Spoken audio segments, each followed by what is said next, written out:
This audio presentation of the Supreme Power Course, Health, Success, and Happiness, compiled and written by Murdo MacDonald Bayne, is brought to you by audioenlightenment.com, copyright 2013, all rights reserved. Introduction.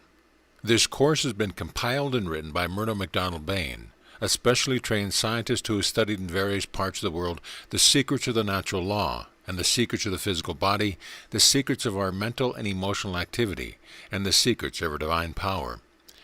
The course includes 22 lessons of over 2,000 words in each lesson, over 50,000 words of concentrated knowledge on the scientific application of the natural laws, a guide to your life and health, your affairs and your happiness.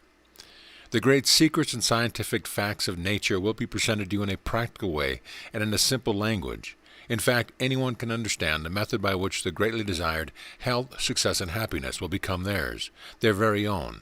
This is what you are seeking. Do not fail to get the utmost out of these lessons. They mean everything to you. They are the result of a lifelong study, and the work of the great scientists and philosophers has been combined and investigations reviewed for the purpose of testing their applications in our daily life. No one science has ever attempted this before. The secret powers of the ancients are revealed. Never before has such a course been compiled. It is absolutely practical in every sense of the word. Apply it in your daily life and reap for yourself supreme happiness, which is the hope, plan, and effort of every human soul. Yours sincerely, M. MacDonald Bayne. Lesson 1. Personality Supreme. This course conveys to you the great scientific facts in the simplest language possible, and instructs you in the use of the secret powers, thereby placing you in a position whereby you may reach your utmost desire. The greatest factors in our lives are contact with the universal forces and the scientific application of the natural laws in our daily life. By these we can obtain supreme power, health, success, and happiness, which is undoubtedly the plan, hope, and effort of every human soul. Our first lesson will deal with personality, a most important attribute if we are to succeed and have satisfaction in life. Our personality is a quality that attracts interest, confidence, friendship, love, and success.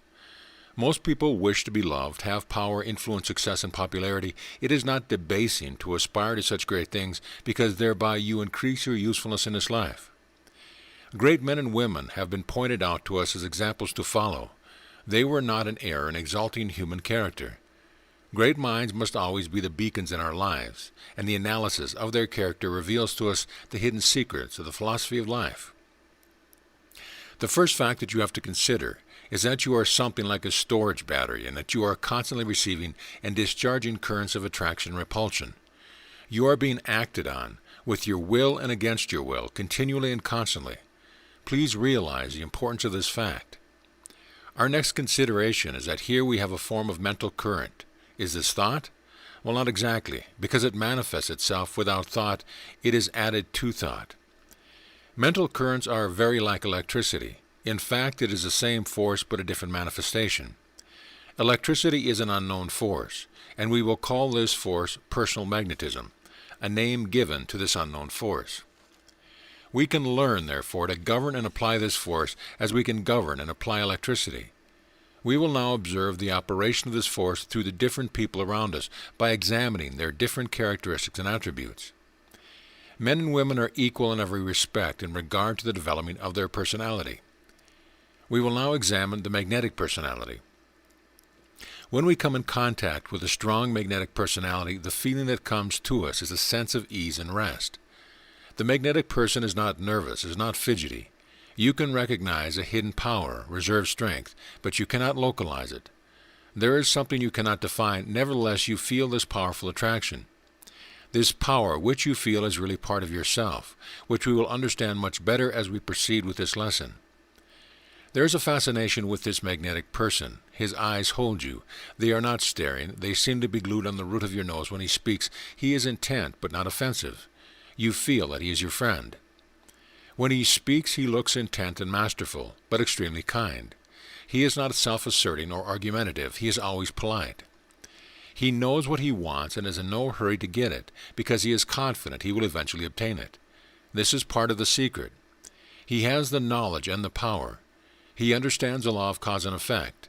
The weak grow weaker and the strong stronger. The positive must always affect the negative. The negative will always surrender to the positive. The old saying, "From him that hath not shall be taken away even that which he hath," is true in law as well as in sentiment. Now examine his conversation. In dissecting it, you will find that there is nothing that can be constructed as self-assertive or vain. He does not burden you with his opinions or his desires, but he generally gets yours. The trend of his conversation is on general topics. You feel that it is important while you are talking to him. He draws you out. He is not eager, and he pricks your curiosity. He never lays traps to extort your admiration for him. His plane is far above that. He works according to the law and accepts by logical sequence the law of cause and effect. He attracts things because he wants them. You like him, you want to see more of him, and after he is gone, his influence will still remain. He uses your forces. Examine your conversation. You told everything, you released, you gave. He attracted, he received. You told your secrets, your desires, your hopes, and perhaps the secrets of many others, which were given you in confidence. Had he willed it, you would have had to receive just what he wanted to give. It is the law. He knew, and you did not. He made a pleasant impression upon you. Knowing his power, he took the honey, just like the bee, and went his way. Remember, force accumulated attracts. Force released is wasted and neutralized. The non-magnetic personality. This will be a good place now to examine the non-magnetic person. When you come in contact with him, he irritates you. If you are peevish, he intensifies your peevishness. He is morbid and gloomy. He is a drag to your happiness. You feel his weight upon you. You are called to lift him up. He says he is misunderstood.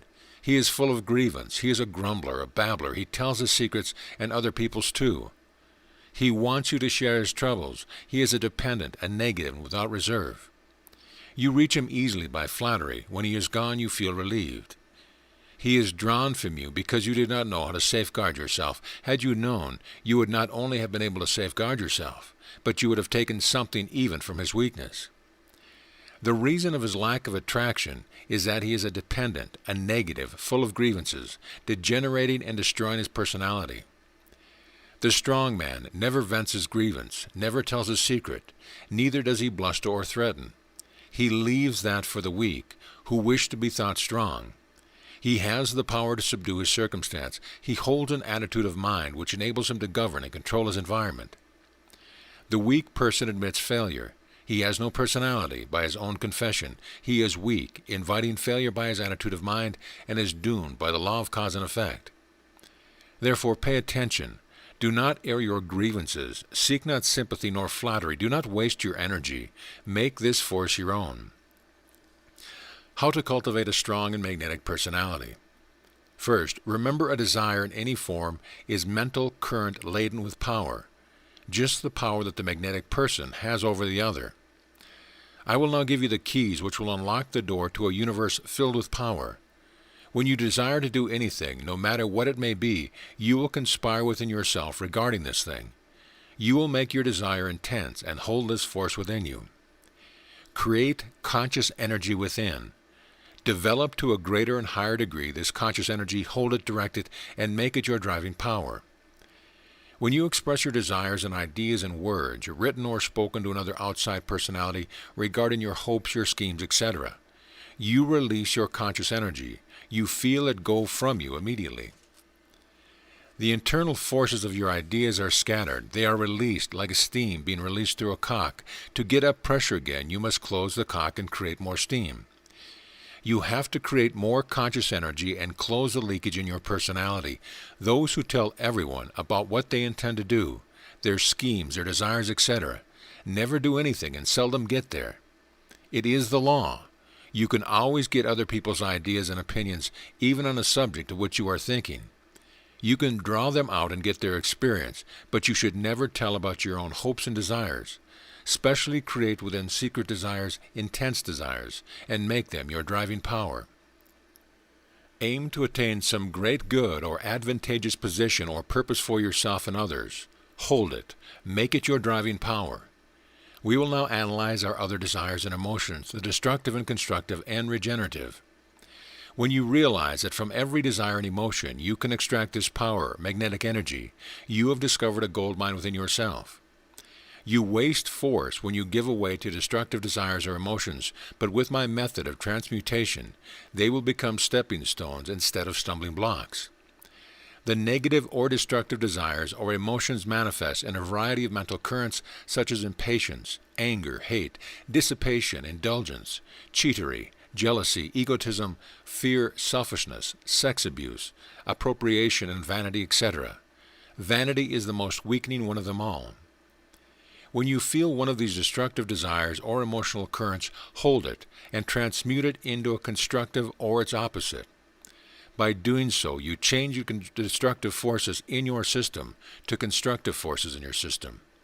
You direct the energy which is aroused by this desire or emotion to your own specific benefit. One of the laws is psychology is that you cannot have two thoughts in the mind at the same time. So when you think of honesty, you lose the desire to cheat. You therefore change the emotion or desire which destroys you and your personality to one that builds you and your personality. Now I am to place before you on the one side the destructive, and on the other side its opposite, the constructive, and the results you will obtain either way. There is only one choice, if you wish to have a strong and magnetic personality. Take a person who desires to cheat. If he turns his mind to the results obtained by honesty, he loses his desire to cheat. Desire to cheat is a negative, destructive, and degenerative desire. It creates enemies, unhappiness, a fear-conscious, degradation, a loss of energy, and a weak personality. By transmuting it to honesty, a positive, constructive, and regenerative desire, you will gain strength, you will obtain happiness, you will become courageous, independent, you will have a clear conscience, you will generate energy and have a powerful personality. It is a true fact that we generally hate the person we have injured. When people hate us, we should return sympathetic love. We should realize they are creating a cause of destruction which will react upon themselves. Therefore remember that when you hate, your personality must suffer. Hate is a negative, destructive, and degenerative emotion. It creates ill health, a poisoned system, unhappiness, depression, and weakness, wastes energy, and creates a hateful personality. When we transmute hate to a positive, regenerative, and constructive emotion of sympathetic love, we create within ourselves love, compassion, peace, happiness, and good health. We turn away wrath. We obtain a healthy mind and an attractive personality. When you feel the emotion of anger arising within yourself, realize that you are not injuring the other person, but you are injuring yourself. Some people endeavor to get you in a state of anger, knowing that you are weakened thereby. There is a great truth in the saying, love your enemies, return good for evil. Love is the animating and constructive power of the universe, which protects us from all evil. Anger, the negative, destructive, and degenerative emotion, creates ill health, a poisoned system, premature old age, sickness, loss of energy, and a weak personality. But by transmuting it into its opposite, the positive, constructive, and regenerative emotion of peace and love, we obtain health, power, love, youthfulness, happiness, poise, an energized body, a strong mind, and a beautiful personality. Most people become jealous of those who are able to do better themselves, or are seemingly more attractive than they are. Instead of becoming jealous, which is an admission of failure, we should admire and endeavor to create within ourselves a quality which will enable us to achieve or even surpass the qualities of others. Jealousy is an admittance of failure and creates sickness, weakness, jaundice, loss of energy, diseased mind, and petty personality. By transmuting the negative jealousy to the positive admiration, you obtain inspiration, courage, action, achievement, greatness, and a strong and fine personality. Egotism. The egotist who becomes overbearing in his personality loses all of his friends. He becomes unhappy. He thinks he is misunderstood. He wastes his energy and is an admonition to every person with whom he comes in contact. He is absolutely devoid of personality. He must transmute his destructive character to the positive and constructive of quiet confidence. He then becomes popular. You sense a power within him. He is happy. He understands himself. He becomes attractive. He gains many friends and has a strong personality. Then we have humility on the one side and modesty on the other. Humility is really self-abasement, an admittance of failure, creating depression, unhappiness, and weakness, by the attitude of mind wasting energy and destroying the personality. This characteristic can be molded into a powerful one in modesty. When one realizes that the supreme power is working through him, he senses a terrific power at his back. The power of the universe, in fact, he becomes trustful, faithful. His thoughts are creative. There is great strength in his apparent weakness. He is internally happy and has an attractive personality. Selfishness can be transmuted into its opposite, kindness. The person who is grasping and continually scheming how he can snatch something from the other eventually loses all. He becomes miserable and unhappy in mind. He is tied to the transient and fitting things, and is torn asunder by the law of cause and effect. He sees things as they seem to him, thinks they are real. What an awakening awaits him! On the other hand, when one's selfishness is changed to kindness, which is the basis of a great law, learn to give before you can receive. He gains all wealth, happiness, success. It is the law of cause and effect. He sows good seeds and reaps abundance. He also sees things as they really are, not as they seem. He attaches himself to the real and not to the unreal. We know what abnormal fear does to us. It creates immobility, paralysis, nerve exhaustion, failure, disease, weakness, and a poor personality. On the other hand, when we transmute our fear to reason and courage, we gain confidence, nerve strength, success, health, calmness, a responsive body, and a strong and courageous personality. A great deal of energy is wasted by animalized sex thoughts and emotions. If we could but realize that there is as much energy wasted in one such sexual emotion that would otherwise keep our body functioning for several days, we would change this emotion to a pure love emotion. On the negative side, we have weaknesses, mental exhaustion, and a weak personality. On the other side, we have beauty, love, complete expression, and a powerful mentality, an energized body, and a beautiful personality. Now we come to indulgence. A great many people smoke too much, and energy is to be used to eliminate the excess poison from their body. Some drink too much alcohol, and their energy is used in cleansing the body and resisting attacks of the poisons which have been circulated in the blood. The majority of people suffer from overeating, and a great deal of energy is used up in getting rid of the excess matter. They suffer from what is known as food intoxication. Moderation in all things is your keynote. The most weakening of all emotions is vanity. The vain one gives away his secrets. He tells all about himself. He seeks flattery. He is a pompous fool. He is the weakest of the weak. He overdresses and is undignified. You will have gathered from the first part of these lessons how your personality is weakened when you give away secrets and talk about yourself. Vanity can be transmuted into a pleasant personality by the one who knows and understands. He is able to hold his secrets, is able to gain energy, draw others out. He understands the meaning of flattery. He uses it judiciously. He becomes self-confident. He becomes a man and uses his vain desires to build up his personality. He is always well-dressed, dignified, and polite. The cause of most of our troubles today is the suppression of our emotions or desires and the expression of our destructive emotions and desires. Therefore, I want you to realize the importance of not suppressing any emotions or desires whatsoever. Transmute the destructive to the constructive and express it as such.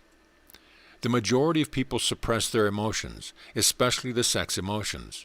They repress them back into the very depth of themselves, not understanding the damage they are doing. Realizing that it is nature working in you, then transmute and redirect this force into constructive work that will benefit yourself and others. Welcome all the forces of nature, burn up the rubbish, as it were, and use the energy for constructive work. An illustration may be given there. Imagine the ordinary rubbish of a city that has been collected and burnt under the boilers which create the steam to drive the dynamos supplying the electricity for the city. You will do the same. The rubbish is the destructive emotions which you will gather together and burn up within yourself, and the energy created thereby will be used to build up your personality, which must be of benefit to all. Using secrets to build your personality. Approbation is a form of vanity. The power of approbation is tremendous. In our weak moments, we often endeavor to impress others with our cleverness, even against our own good taste. Now, I want you to keep silent, even on the most trivial things. The more secrets you have stored up, the greater will be your magnetic power. Just imagine the force which wells up within you when you want to tell some news to a friend. You jump into a motor car, you rush into their presence, and before you are seated you start telling that spicy piece of news. Realize what a power that is which is driving you to do this thing. Therefore, hold and direct this power to the building of your personality. You can draw people out without arousing their curiosity. Never seek flattery. Never talk about yourself. Keep your friends mystified about your attributes. Mystery is power. Approbation is a dominant power in human nature. It is nothing to be ashamed of. Its importance lies in the fact that it is a force that we have allowed to work against us. 99% of people seek to tell something about themselves. Now I want you to realize the power in this subtle force that often drives you against your own good tastes. Instead of allowing this electrical discharge, keep it in your own battery and guard against any leakage. Check for desires for approbation, even in the smallest things. And if it is hard to do, it proves it is a force that is struggling to unite in some outside personality. I will repeat this again. It is a force struggling to unite in some outside personality. Think well over this. After putting into operation what I have already told you, you will note a complete change in yourself. You will gain a subconscious dignity, a dignity that wells from underneath and expresses itself in spite of your conscious self. Your nervous system becomes strong. The attitude of others towards you changes. You will increase your magnetic personality if you do not satisfy their curiosity. Never speak of this precious power. Again I say, welcome temptation. It is a blessing in disguise, because desire is a powerful mental force that will enable you to obtain the thing that you really want. In the next lesson, I will give you an infallible method whereby you will be able to extract the energy from these destructive emotions, at the same time generating the energy into constructive power, whereby your body, mind, and personality will be strengthened, enabling you to get your utmost desire. Also practical instructions on how to deal with the various events in life, how to acquire the magnetic look, the power of mental photography, how to detect flaws in propositions, the link that binds a chain, and the one great factor that will make your personality supreme. Keep this by you and read it often. You will find a new truth every time you read it. You will look forward to my next article. I want to help you, and I'm sure I can. Write to me about any trouble or difficulty you may have, and I am certain that you and I, can find a way out. Yours sincerely, M. MacDonald Bayne. End of Lesson 1. Lesson 2. Personality Supreme, or Radiant Personality. How to direct the power into your personality. It is found that by deep breathing, the emotions are easily kept under control, and I'm going to give you a method whereby you will be able to easily transmute the negative or destructive emotions or desire to the positive and constructive emotion or desire. When you feel a desire or emotional current arising, you will inhale a deep breath. You will say to yourself in your mind, I now consciously recognize the full force of this desire. Then hold your breath in. Again say to yourself, I am now transmuting and absorbing this force, which is added power. Imagine the power being transformed. Then exhale and say to yourself, I now have perfect balance. I can control this magnetic force. I am strong, growing stronger and finer every day. Repeat several times if necessary. By this means, you are directing the energy of the desire into your personality. You are not repressing it back into your system to create a disturbance within, but you raise it up, as it were, and bring it under your mental control. It is directed and transmuted into an energized force which regenerates and enables you to overcome all of your difficulties. You rise above temptation. This is an instrument placed in your hands which will enable you to reach a position for which you have probably been struggling all of your life. Now I want you to consider this. Never blame others for your lack of attraction. Some people think it is the fault of others when they are not taken notice of. Those who think they are faultless generally have the most faults, and when their faults are pointed out, they become peevish. I tell you sincerely, be pleasant, be yourself, your real self. Be strong, silent, polite to others, and the energy you have stored up within will attract others to you. Things change, your eyes become brighter, your fears disappear, you are stronger, and others are attracted to you. Make the most of the precious power. The things you wanted will seem to drift your way. Do not be anxious. Wait. Allow the working of the law to take effect.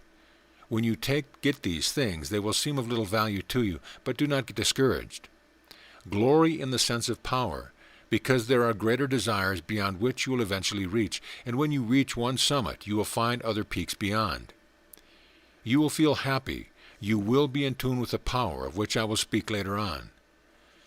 Some practical instructions on how to deal with the various events in daily life. Sometimes you may be in a position to come in contact with or before a bully. The particular bully which we see sitting behind a desk or in an armchair, his one aim to make his brother man feel small. Now remember this fact. All such men are weak, and you can pierce his armor very easily if you will follow my instructions. You will make an impression on him he will not like to admit. You will employ the central gaze. You will speak to that teeny speck between his eyes at the roof of his nose. Because he is nothing more than a teeny speck, all such people are teeny specks in the eyes of a man who knows. His veneer is only a defense to hide an inferiority complex. He is to be pitied rather than despised. When you speak, speak forcibly and with confidence. Your bearing should be of an easy, quiet assurance, and a sort of unobtrusive calmness. And when he speaks to you, you will look away from his eyes to his coat or the desk or anything about him. Then when you wish to speak to him again, you will search out the little speck between his eyes and speak to that speck. When you have gone, you may be sure he will remember you, even if he does not like to admit the impression you have made upon him just because he does not know himself.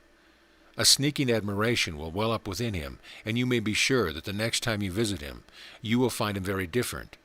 He is anxious to know you. You must never hint that you are trying anything on him. That is your secret, and your strength lies there.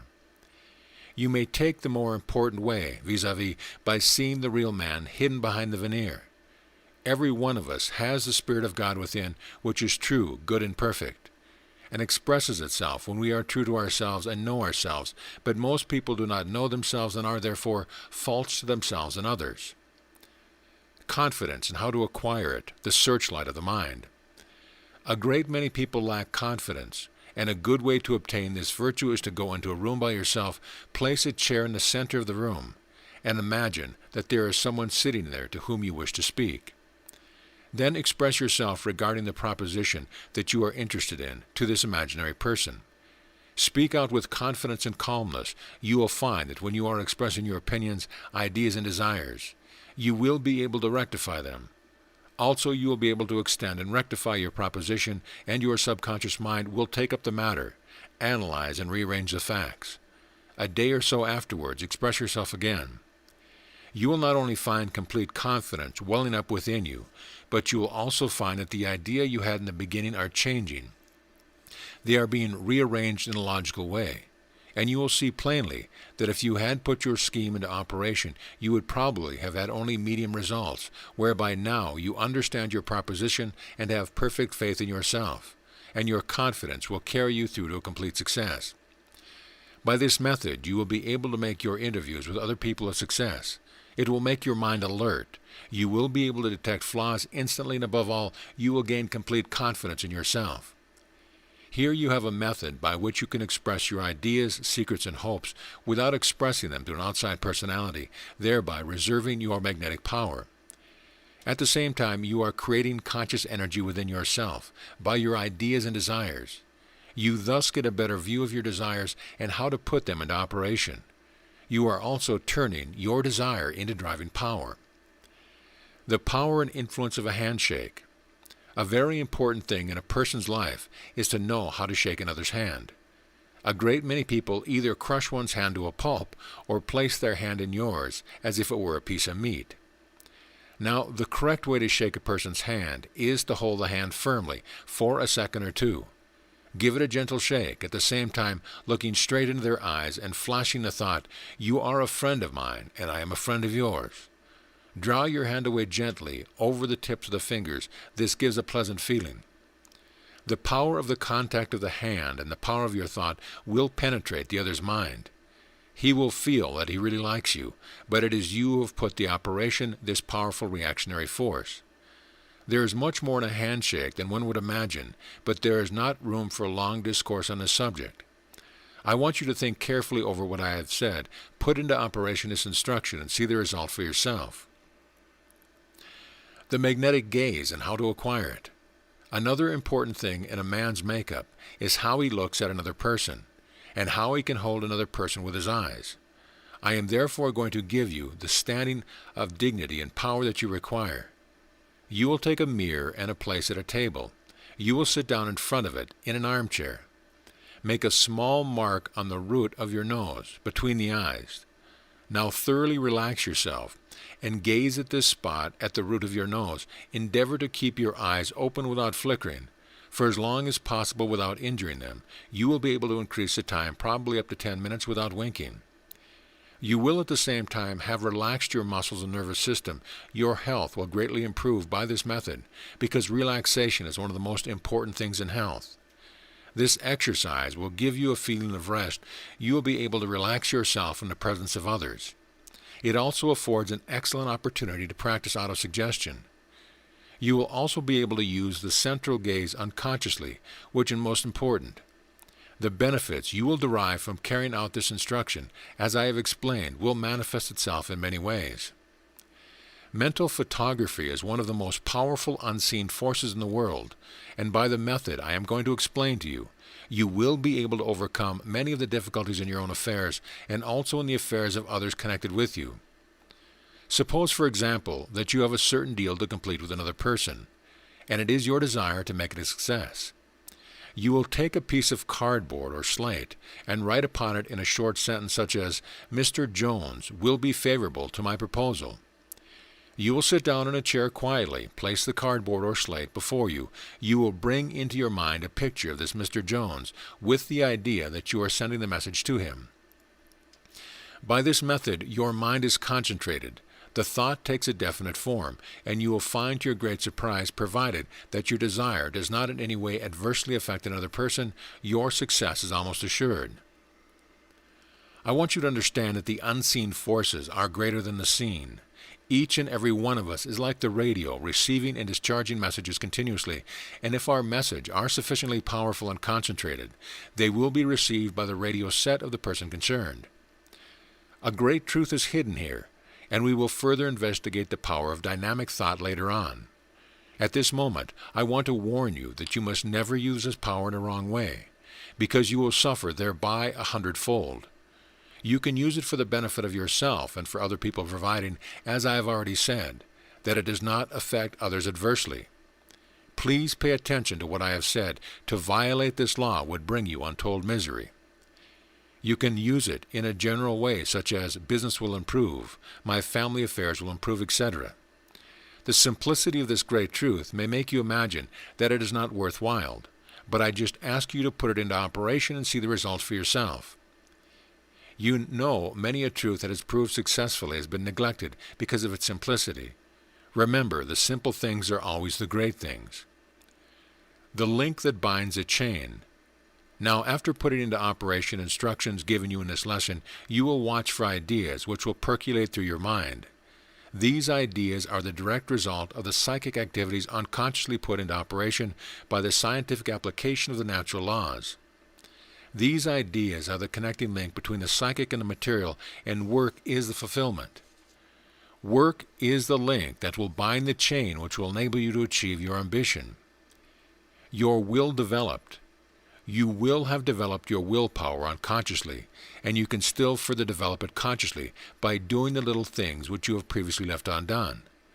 Make a practice of doing everything the right way and at the right time. The effective way. It is not the man who clenches his fist and goes at his task with gnashing teeth who wins.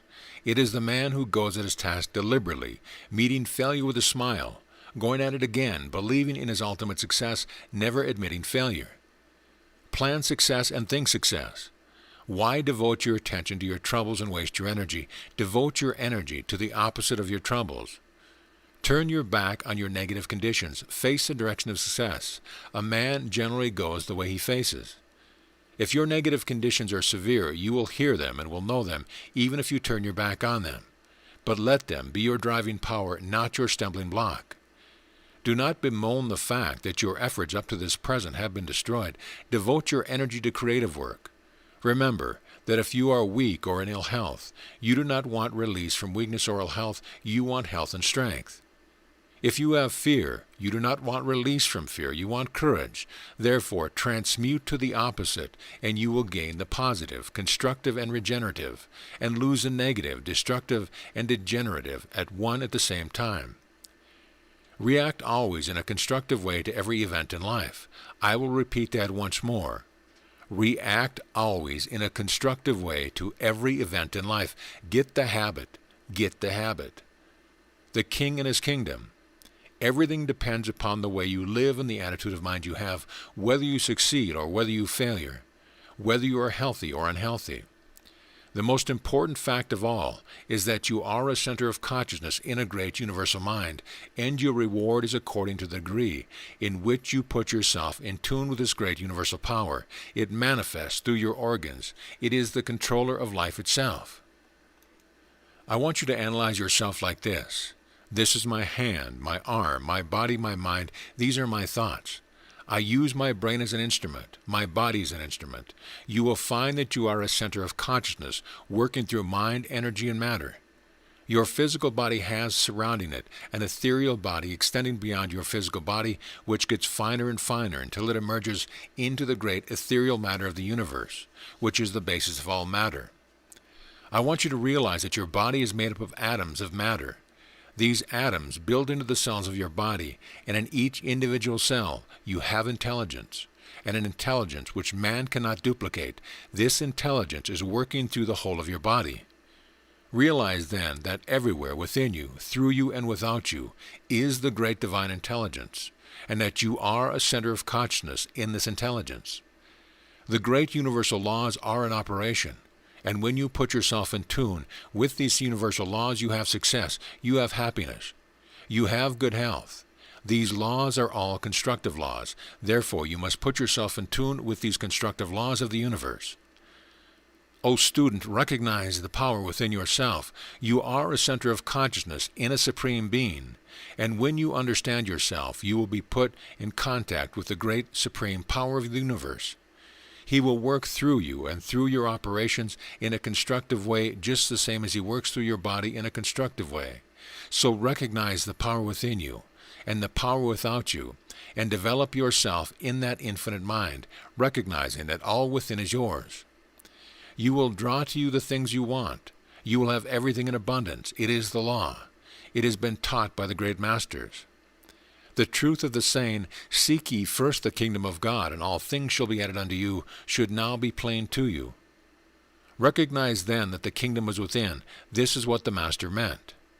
When you find the reality within yourself, the spark of the divine, you become one with the Father, and all in his house is yours.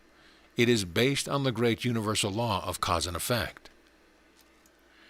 Money alone is not wealth. A man may be rich in earthly things, yet the poorest man in the world, with no friends, a miserable creature, depleted his fineness. The majority of people put the cart before the horse. They seek earthly things before heavenly things. If you will develop yourself within, you will be able to attract all the earthly things and use them for your benefit. You will then see them as they really are, as relative things, temporary, and use them as a means to an end, for your own benefit and for the benefit of others. You will have personality supreme if you put yourself on the constructive plane, in tune with universal power. Build, build, build, and work in the plans in operation, not against them. You then become one, working in unison with the plan in the mind of the Creator. You will have harmony, love, peace, joy, success, and happiness. Study this deeply. Get it right into your very soul and gain for yourself your utmost desire, personality supreme.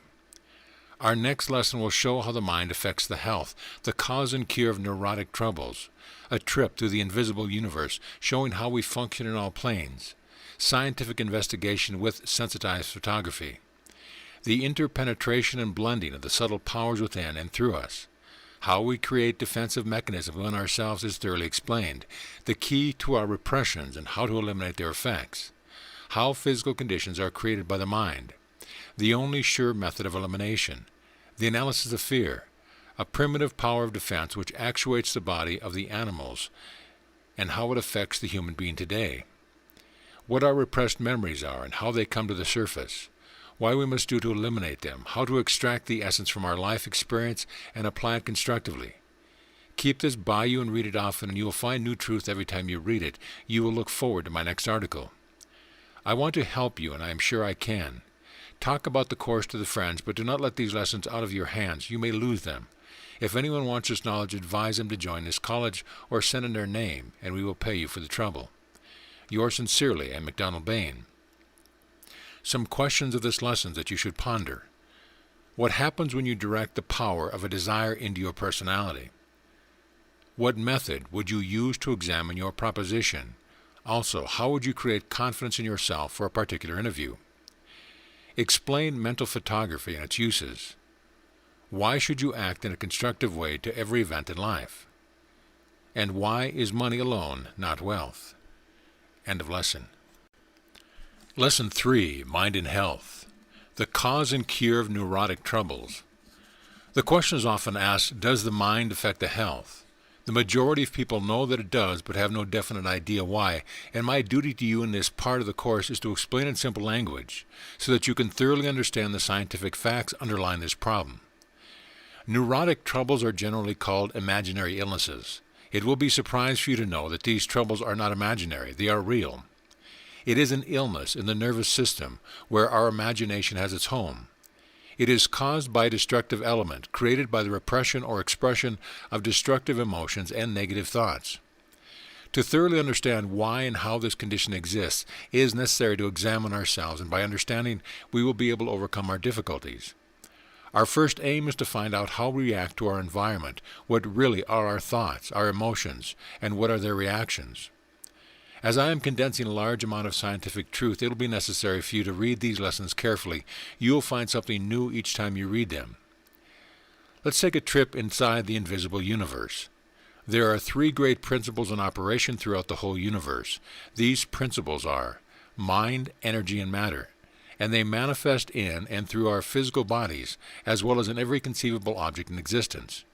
Everything is created from these 3 great basic underlying principles. All matter can be broken up into its atomic form, which is the basis of matter. The atom itself is like a miniature universe. It has a central sun called a proton, and revolving around this proton are small centers of energy known as electrons, which create, as it were, an eddy or whirlpool in the unknown ethereal substance. These atoms correspond to the universe which we are in, the sun from which we take our life, and the planets revolving around the sun, making up our universe, which is really only one of millions of universes in the great universe.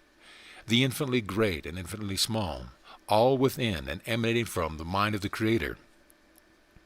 It is necessary for you to grasp thoroughly what matter is, and I will give you an illustration to help you.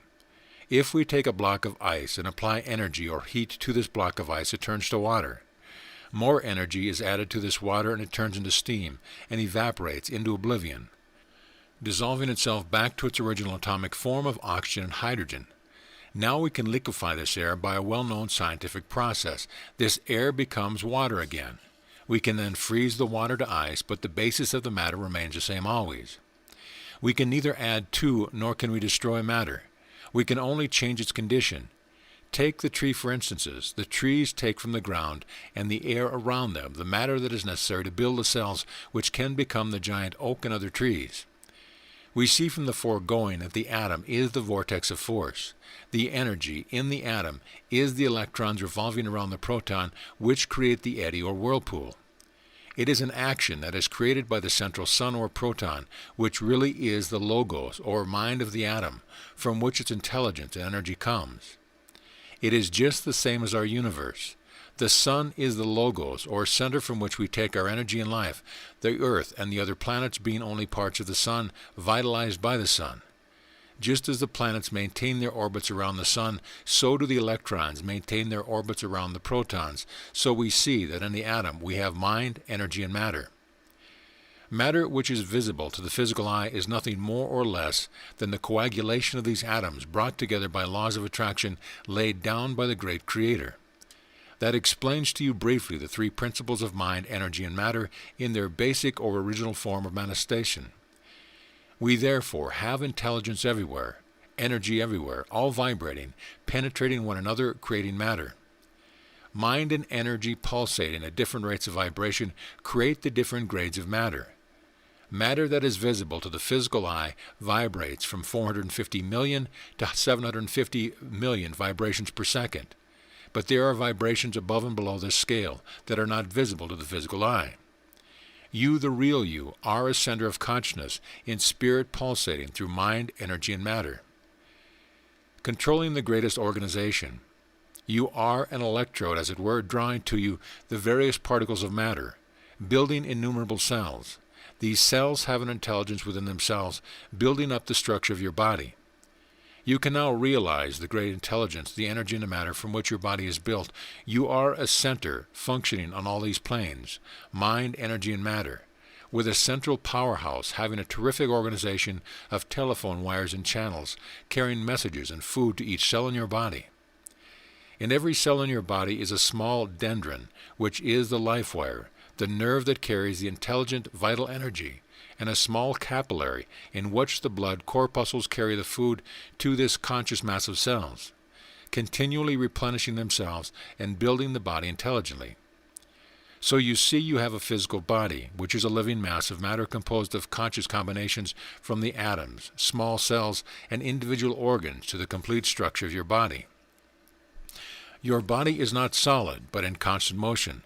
There is great intelligence behind, in and through, which is constantly operating.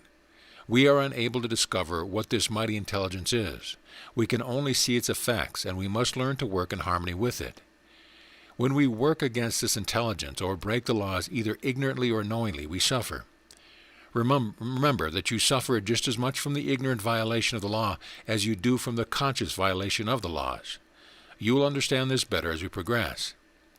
Man has more than one body, proved by science. Western scientific investigation has proved that man has more bodies than the physical. By sensitized photographic experiments performed in the laboratories of psychological research, it has been definitely proved that the philosophy of the ethereal body is correct. The ethereal body interpenetrates and extends out from the physical body and emerges into the aura of the person, which projects ordinarily about 3 to 5 feet, both emerging into the atomic structure of the great invisible universe, which is really mind, energy, and visible matter. So, student, I want you to grasp the great truth that your body extends throughout the whole universe, that you are part of one great whole and not separate as you imagine. The three manifestations of man. Now we see that there is a mental process everywhere in our bodies. This we call our mental body. The ethereal body, or the energized body, is the body affected by our emotions. We will call this our emotional body. The physical body is where we have sensation and manifestation, which is the action of mind and energy. And a consciousness is manifesting through this mass of cells, dendrons, and capillaries. You are the central powerhouse within. Health is nothing more than your physical body vibrating in perfect harmony and rhythm, your internal organs in tune, and your subtle bodies blending in vibration. Disease, then, is disharmony, nothing more nor less than disharmony. How our trouble originate and their effect on our bodies. Now let us see how our troubles come about, especially those which affect our nervous system and create nervous disorders, neurotic troubles, etc. I want you to remember that the food that you eat has something to do with the healthy condition of your body, also putting into operation the natural laws in connection with the care of the body. But this will be explained to you in a later lesson of this course. As present, I want you to understand how your thoughts and emotions affect you mentally, emotionally, and physically. Thoughts and feelings are modes of motion. Thoughts and feelings affect our mental and emotional bodies and create vibrations of harmony or disharmony in the subtle manner, which in turn affects the physical body, because they interpenetrate one another. Therefore, may I say that thinking and feeling cause vibrations in the subtle matter, and create corresponding vibrations in the physical matter, eventually revealing a change in the tissue structure.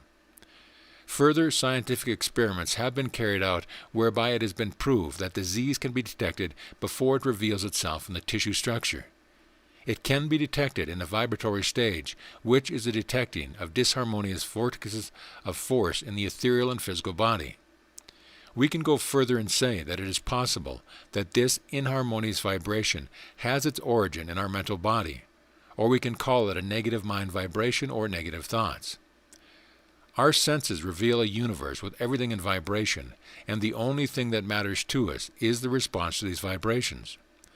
Our senses respond to light, sound, color, heat, sensations, etc., and may I say there, by evolution we are responding more and more to these vibrations. We are constantly making adjustments. There are powerful energies in operation of which we are unconscious. We have not yet the capacity to respond to them. Nevertheless, that is not to say that we are not affected by them. And it is this constant adjustment, this evolutionary urge, which enables us to be cognizant of the great forces.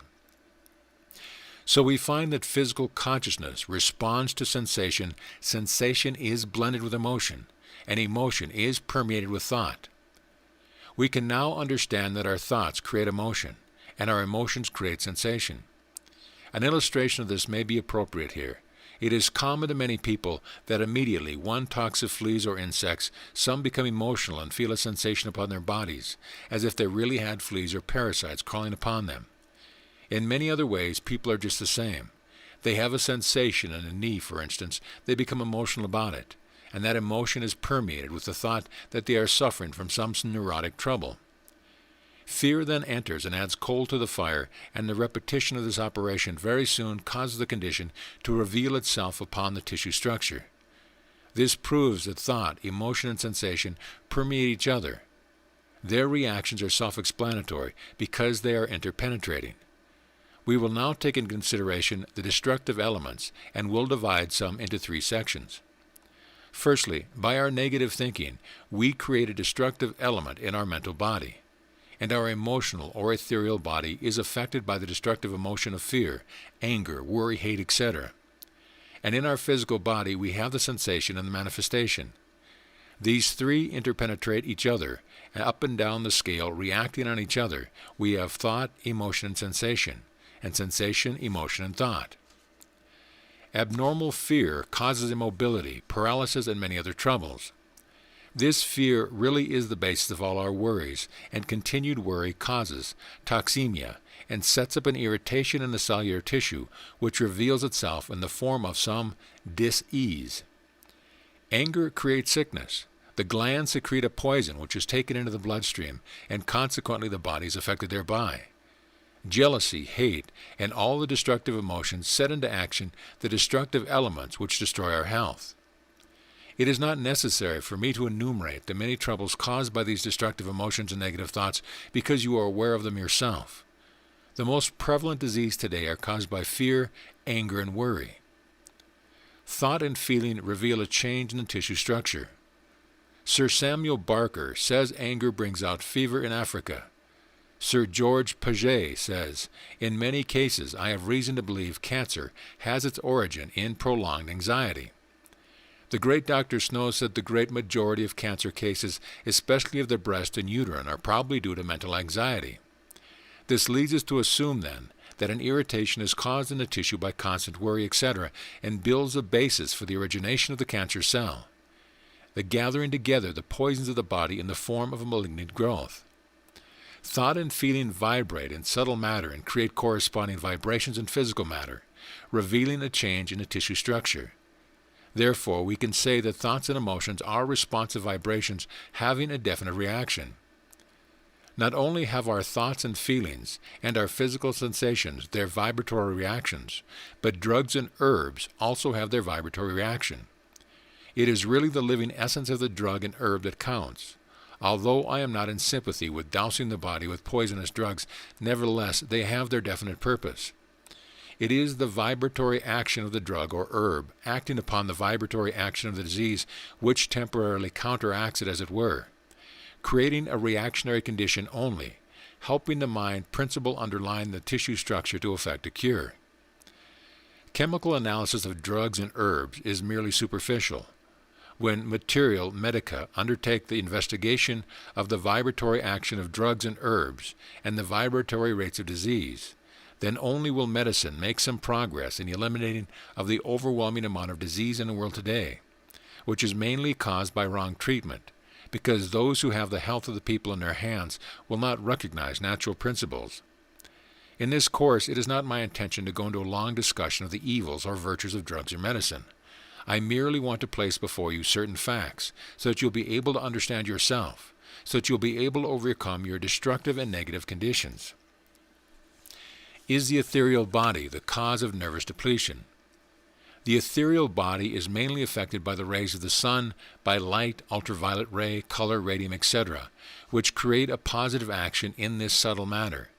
And as the ethereal body interpenetrates the physical body, this electronic action is absorbed by the bloodstream and nervous system, eventually reaching the cellular structure. I believe that if investigations on this line were carried out into cancer research, we would probably obtain some very interesting and important information.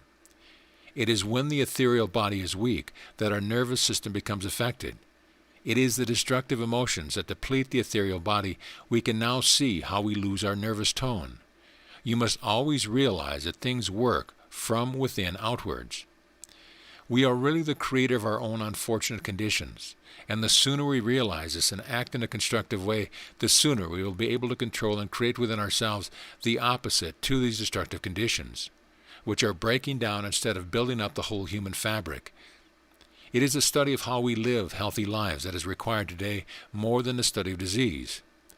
Before discussing our reaction to the events of life, I want to make one or two remarks here with regard to the essentials in maintaining good health. Important factors in health. A very important factor is the food we eat. Later on this will be fully explained, but as a generality I give these suggestions. Eat little or no meat, white or red.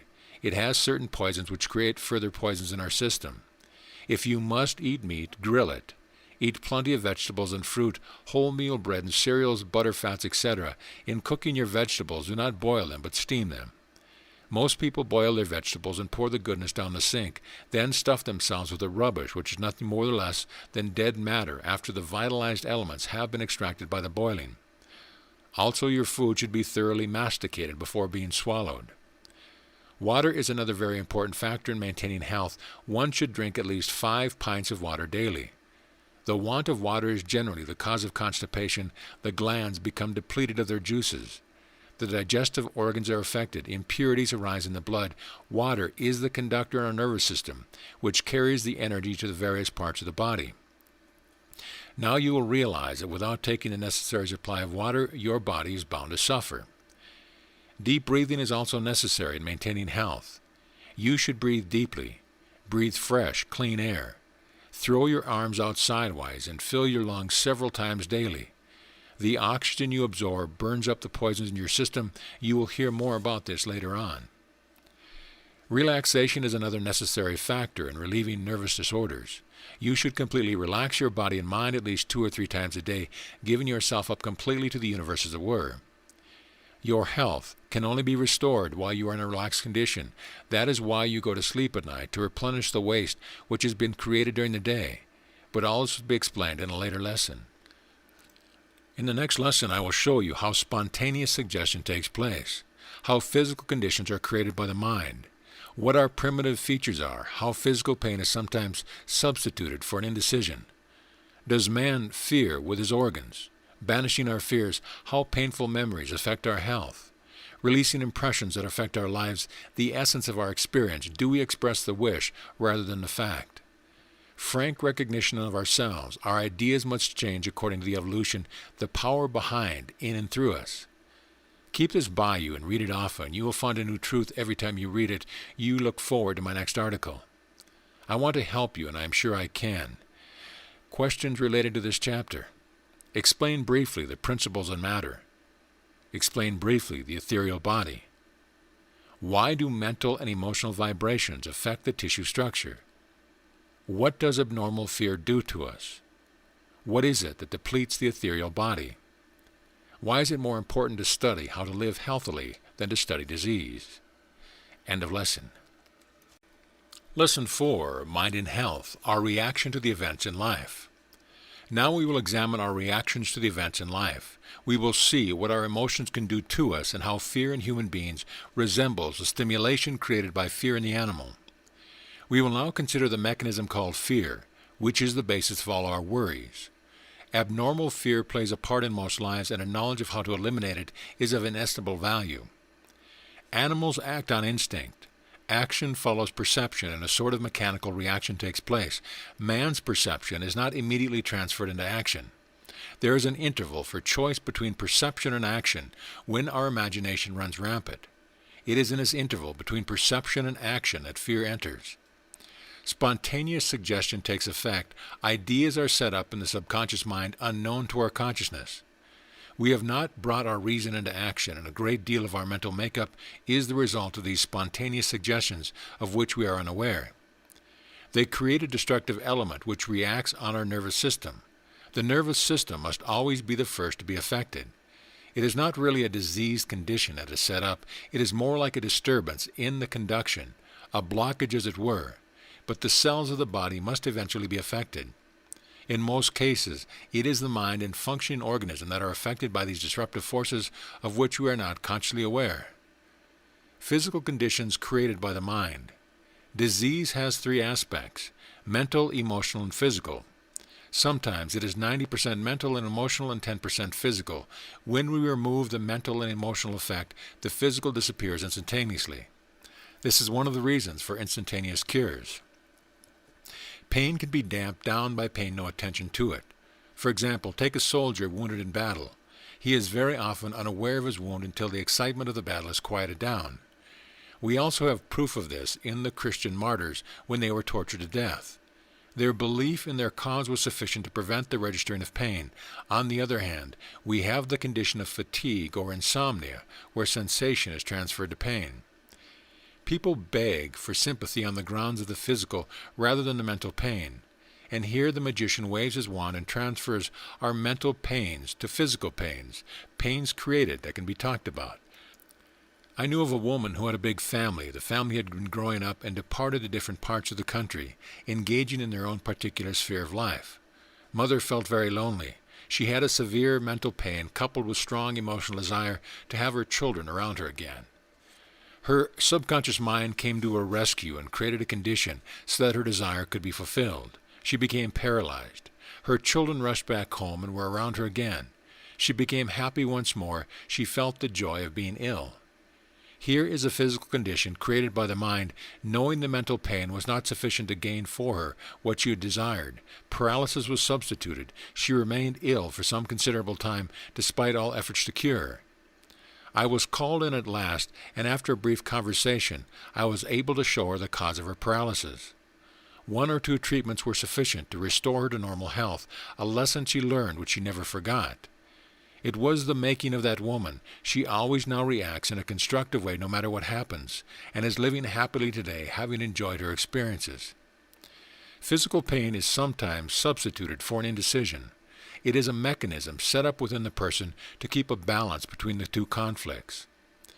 A girl desires to marry. She does not want to leave her mother yet. She does not wish to give up her sweetheart. And she requires something so as to hang on to the balance. The magician comes to her aid and creates an illness which holds the conflict together. Once a decision is made, the girl becomes perfectly well. Simple neurosis is caused by the desire to divert the attention from the real emotional trouble by substituting a physical one. To be really happy and have perfect health, one must have a definite objective in life. This objective must carry with it a mental and emotional interest. But if this is prevented by other ideas coming into conflict, there is a demand for repression, which absorbs a large amount of energy. We find that one who is troubled in this way reverts to a more primitive state, such as fearing things which never eventuate, and a general retreat from the responsibilities of life.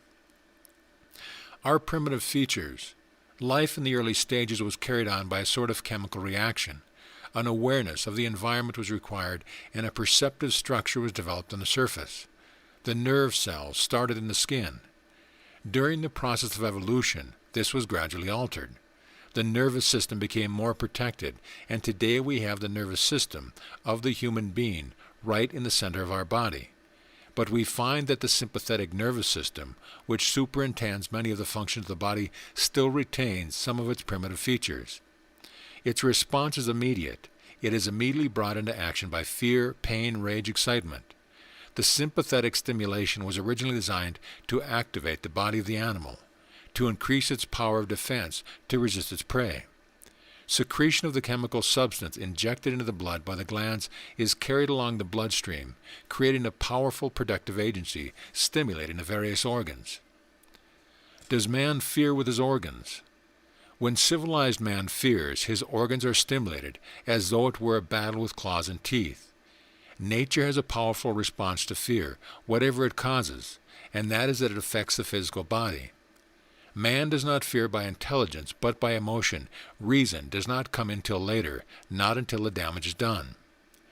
A person under the emotion of fear is like a motor with the clutch out, the engine rushing at full speed, using up the benzene. The car does not move, but the machinery is being worn out, and the vibrations of the engine cause the car to tremble. So we now see how people refer to their systems as disorders in the various organs. We see that the emotional disturbance leads to a preparation in organs for intense activity. This activity persists because activity has not taken place. And when this continues from time to time, worrying about this, worrying about that, fearing this and fearing that, no wonder we suffer. So we can safely say that when we fear, we are using a primitive defensive mechanism. The animals do not have the complex emotional effect which is generated in man.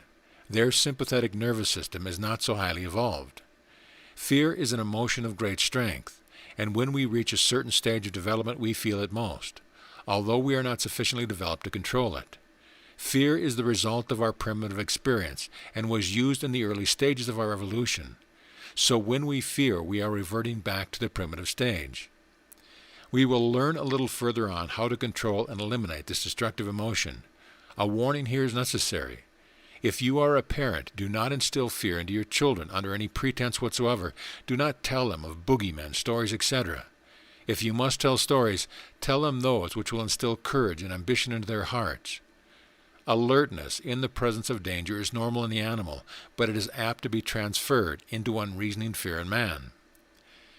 The banishing of our fears. In the understanding of ourselves, and in the higher development of our minds, we recognize the reality principle within us. And by doing so, many obsessions and fears are banished. But under certain conditions, our control fails, and we must have some means of coping with this disastrous position. It is said that our life is a conflict between our instinct and conventions. The energy generated by our instincts or lower emotions finds itself opposed by our environment, like a force rising to the surface, by being repressed by our new surroundings. It is here where transmutation comes in. In my first lesson, I thoroughly explain this, and those who have not this first lesson would be wise to get it. There is a mine of information in all these lessons. One is interlocked with the other. By means of transmutation, we transfer the destructive to a constructive. Thereby the energy generated by the lower instincts is diverted into the higher channels. Because if repression fails, we find this energy rising to consciousness by different routes, producing painful results. Repressed thoughts and emotions of a destructive nature always endeavor to rise to consciousness, trying to get release, and by releasing them in the way I have explained, you extract the energy from the destructive element and direct it into a constructive way. Our emotions are natural, but we attach unnatural destructive ideas to them, then repress the emotion. With its evil association we ourselves create. Our emotions being a mighty generative power, we have now attached a mighty power to a destructive idea which we try to repress with disastrous results. What we should do is to attach good and constructive idea to our emotions and express them. Then we are acting according to the law of our spiritual evolution. It is not the emotion, but its evil associations that cause all the problems. This is the key to the analysis of our repressions. Do painful memories affect our health, and how to cope with this disastrous condition? Repressed emotions and painful memories become very often associated with other ideas and emotions, causing a complex, and when one of these ideas or emotions is stirred up, the original emotion may be revived, but not the memory, and there is a consternation. A complex situation has arisen. The memory is so complicated that it refuses to rise to the surface. A little vortex of energy seems to be hidden away, as it were, and immediately something that is associated with this memory is registered upon our senses. Either by hearing or seeing, the message is carried to this vortex, a little bell as it were. The bell is rung on known by us, and the emotion attached to it fires up through our bodies. It is carried really by the association. The emotion has been stimulated, and our body trembles. We wonder why. What is the reason? Oh, what is the reason of my trouble? When a memory is a painful one, we generally endeavor to repress it. And there is a defensive mechanism set up which has been really created by ourselves by the desire to forget this memory. And this defensive mechanism leads us away from the cause of our trouble, very often substituting some physical condition. These emotions set up a destructive disturbance which may attack any particular part of our body, and not having any knowledge of the cause, we become anxious. A defensive mechanism often causes paralysis, and many people today are suffering from such causes because of the fact that a person hates the work engaged in and is secretly wishing something to happen. A defensive mechanism may be created with disastrous result. But immediately one realizes the cause of the trouble, it disappears. Cases like this are quite common. When the cause of the effect is not recognized, fear is produced, and fear is an auxiliary force which further stimulates into action the destructive elements already in operation. It is like adding coal to the fire, but it is a happy relief to know that knowledge will release us from all our trouble. Releasing the impressions that affects our lives. There is a method that is used, especially with the leading psychologists of today, to relieve people of painful memories, which may be affecting the personality, and this is done by what is known as outcropping. You relax thoroughly and allow your mind to run out, to empty itself. You find thoughts cropping out that you had no idea were in your mind. Things that happened in your childhood, days come to the surface. You will probably find some of these memories coming up which were long forgotten. Probably an emotion will be stimulated into action, but never mind that, you will know what it is. A memory will hurt you as long as you are ignorant of these facts, but when you reason the matter out, you will realize what a memory cannot hurt you. People endeavor to run away, as it were, from the results of the past, if they could only realize that if it were not for these past experiences, they would not be what they are today. If they were debarred from enjoying the results of their experiences, they would never advance. They would not have progressed. They would not have the knowledge. The essence of your experiences. I will ask you a question now. Would you like to have the essence of all your experiences taken from you? Just imagine what that would mean to you. Well, why worry about a memory? I hope this will be a lesson to you never to suppress an emotion or painful memory, but to transmute it into the constructive. Look upon your experiences of the past as stepping stones for the future, and be glad that they occurred to you, because it is the working off of some past violation of nature's laws. If you continually try to run away from the laws of retribution, you will not receive the benefits of your experience. So I ask you to look upon them as the only possible way that you could evolve. It was necessary for you to have these experiences. Do we express the wish rather than the fact? Our psychic development is so recent that we are puzzled by our environment. For instance, to give you an idea of what I mean, supposing that your great-grandfather came back to the earth and found all the various new inventions such as wireless, flying, television, etc., he would be puzzled by his environment. You are just that great-grandfather passing through the various stages of evolution, contacting new forces, constantly and continually. Therefore, our task is to see things as they are, not as they seem. Most people generally express the wish rather than the fact. We want to believe that certain things are what we would wish them to be. We must use our reason, a gift from our Creator, and when we bring our reason into operation, we see things totally differently. That is what I want you to do, to use your reason. See beyond the cause which creates the effect. There are powerful forces in operation. It is these powerful forces that we must investigate, and by the investigation of these mighty forces, the world will be led out of its difficulty. Man, know thyself. Man, know thyself. Know how to live. Know how to die. There is a great truth in these words. Know how to live. I want you to dwell deeply upon them and see what message they have for you. Frank recognition of ourselves. We have a mass of emotions and instincts inherited from a dim past, on which our reason mounts guard, and by the regulation and transmutation of these, the energy underlying them can be used for driving power, much as it is said that the cerebral cortex of the brain exercises control over the gray matter beneath it. It is only the instrument, and it is by the frank recognition of this fact that the reasoning self can increase its control over the unreasoning self. What I mean by the unreasoning self is that part of your mind is composed of a mass of material accepted without reason.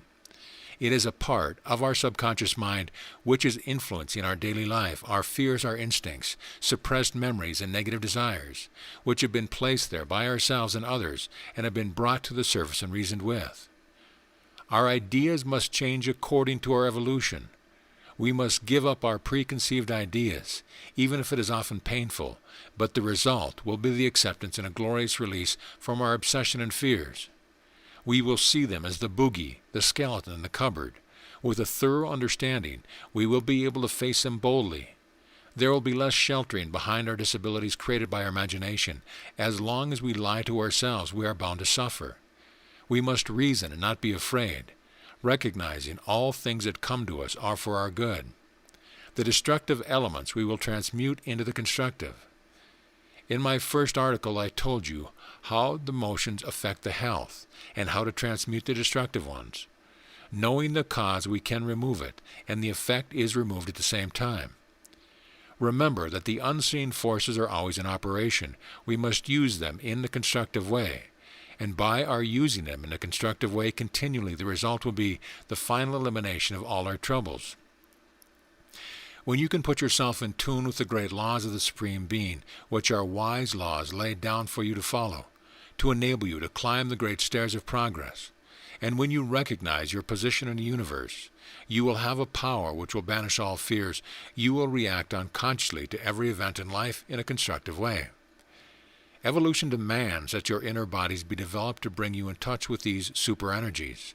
An adjustment in the higher levels has to be made, and I ask you, student, to make that adjustment immediately. Your progress in life is a great universal science. When you contact with the great forces, you must recognize the basic principles are love, kindness, happiness, and cheerfulness, and you will find that they will reflect in you and create harmony. You will not worry over things of the past, nor worry over things in the future. Your future is safe. You will live in the now, for it is eternity. Be simple like the little child lying in the arms of its mother, looking up into her face with a peaceful smile. You can do the same. Put yourself in tune with the great universal forces. All things can be yours by putting into operation the laws of nature, success, health, and happiness. These three go hand in hand.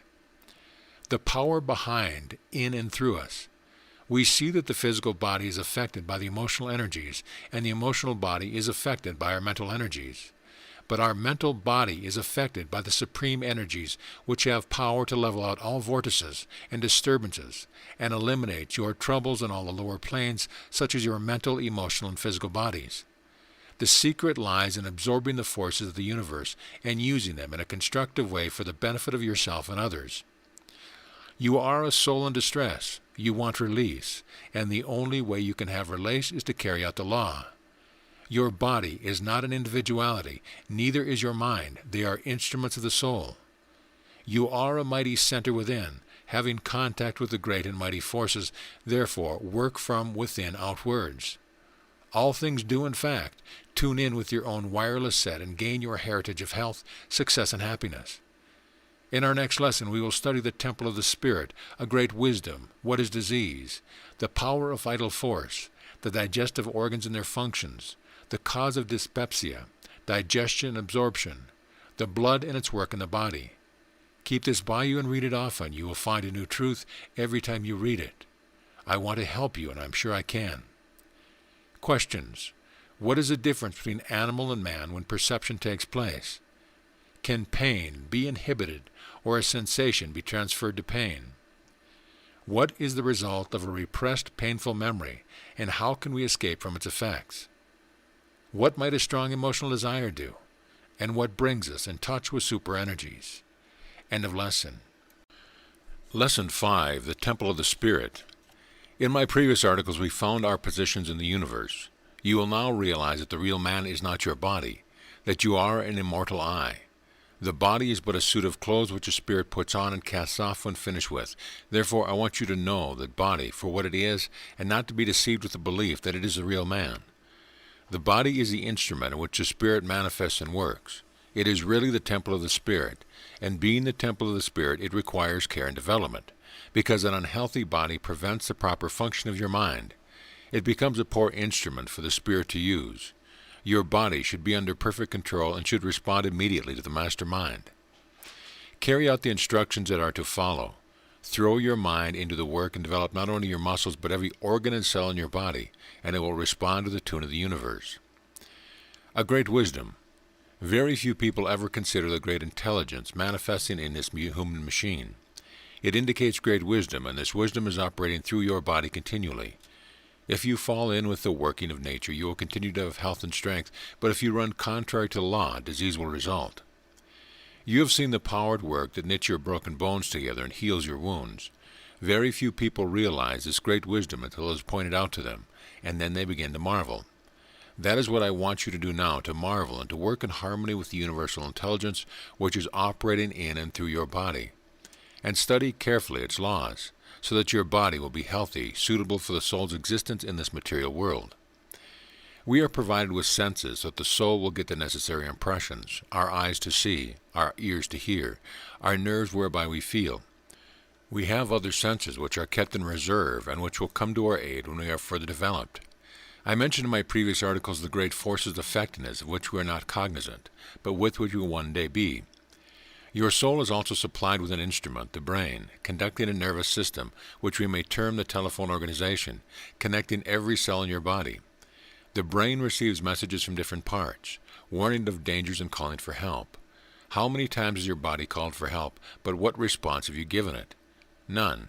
It has now come to the stage where it refuses to make any more calls for help, but when you put in operation my instructions, that call for help will revive again, and you will glory in the happiness of good health. You are supplied with a framework around which muscles and tendons are built so that you can move from place to place. Also, you have a system which carries the food to the various parts of the body, the blood vessels, the capillaries, arteries, the veins. What a wonderful structure! Have you ever thought of it before? It is well worth your while to take some interest in this wonderful machine of yours. You will realize then more and more the great work of the mighty intelligence. What is disease? Most people fear disease as if it were some devil. The very fear of disease tends to bring you in touch with such destructive forces that I have told you about. Health is the natural state of man, and disease is simply the absence of health, nothing more. And if one follows the laws of nature, one will have good health. We wonder what man is coming to when we read a list of names of different diseases applicable to mankind. Oh, what a fallacy! Why study disease? Is it not more profitable to study how to prevent disease, how to live a healthy life? The power of the vital force. There is a vital power flowing through everything, the power that creates and the power that disintegrates. The principle of self-preservation is part of this mighty force, and this self-preservation works unconsciously through our system. It is always at work, it never tires. It is sometimes hindered by our negative thinking, but our wrong feeling and carelessness in its care of the body. But we can always be assured that the power will work for us even under bad conditions. If we give it a free hand, it will keep us in perfect health. If we restrain it by unnatural living, we hinder its work. Nevertheless, it will fight for us, irrespective of our stupidity and in spite of ignorance. Have you ever seen how a seed planted underneath a heavy flagstone will lift the flagstone? Even if a seed is placed in the crevice of rock, it will render it in two. Have you noticed where trees are growing and their roots extend under the roadway, how they raise the roadway up? Imagine the power in this great and vital force, then listen to what I have to say. Allow this force to work with you. Most people do not eat, drink, sleep, breathe, or walk as nature intended them to do. Is it any wonder that they are suffering from ill health? The digestive organs and their functions. We will now take into consideration the digestion and assimilation of food which nourishes the body. Have you ever wondered what happens to the food you eat? If you knew what happened, you would be a little more careful in choice of your food. In a later lesson, I will go into the food question exhaustively, and you will then realize the great importance of eating the right kind of food. I will also give you the various foods necessary to help you eliminate the troubles already created by wrong feeding, and at this juncture I want to explain how the body functions and how to look after it. One of the most important things in digestion is the thorough mastication of your food. Food should be thoroughly masticated in your mouth and saturated with saliva juices before swallowing. In fact, it should almost melt away in your mouth. When this is done, it is prepared for the action of the gastric juices in the stomach, which reduce it to a liquid form that is easily assimilated and absorbed into the body. The majority of people today bolt their food. One would imagine they were like a fowl having a gizzard. Remember, your teeth were given you for a purpose. It is necessary for you to use them, for if you do not do so, you will very soon lose them.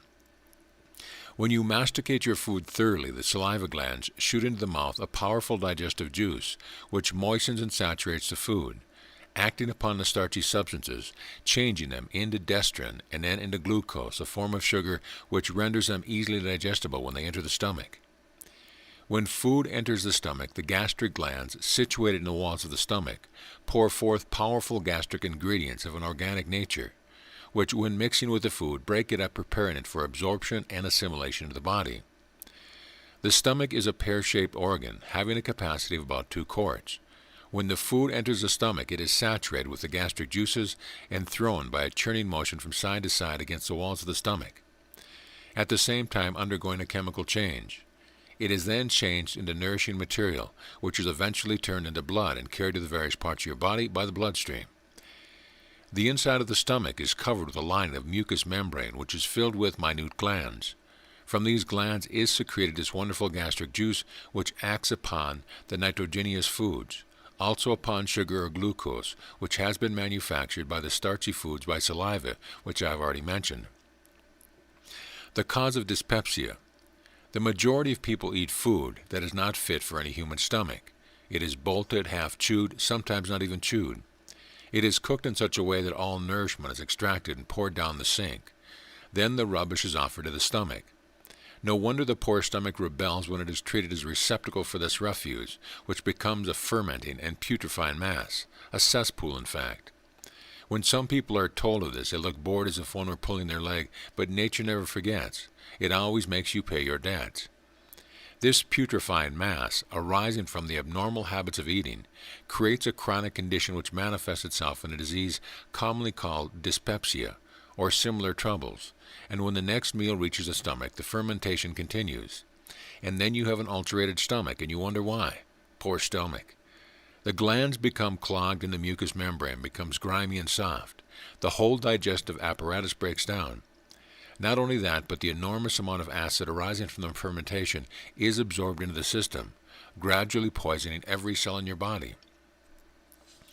Digestion and absorption. Digestion is still carried on, and the food not absorbed by the vessels of the stomach passes into the small intestine, which is a long tube-like canal coiled up in the center of your abdomen. It is about 9 yards long. The walls of this organ are covered with mucous lining, with millions of little hair-like tubes called villi. As soon as the food enters the small intestine, the bile is released. It is a secretion of the liver and is stored up in a strong bag known as the gallbladder. 2 quarts of bile per day are used in the digestion of food.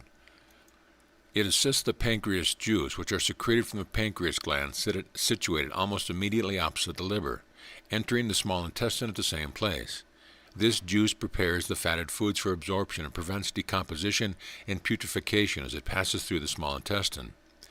These hundreds of thousands of little hairs already mentioned, which are called villi, maintain a waving motion, licking and absorbing the nourishment as the food mass continues its journey through the intestine. While the process of digestion is being performed, the fluids which you drink, as well as the fluids liberated from the foods, are taken up by the absorbents of the stomach and carried to the blood. The more solid portions of the food being churned up by the muscular action of the stomach. It takes about 3/4 of an hour before the solid portions of the food pass from the stomach to the small intestine. It is then in the form of a pasty substance, and with the help of the gastric juices, it is transformed and broken up into a substance called chyme. The bile and pancreas juices further dissolve this chyme into 3 substances, glucose, peptone, and chyle, and these substances are then absorbed and carried into the blood. The remainder of the mass of matter then passes from the small intestine into the larger bowel called the colon. The peptone, which is really the digested albuminous particles of food, the glucose is the sugar obtained from the starchy food, and the chyle is the extract or emulsions of the fats we eat. The absorption of this nutriment is performed by what is called endosmosis. It is then carried to the liver and finally passed through the blood for circulation and taken in by the tissue cells to build up and repair the body. If you have been bolting your food and eating materials of little value to you, creating fermentation and setting up poisons in your stomach, you can now realize how this poison is absorbed into your system. The blood becomes poisoned, and the result is that your excretory functions are not able to emit all the poisons. Consequently, they are circulated back into the bloodstream, eventually setting up a disturbance, sometimes affecting muscles and joints in the form of rheumatism or rheumatoid arthritis, or in the skin by eruptions or pimples. Your breath has an unhealthy smell, and your brain is deadened by the poisons which are circulated in the brain cells. I will have more to say about this a little further on. The blood and its work in the body. I am going to give you a short description of how the blood is circulated through the body. The nutriment which you have absorbed from the digestion of your food is taken up by the blood and is carried through the arteries and capillaries into the cells. The cell extracts the nutriment and releases the poison in similar manner, which passes back through the capillaries into the veins or the venous system, and eventually is thrown out of the body by the organs of excretion, which are the kidneys, the skin, and the lungs. The engine which pumps this wonderful fluid is the heart, and when the heart ceases to function, you can realize what happens. The body is so poisoned that the soul has no longer any use for it and takes its departure. Now you will understand that if the blood is poor and the circulation is weak, the body must become diseased. Remember this when you are eating. See that you select the proper foods that nature intended you to eat. When the blood returns from the different parts of the body laden with impurities and waste matter is passed through the respiratory organs, the lungs, organs which are the greatest importance in maintaining a strong, healthy body and mind. Your lungs are encased in a sac, known as a pleural sac, which is, in construction, so delicate and yet so strong. There is a double action with the pleural sac.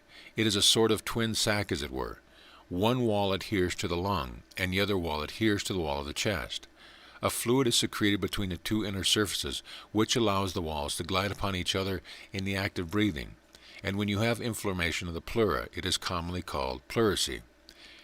Each lung is free in all directions except at the root, which consists of the bronchial tubes, arteries, and veins, which connect the lungs with the trachea and the heart. The air passages consist of the nose, pharynx, and larynx, the windpipe and trachea, and the bronchial tubes. When you breathe, you draw air in through the nose, and it is warmed by contact with the mucous membrane, which is richly supplied with blood. It then passes through the pharynx, larynx, windpipe, and into the bronchial tubes, which in turn divide into small air passages into the lungs, of which there are millions and millions. When the air is taken into the lungs, it carries with it the necessary life-giving substance of oxygen, which is absorbed by the blood. The blood starts its journey bright red, laden with these life-giving qualities to the various cells of the body, and returns by the venous route with the poisoned substance released from the cells. This poison stream passes through the right auricle of the heart. When this auricle becomes filled, it contracts and forces the blood through an opening in the right ventricle. Then it is sent to the lungs, where it is distributed through the many hair-like vessels into the millions of air spaces of which we have spoken. The operation is this. A breath of air is inhaled, and the oxygen comes in contact with the impure blood through the thin walls of the thin blood vessels of the lungs, whose walls are thick enough to hold the blood, but thin enough to allow the oxygen to penetrate. When the oxygen comes in contact with the blood, a form of combustion takes place. The blood takes up the oxygen and releases carbonic acid gas, which has been taken from the cells of the body. The blood is thus purified and enriched by oxygen, which is carried to the left auricle of the heart. It is forced into the left ventricle of the heart and is then pumped through the arteries, through the small capillaries, reaching each individual cell of the body. It is estimated that in 24 hours, 40,000 pints of blood pass through the lungs. It will be perfectly clear to you that unless sufficient quantities of fresh air reach the lungs, this foul stream of venous blood cannot be purified, and the body is robbed of nourishment. The waste products are not destroyed, but are returned back into circulation and gradually poison the system. Therefore, breathing is very important. In fact, your life is absolutely dependent on the act of breathing. Breath is life. When a child comes into the world, the first thing necessary to enable it to carry on life independently is breath. The infant draws a deep, long breath, retains it for a moment, and extracts it from its life-giving properties, then exhales, and lo, its life upon the earth has begun. The old man gives a faint gasp and ceases to breathe, and he passes from the earthbound body. From the first breath of the infant to the last gasp of the dying man, life is a series of breath. Therefore, breathing is the important, if not the most important factor.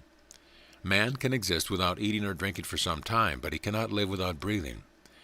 Unfortunately, the great majority of people today have lost the art of breathing. Civilization has robbed them of nature's gift. If you want to learn how to breathe again, I will advise you to watch a little child carefully and follow its example. It knows how to breathe properly. You can see the great universal mind principle in action there. Not only will correct breathing give you a healthy body, but it will also give you mental power, self-control, clear-sightedness, happiness, and spiritual growth. I am going to give you now one exercise that will enable you to fill your lungs to their utmost capacity, and if you are wise, you will repeat it several times a day. You will stand erect, empty your lungs. Now as you are drawing in a breath, you will raise your arms, palms uppermost, and as you are breathing in, your arms will gradually rise until you come into a horizontal position. Your lungs will then be completely filled. You will hold your breath for a moment, then turn your hands at the wrist, the palms downwards, and gradually lower the arms until the whole of the air is expended. You will do this several times.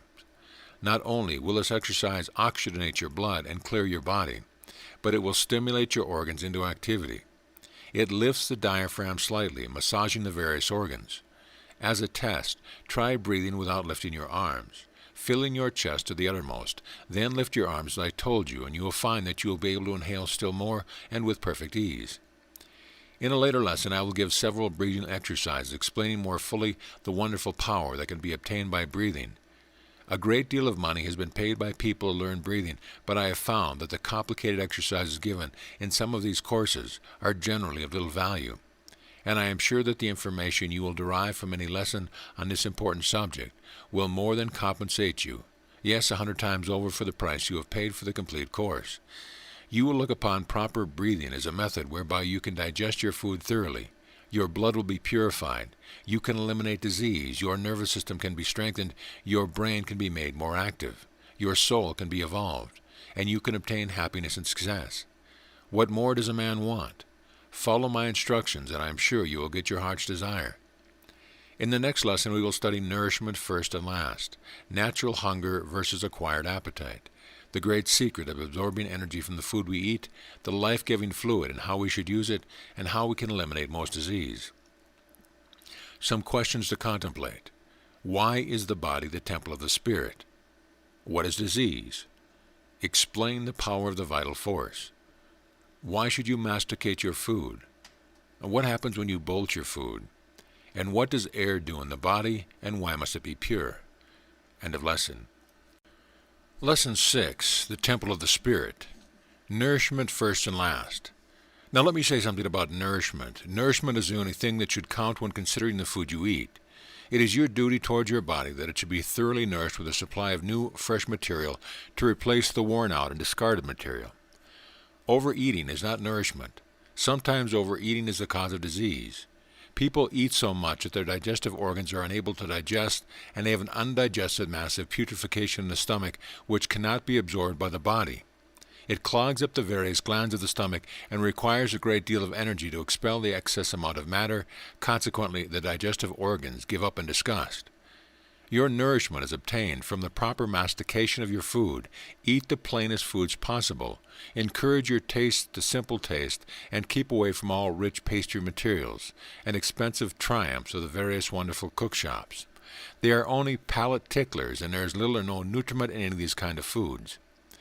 Some people live to eat, but I advise you to eat to live. When a person gets on in years, he does not require half the amount of food he did when younger, and overeating often affects the heart.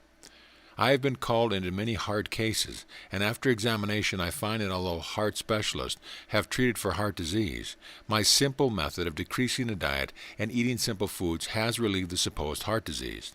In fact, the trouble has been nothing more than a dilated stomach pressing against the walls of the heart, setting up a nervous reaction affecting the smooth running of that wonderful organ. Natural hunger versus acquired appetite. Now let me see what sort of natural hunger you have. Do you like cold water? Why, I have known people who hated water. Do you know why they hated water? Because they have a craving for sweets, ginger ale, soft drinks, etc., or for beer or alcohol. What a perversion of nature's gifts! Man has to live, and nature's food were created for him, but we have forgotten these foods of nature and have chosen the artificial, which we call food and drink. No wonder that we are victims of all sorts of disease. Can you wonder at yourself?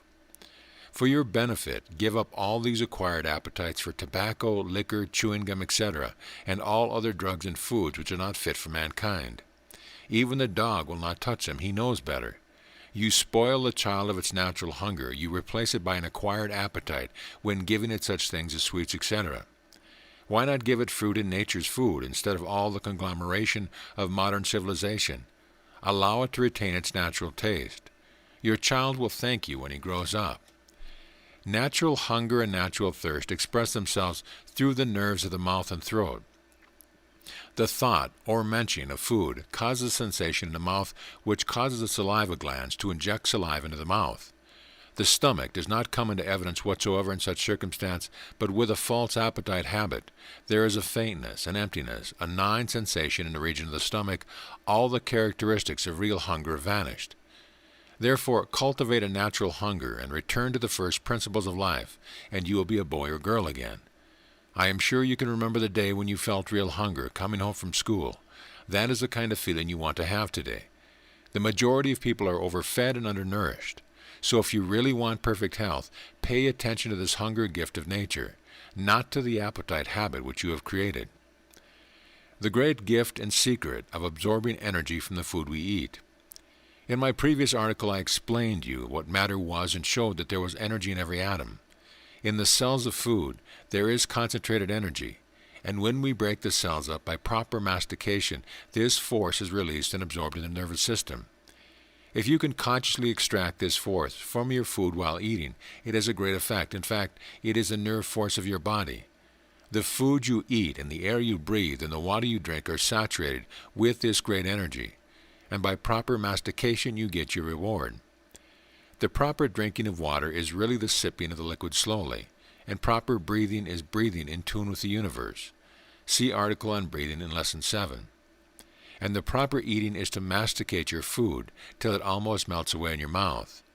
These have a twofold action: the replenishing, building, and repairing of the body with food matters, and the absorbing of energy through the nervous system. Therefore, by following out my instructions, you will gain a greater amount of nourishment from the food you eat. Food half masticated and insufficiently salivated goes to waste and is passed from the system in the shape of a fermenting mass. Your teeth and gums will be greatly strengthened by proper mastication. Pyorrhea is a result of bad eating. In fact, proper eating and the eating of proper foods will undoubtedly cure that much dreaded disease. Start today. Make up your mind that every mouthful of food shall be thoroughly masticated, and obtain the maximum amount of nourishment. With a full supply of energy, your machinery will not wear out so soon. You will live much longer.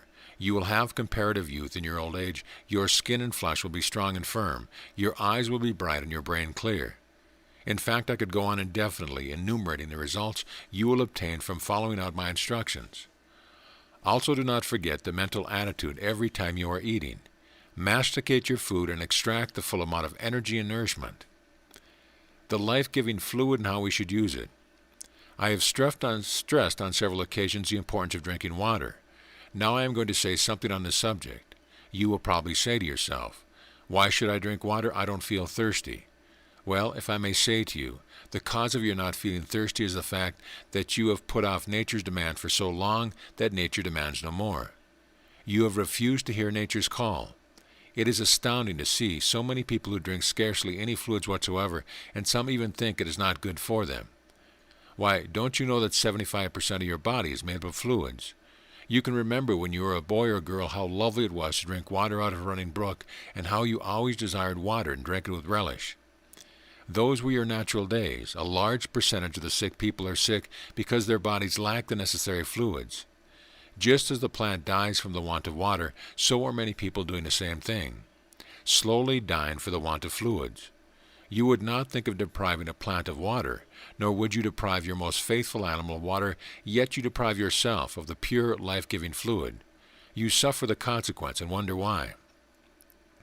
Make up your mind from today that you will in future give your body the amount of fluids it requires. The system is continually excreting moisture through the pores of the skin in the form of sweat. Experiments have shown that when perspiration is prevented, human beings and animals die. Sweat, which is excreted from the body, is loaded with all the waste products, refuse, and filth of your system. Without a sufficient supply of water in the system, the body would remain in a poisoned state, bringing disease and death as a consequence. And if this waste matter is allowed to remain, it serves as a breeding and feeding ground for germs and microbes. Germs do not bother the clean and healthy body to any extent, but when they arise in any one of these water haters with a body full of refuse and filth, it is seldom they ever recover. I wish to impress upon you the importance of water. 8 out of every 10 need this advice, so do not pass it by, even if it is simple. Without the necessary amount of water, the glands of the skin become clogged and dry and do not function. The skin, being the supplementary organ to the kidneys, is necessary for the excretion of waste product, and without water the skin is unable to function and throws an extra amount of work on the kidneys. That is why so many people today suffer from kidney troubles. Half the kidney troubles could be eliminated by a sufficient drinking of cold, clean water. A normal adult excretes about 2 pints of water every 24 hours through his skin, exhaling through the lungs about 1.5 pints, and about 2 quarts by urination, and about 1 pint through the excretory process of the bowels. Therefore you see that water is needed for a number of purposes. It regulates the combustion which is constantly going on in your body, arising from the chemical action of oxygen, taken in by the lungs, coming in contact with the carbon in the system.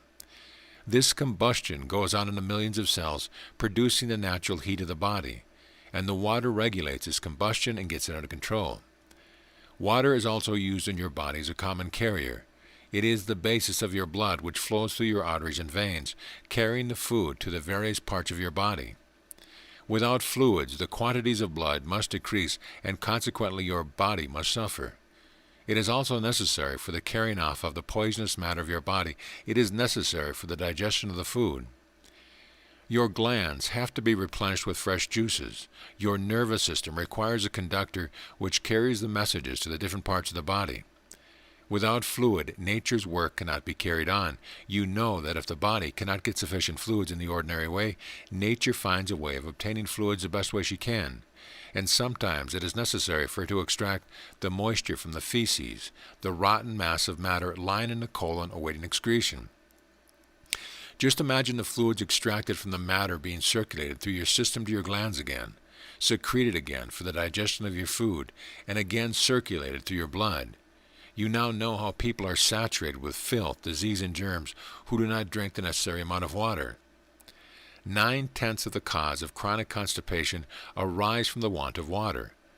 I have known people to be speedily cured by drinking plenty of water. See all those bloodless, anemic people with dry skin and unhealthy appearance. They remind one of the dried prune that requires soaking to become plump and normal. Your body needs water all over. Every part must be thoroughly irrigated. If you deny it the natural supply of water, every cell, tissue, and organ will become unhealthy.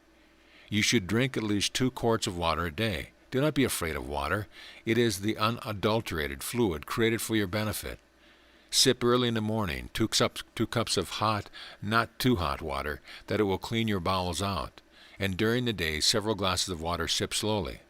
The last thing at night, take 2 glasses of water, because during sleep, nature is a spring cleaning, eliminating all the waste products and worn-out tissue created through the day. If this causes one to pass water several times a night, drink the water 2 or 3 hours before bedtime. Without water, nature cannot perform her duties. Some people have a glass of hot water before they feed. This is nature's method of exciting the action of the digestive organs. There is no greater stimulant in the world than a cupful of water. Try it out for yourself. It is a powerful refresher. It will charge you with vigor and energy. When drinking water, sip it. Let it remain in the mouth before swallowing it, and the benefit will be enormous. The energy will be extracted from the atomic energy in the water. This is a message for you that is worth a treasure. The mother of most diseases and how we can eliminate it. 9/10 of the world today are suffering from the dreaded disease of constipation, and this could all be eliminated overnight by getting back to nature. This is not a very pleasant subject to talk about. Nevertheless, it is necessary, because this is a course in health, and if I did not tell you about it, I would not be doing my duty. It is modern convention to dodge this unpleasant subject, but the whole race is suffering from this dreaded disease, so why shun it? Let us get acquainted with it and understand it. Let us get the truth about it, and you will benefit by my drawing your attention to it. This self-inflicted trouble is the basis of the great many other diseases, probably more so in women than in men. The cause is ignorance. I have told you about the mastication of your food, digestion, assimilation, and regarding the drinking of water. Now let us look at this organ which causes many of our troubles, the colon. The colon is a large bowel about 5 feet in length, commencing at the appendix, rising up the right side and traversing across under the diaphragm and down the left-hand side of the abdomen when it makes a sort of a twist or curve, becoming small and terminating in the rectum, where the waste matter is excreted. The small intestines empty into the colon mass of food after the nutriment has been absorbed from it. This entrance is at the right-hand side, about 3 inches from the navel, which is a seat of the appendix. The colon is the big sewer of the system, and nature intends that this sewage should be removed quickly. One should never postpone nature's call. This is sometimes the beginning of your trouble. You should help the natural process by going regularly.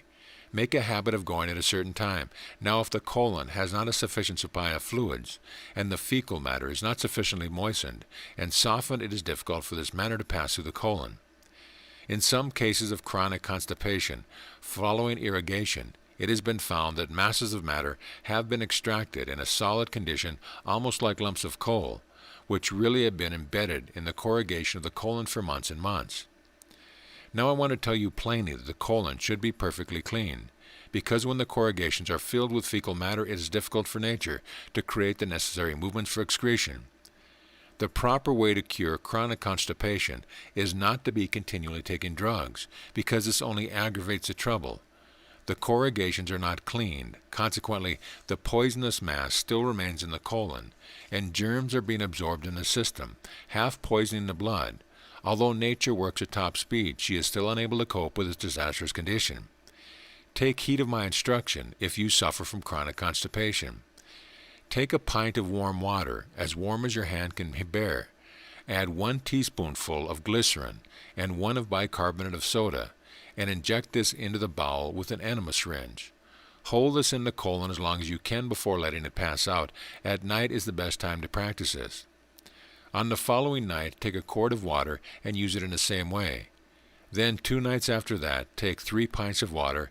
2 nights after that, use 2 quarts of water. And 2 nights after that, use 5 pints of water, adding 1 teaspoonful of glycerin and 1 of bicarbonate of soda to each pint used. Lie on your left-hand side or use the hand and knee position while injecting so that the water will run into the colon. A gravity enema can be used with a long tube, should be used with good results. Place the can as high as possible, allowing the water to run through the rubber tube about 5 feet long. This would give sufficient pressure for the water to run into the colon. With this irrigation, most of the old matter will be washed away or loosened. Consequently, nature, acting upon the bowel, will get rid of the remainder. Do not be afraid of 5 pints of water, because your colon can easily hold a gallon. You should exercise your bowel before and after injection. Drink plenty of waters and breathe deeply. You will find that from your colon will come the corrugated mass of matter, which will convince you for all time of the necessity for keeping the bowel clean. To keep yourself thoroughly healthy, you should use the enema once every 28 days, with say 2 or 3 pints of water with glycerin and bicarbonate of soda added. Start the habit of going to the stool the same time each day. Do not strain, allow nature to act. Never mind whether you have the inclination or not. You must keep the habit going. Action will come, sure and certain. When sipping water, suggest to yourself that the water will make your bowels move freely and regularly as nature intended. Carry in your mind the action of your bowel. To merely say the words is not sufficient. The idea must take root in the subconscious mind, so that it will stimulate the action of peristalsis. Give your abdomen a massaging in the morning. Talk to it. Imagine your messages being carried into operation.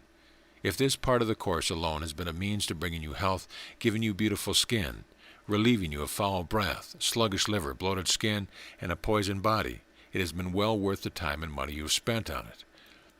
You are in harmony with nature, the great mighty power some call God. In the following lesson, I will give you the correct way to breathe as nature intended you to breathe. Asthma cured by proper breathing, breathing for health, some specific breathing exercises, how to cleanse the body, strengthen the voice, cleanse the blood, stimulate the lungs, how to expand the chest, stimulate the nervous system, nose breathing versus mouth breathing, charging yourself with energy, the nervous system and its function, and the solar center of the body. Keep this by you and read it often. You will find a new truth every time you read it. You will look forward to my next article. Some questions to consider. What is natural hunger and what is an acquired appetite? What is the power besides food elements that we can absorb? Why should we drink water? How much should we drink daily? And describe the cure for constipation. End of lesson. Lesson 7, the Temple of Spirit. Breathing with nature. As I said in my previous lesson, breath is life. Therefore, one must breathe to live. Being of such importance, one would think we would breathe correctly, but alas, 90% have forgotten the art. Natural breathing is a very fascinating subject. So much has been said about it that one wonders why nations have not taken up the matter seriously. With proper breathing, more than 90% of chest troubles could be wiped out. The correct method is nature's way. The percentage of civilized men and women who breathe correctly is very small. The result, of course, is shown by stooping shoulders, contracted chest, and sufferers from chest troubles. Your health depends considerably upon your breathing correctly. There are 4 types of breathing: the low or diaphragmatic breathing, the intercostal or mid-breathing, and the high or clavicle breathing. The last 2 are the most harmful.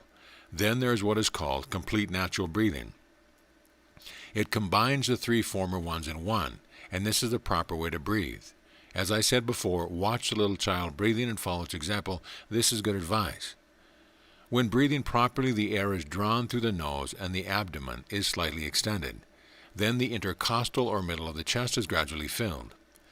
When taking a deep natural breath, the breath is held for a moment. This holding of the breath sends the air up to the top lobes of the lung, and the clavicular area is energized. It is essential to take several deep breaths daily.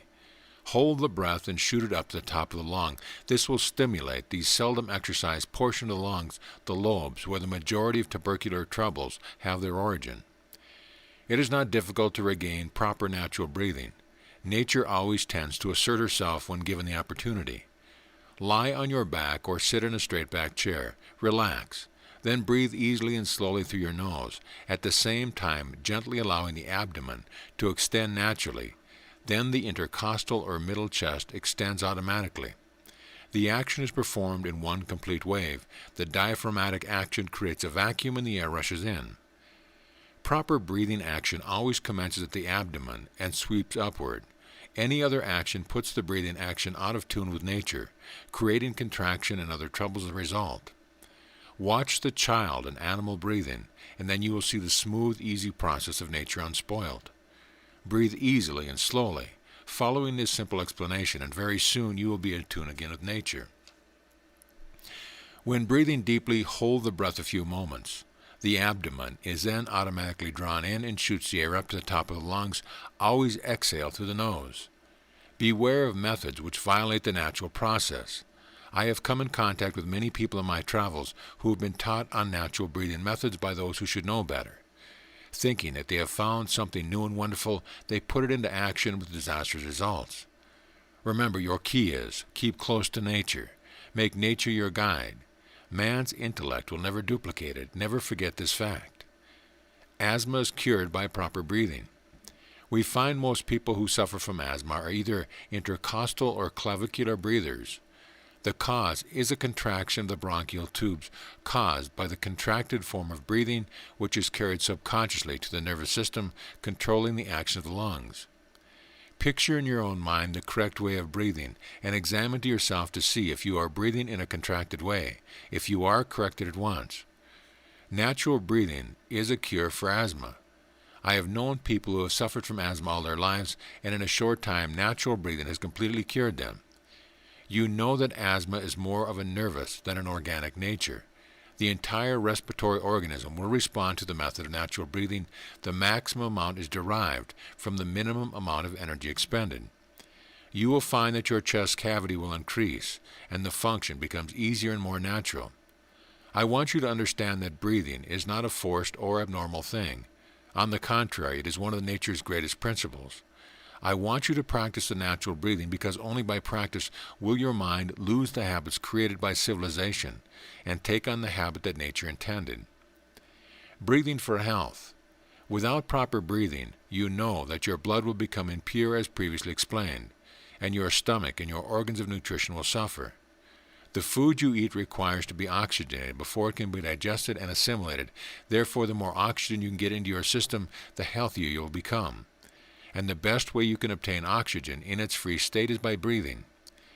The nervous system requires oxygen and energy. The brain also requires oxygen and energy. And by proper breathing, your brain will become clear. You will lose many of the petty troubles which irritate you.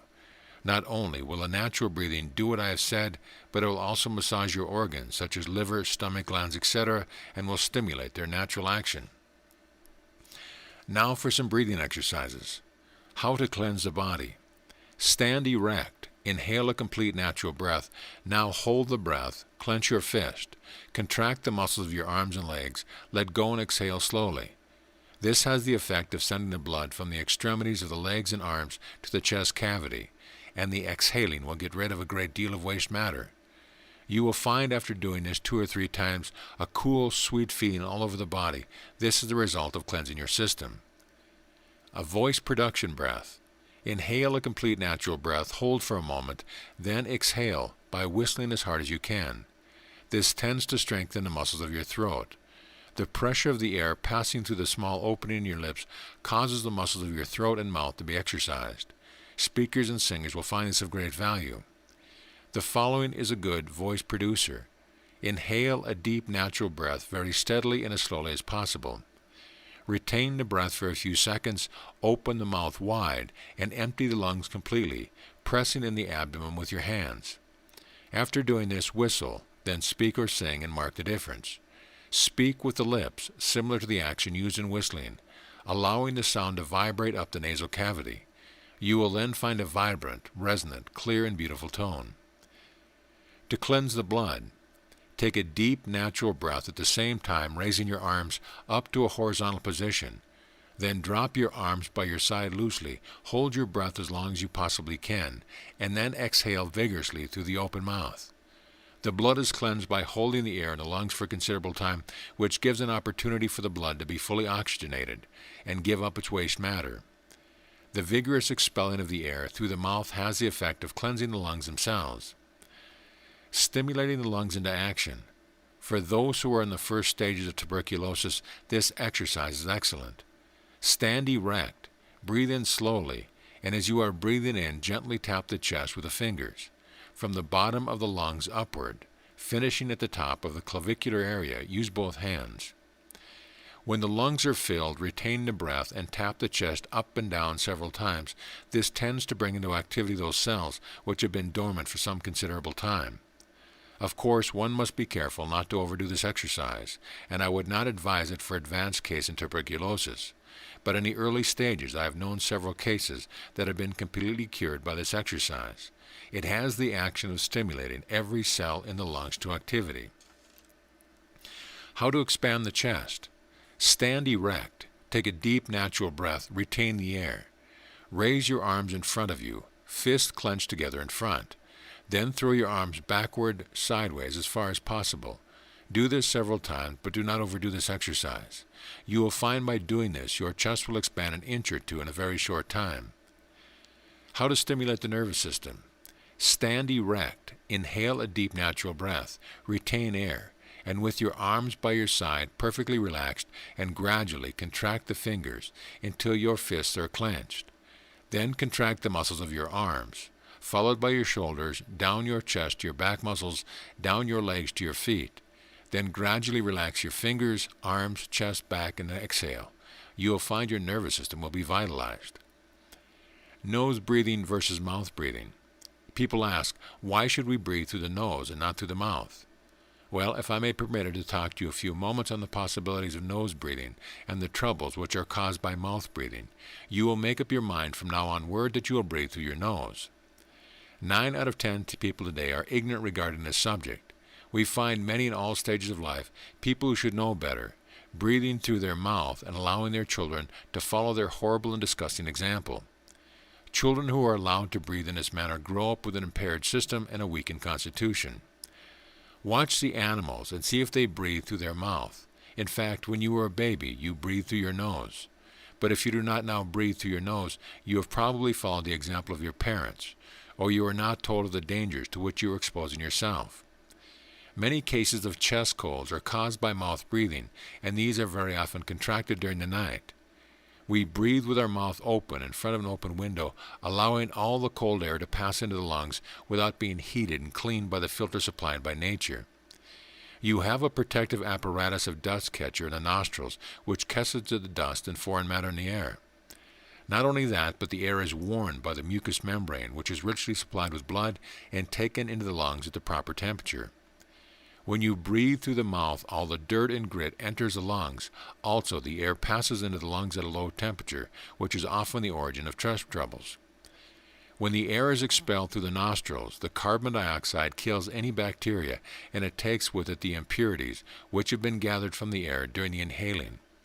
Not only this, but the mucous membrane of the nose requires a certain moisture, which can only be obtained by the warm moisture breathed through the nose. Therefore, use this instrument nature gave you. When the air enters the lungs through the mouth, it is similar to dirty water, which naturally clogs the lungs, causing an extra amount of energy to be sent to the mucous membrane in the lungs, and this organ sets up a condition of phlegm to get rid of impurity. Now you will have some idea why some people are continually spitting up phlegm. I do not say this, it is the only cause of phlegm, but it is one of the main causes. I think that this will be sufficient to make you realize the importance of breathing correctly. If you perform the exercise I have given you, you will find great benefit. The exercises are not difficult or complicated, neither are they strenuous. Some people very often do more harm than good by strenuous exercise of the lungs. Charging yourself with life energy. Now we will come to this much discussed form of energy, without which the physical body cannot operate. I am going to explain to you in a concise manner this wonderful and important subject. Every movement of your body, even the wink of an eyelid, necessitates energy, and without this energy being carried to particular areas required, no function could be performed. Energy is a universal principle, as previously explained in my first and second articles, and physical and mental energy is derived from this principle. It underlies the whole of this universe. It is the principle of energy that is seen in all things. We may consider it as the active principle of life. It is found in all forms of life, from the amoeba to man, from the most elementary form of plant life to the highest form of animal life. It is found in all things having life. It is found in every atom. It is the life of the atom. Without it, the atom would not exist. It must not be confused with the divine spirit. It is what we call the divine energy. It is the principle that is used by the divine spirit and can be directed and controlled by the spirit and by the mind. That is what I want you to understand thoroughly. When you, the immortal I, directed the mind to extract this vitality or energy principle from the food you eat, it is actually extracted. As I have told you before, mind is positive to energy and energy is positive to matter. It is in all forms of matter and yet not matter. It is in air, but it is not one of the chemical constituents of the air. It is in the food we eat, and yet it is not the same as the nourishing substance we eat. It is in the water we drink, but it is not the chemical constitutions which, when combined, make water. It is in sunlight, yet it is not the heat nor the light rays. It is the energy in all these things. These things act as a carrier, as it were. This is the great truth.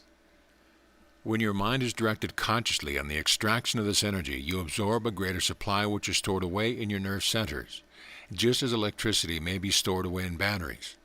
In certain forms of deep breathing, with a conscious knowledge of the extraction of energy, one can make oneself very powerful. In fact, this is one of the basic principles and is used in magnetic healing. Western scientists have not made any effort to explain this principle, and you will not find it in any books. This energy is absorbed by the nervous system just as the same as oxygen is absorbed into the blood, so that your nervous centers absorb this vitalizing fluid. When you are fully charged with this substance, the concentration of thought power becomes a very different thing altogether from the concentration of the ordinary man and woman in the street. The most people who study psychology do not know the basic principles on which thought travels. The projection of thought is weak because it is not charged with its vitality. To make it more effective, one may imagine that the soul is breathing in the life of the spirit while inhaling, and while exhaling, that the life is being diffused into every cell into the body. This is one of the secrets of spiritual healing, which will be fully explained in a later lesson. The nervous system and its function. Now, I may as well say something about the nervous system. The nervous system of man is divided into two great systems, the cerebrospinal and the sympathetic system. The cerebrospinal system is the system which is contained within the cranial cavity and the spinal canal. This system presides over the function of sensations and volition. It attends to the seeing, hearing, taste, smell, feeling, etc. You use it as an instrument to think, to set things in motion, to manifest your consciousness in the body. It is an instrument with which you, the immortal I, communicate with the outside world. Your brain is the central office, and from this central office an immense organization of telephone wires are spreading out to every cell in your body. You, the immortal I, are seated in the chair of authority. Your brain is a mass of gray matter of nerve tissues. It is divided into three major organizations. The cerebrum, which occupies the upper part, front and middle portion of the skull. This is known as the larger brain. The cerebellum, known as the smaller brain, fills the lower portion of the skull. The medulla oblongata, which is the knob of the spinal cord, lies in the front of the cerebellum. We can compare the medulla oblongata with that network of wires that we see in entering a telephone exchange. Each wire has a covering. Also, each nerve has a covering and has contact with every sinew and muscle in the body. Just the same as the exchange has contact with every subscriber from the exchange, from this central exchange there are several nerves which branch out to parts of the head, to the organs of speech, to the thoracic and abdominal organs, and to the organs of respiration which have a contact with the sympathetic nervous system. The spinal cord, or thin marrow, which fills the spinal canal and the backbone, has a long mass of nerve tissues or wires just similar to the cables that leave the exchange and go to the various substations. The mass of nerve tissue branches off at the several vertebrae on its way down the vertebral column and contacts with the different muscles and organs, etc. in the allotted area. The sympathetic nervous system consists of two chains of ganglia, one on each side of the spinal column, and we find throughout the head, neck, chest, and abdomen a glandular mass of nerve matter, including nerve cells. These are what we really call subsidiary power stations of the sympathetic nervous system, or the subsidiary brains of the sympathetic nervous system. Now these ganglia are connected to the cerebrospinal system by what is known as the motor or sensory nerves. From these little brains or substances of ganglia, numerous fibers branch out to the organs of the body and the blood vessels. This sympathetic nervous system controls practically all the involuntary processes, such as respiration, perspiration, digestion, nutrition, circulation, heartbeat, cell life, breathing, etc. The solar center of the body, the most important organ of the sympathetic nervous system, is the solar plexus. The solar plexus is the brain of the sympathetic nervous system, or the solar center, which is radiating energy. Therefore, the solar plexus is the storehouse of energy and supplies energy life to its various substations. We can look upon the solar plexus and its substations as similar to the universe, with the sun giving off the energy and life to the planets. The solar plexus is a most important organ and can be developed by deep breathing exercise. The solar plexus is situated behind the pit of the stomach, on each side of the spinal column. You can thereby stimulate the solar plexus into action by definite formulas, which I will give you later. whereby the whole of your machinery will be set into motion so that your twin-fold nervous system will be joined together and will work in harmony. The sympathetic nervous system is really the main organism through which the universal mind manifests, and you are a center of consciousness in this universal mind. Therefore, the sympathetic nervous system is at your command as well as your cerebrospinal system. You are the immortal I, and you must assert your mastership now. You know that your physical body is built up of cells. Incorporated in these cells is life and intelligence, which controls the cell's action, and although having independent action, it is subordinate and automatic. This intelligence is subordinate to your control and is ready to obey orders given consciously, superconsciously, and subconsciously when you realize and recognize your authority. In the next lesson, we will study the mighty cell, how the cells group themselves together, the constant change in life, the secret of creation, the harmonious action of the cells, controlling the cell life within, the different cells and their duties, how the cells overcome stress, increasing the production of cells in the body, beautiful scenes in nature, the secret chamber, bricks and mortar of the body, how to completely relax, creative energy, mind reacts to physical expression. Stretching is a splendid form of exercise and relaxation. Keep this by your side and read it often. You will learn a new truth every time you read it. Some questions to consider. Describe the proper method of breathing. Why should you breathe through your nose? Explain the principles of energy as applied to our lives. Describe briefly what function the cerebrospinal and sympathetic nervous system control. What is the most important part of the sympathetic nervous system and why? End of lesson. Lesson 8, The Secret of Life. The mighty cell. Each cell has an independent life. As a matter of fact, you may liken yourself to a cell in the mind of the Creator, having independent action yet controlled through the supreme power. The cell in your body has independent life, yet is subordinate to the control of yourself and draws from your supply for all its needs, just as same as you can draw an inexhaustible supply from your Creator. Recognize the importance of what I have said. Let it sink down well in your mind. How the cells group together. These cells arrange themselves into a group of intelligence, forming individual organs in the body. These organs have a more complex nature, yet are subordinate to the control of the higher self.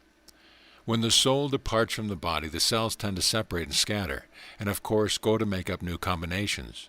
Some go into the body of plants and others resolve into their atomic form, when the central power is taken away, and the holding action released, we find that the individual intelligence within the cells is sufficient to enable them to create new combinations. A constant change in life. A continual change in life is taking place all the time, a building up of new conditions whereby the essence of experience is extracted, which goes to make up new and better conditions. I have mentioned before about the destructive and constructive processes of nature, which are really one and the same thing.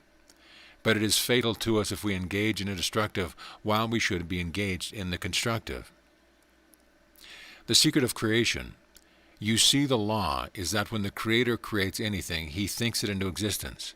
He lays the plan, as it were, and weaves the pattern in His mind, and the thing comes into existence. Then, after the essence or experience of that particular creation has been absorbed and taken into Himself, having no further use for that creation, disintegration sets in automatically, and the matter disintegrated from the previous creation goes to make up for the creations of a higher and better nature for the receiving of further essence of wealth, success, happiness, experience, etc. Now when we engage in the constructive plan, we lay down our plans, and we then begin to weave the pattern. But before it is finished, we set into operation the destructive, and consequently our work is never a success, because we begin to destroy before we have half completed. We begin to doubt ourselves, our capacity to complete. We violate the law, and consequently we fail. I just want to make this observation here. It seems so very appropriate. Therefore, remember always to lay your plan and weave the pattern to completion. Never mind whether there might be a slight flaw in the weave or not. That does not matter. You will extract the essence of your work only when it has been completed and not before. This same law prevails throughout the whole universe. Your mental and physical manifestations come under this law as well as the external world. Our vibrations are the secret of our inherent power. The cells of your body also have the three principles of mind, energy, and matter. The matter, which they obtain from the food that is eaten. the energy taken from the principle of energy, and which is also taken from the food we eat, the water we drink and the air we breathe. The intelligence is the mind stuff obtained from the universal mind principle. Every portion of your body is in vibration, not one part is at rest, from the very cell in the enamel of your teeth to the mucous membrane in your bowel, from the very cells in your brain to the very atoms of mucilage in your bones, all vibrate in harmony at their own rates of vibration, at the command and under the control of the immortal I within. Controlling the cell life within. Now, the greater part of the action of your body is controlled by what is known as the subconscious instinctive mind. This subconscious and instinctive mind is the mind which understands the working of the various organs of the body. It is a part of the universal mind, fenced off, as it were, for your benefit. The laws on which this mind works are the laws laid down by the Creator long before man ever came into existence. But as man is spirit, as in positive in mind, man is really a part of the divine, which caused the laws to be put into operation. If we could only realize man has control to a certain degree over this universal mind, he has control over it to the extent of his own sphere at least. The different cells and their duties. Now the cells are constantly working, performing the several duties required of them, and doing their work well. A multiple number of different kinds of cells are working in the body, many of them independent, on their own performing the work of carriers carrying food, others as police protecting the cells, others as soldiers are set to fight the battles for the body, others are stationary and remain in quiescent condition until required, when they manifest action. The nervous system is made up from cells. The nerve cells are in close contact with each other and carry messages from cell to cell at a terrific speed to the brain. The answer being sent in a way of help through the different channels, just as God hears our prayers, direct and sends His mighty aid to us through the medium of His angel messengers of the invisible world, and sometimes of the visible world. How the cells overcome disease. Now there are millions and millions of cells in the body, and it is estimated that in 1 cubic inch of blood there are over 100,000 million cells. There are red cells which float in the arteries and veins, carrying the oxygen from the lungs to the tissue in the body, then returning with waste product which is pumped into the lungs and given off in the form of carbon dioxide. There are others which carry food to the various cells of the body. Then there are those which are the policemen and the soldiers. They protect the system from germs and bacteria and are brought into activity when the body is diseased. A fight takes place and many of these cells are killed in the battle, but they eventually overcome the enemy. The dead bacteria and their own dead are carried to some part of the body and thrown out. We are struck with awe when we view the wonderful intelligence of this great mighty mind, who has given individual intelligence to those little lives to carry out their work in such an effective manner. We see now that nature is always endeavoring to do her best for us, but we do not offer much help. Instead of following the laws that are laid down, we break them continually, and then expect to be well. We expect success and we expect happiness. You cannot surely expect to obtain these things which are only obtained by the application of definite laws. Certainly you cannot get them by continually breaking the laws. Increasing the production of cells in your body. Cells are being born and cells are dying every second. Cells reproduce themselves by enlarging and subdividing, forming 2 individual cells. The nucleus of the original cell being split in 2, these 2 cells then have independent intelligence taken from the nucleus or proton of the cell, and this goes on increasingly in your body. This opens a door to the mighty truth, and those who can fully comprehend its meaning will receive strength and enlightenment. All cells are born from the original cell, first animated by the emerging of the sperm, positive or male, in the ovum, negative or female. In all active cell life, there must be positive and negative before animation takes place. The original cell divides at its nucleus, its consciousness or intelligence. This nuclei then becomes the directing and animating power of the first 2 cells. These cells duplicate the same process with great rapidity, and millions of cells are born, all having an extension of the original consciousness of the first cell, showing only one consciousness or intelligence animating the whole body. Just as there is only one consciousness animating the body, so there is only one consciousness animating humanity, the consciousness of God. We are all one, but our belief in separation has caused all the strife in the world. We are just cells in the mind of the Creator. As harmony within the cells of the body gives peace, health, and happiness, so will we have peace, health, and happiness in the world when we have harmony within the cells of humanity. This will come only when we realize the oneness of the eternal life and conscious within all. Our nearest neighbor will then become our sister or brother, and the nations of the world, the organs of the body of humanity, will live in peace and harmony, and God's ideal for humanity will then exist on earth. Continuous activity in cell life. Every part of the human body is undergoing constant change. The tissues are being constantly renewed. It takes about 4 weeks to replace skin that has been either burned or destroyed, and about 4 months to replace a fingernail. It takes about 6 weeks to thoroughly knit a bone. They are all made up from cells. There is not room in this course to go into a complete study of cell life. It is a wonderfully interesting study, and I advise you to take it up as soon as you find the time. Beautiful scenes in nature, or the secret chamber. Now let us suppose that your body is injured and tissues are torn. The blood vessels, the glands, the lymphatic vessels, the muscle, the nerves, and the bones are affected. The nerves at this particular contact carry the message to the brain calling for immediate help. The instinctive mind then comes into action and messages are sent here and there all over the body. The workman, the policeman, and all different kinds of cells are rushed to the scene.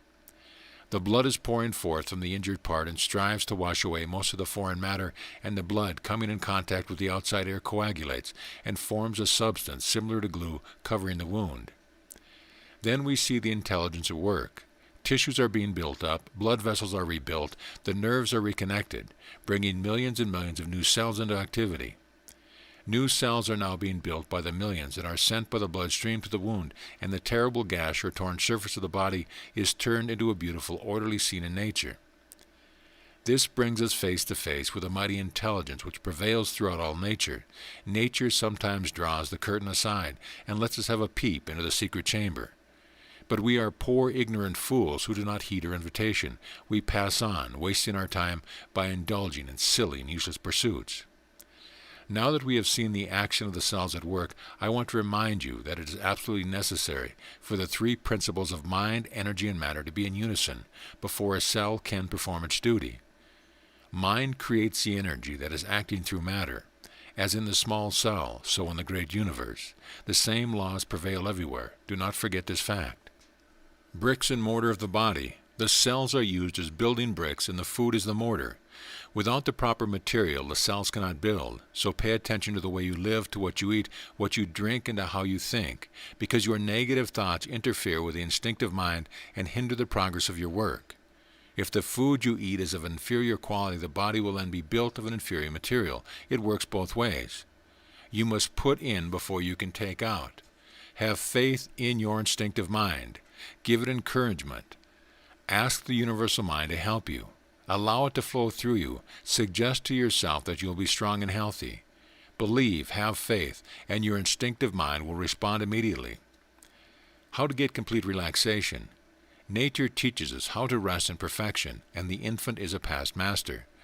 We can get a wonderful amount of knowledge when we study the infant's natural ways. And if we can gradually get ourselves back to ways of the infant, we will find ourselves both healthier and happier. When the nervous system is overtaxed, it is often caused by want of proper relaxation, and I am going to give you some rules in relaxation which will enable you to completely relax your body. You commence first with your arm. Endeavor to relax your arm by drawing from it, as it were, all power, taking the power within yourself, extracting the energy from it, leaving it lying in a limp condition. Then gradually do the same to the other arm, then your legs and body, until you find yourself in perfectly easy and relaxed condition.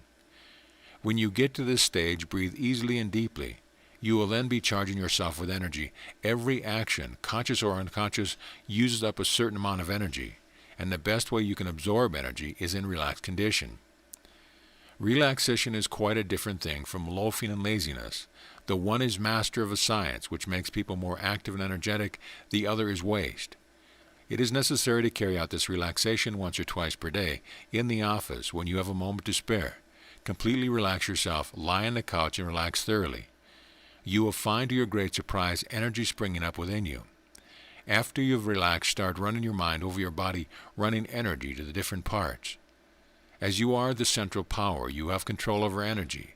Send an electric current to the extremities of your back, up and down your spine to your brain, your eyes, to the back of your neck, to your heart, to your abdomen, etc. By this means you can overcome excitability and irritability.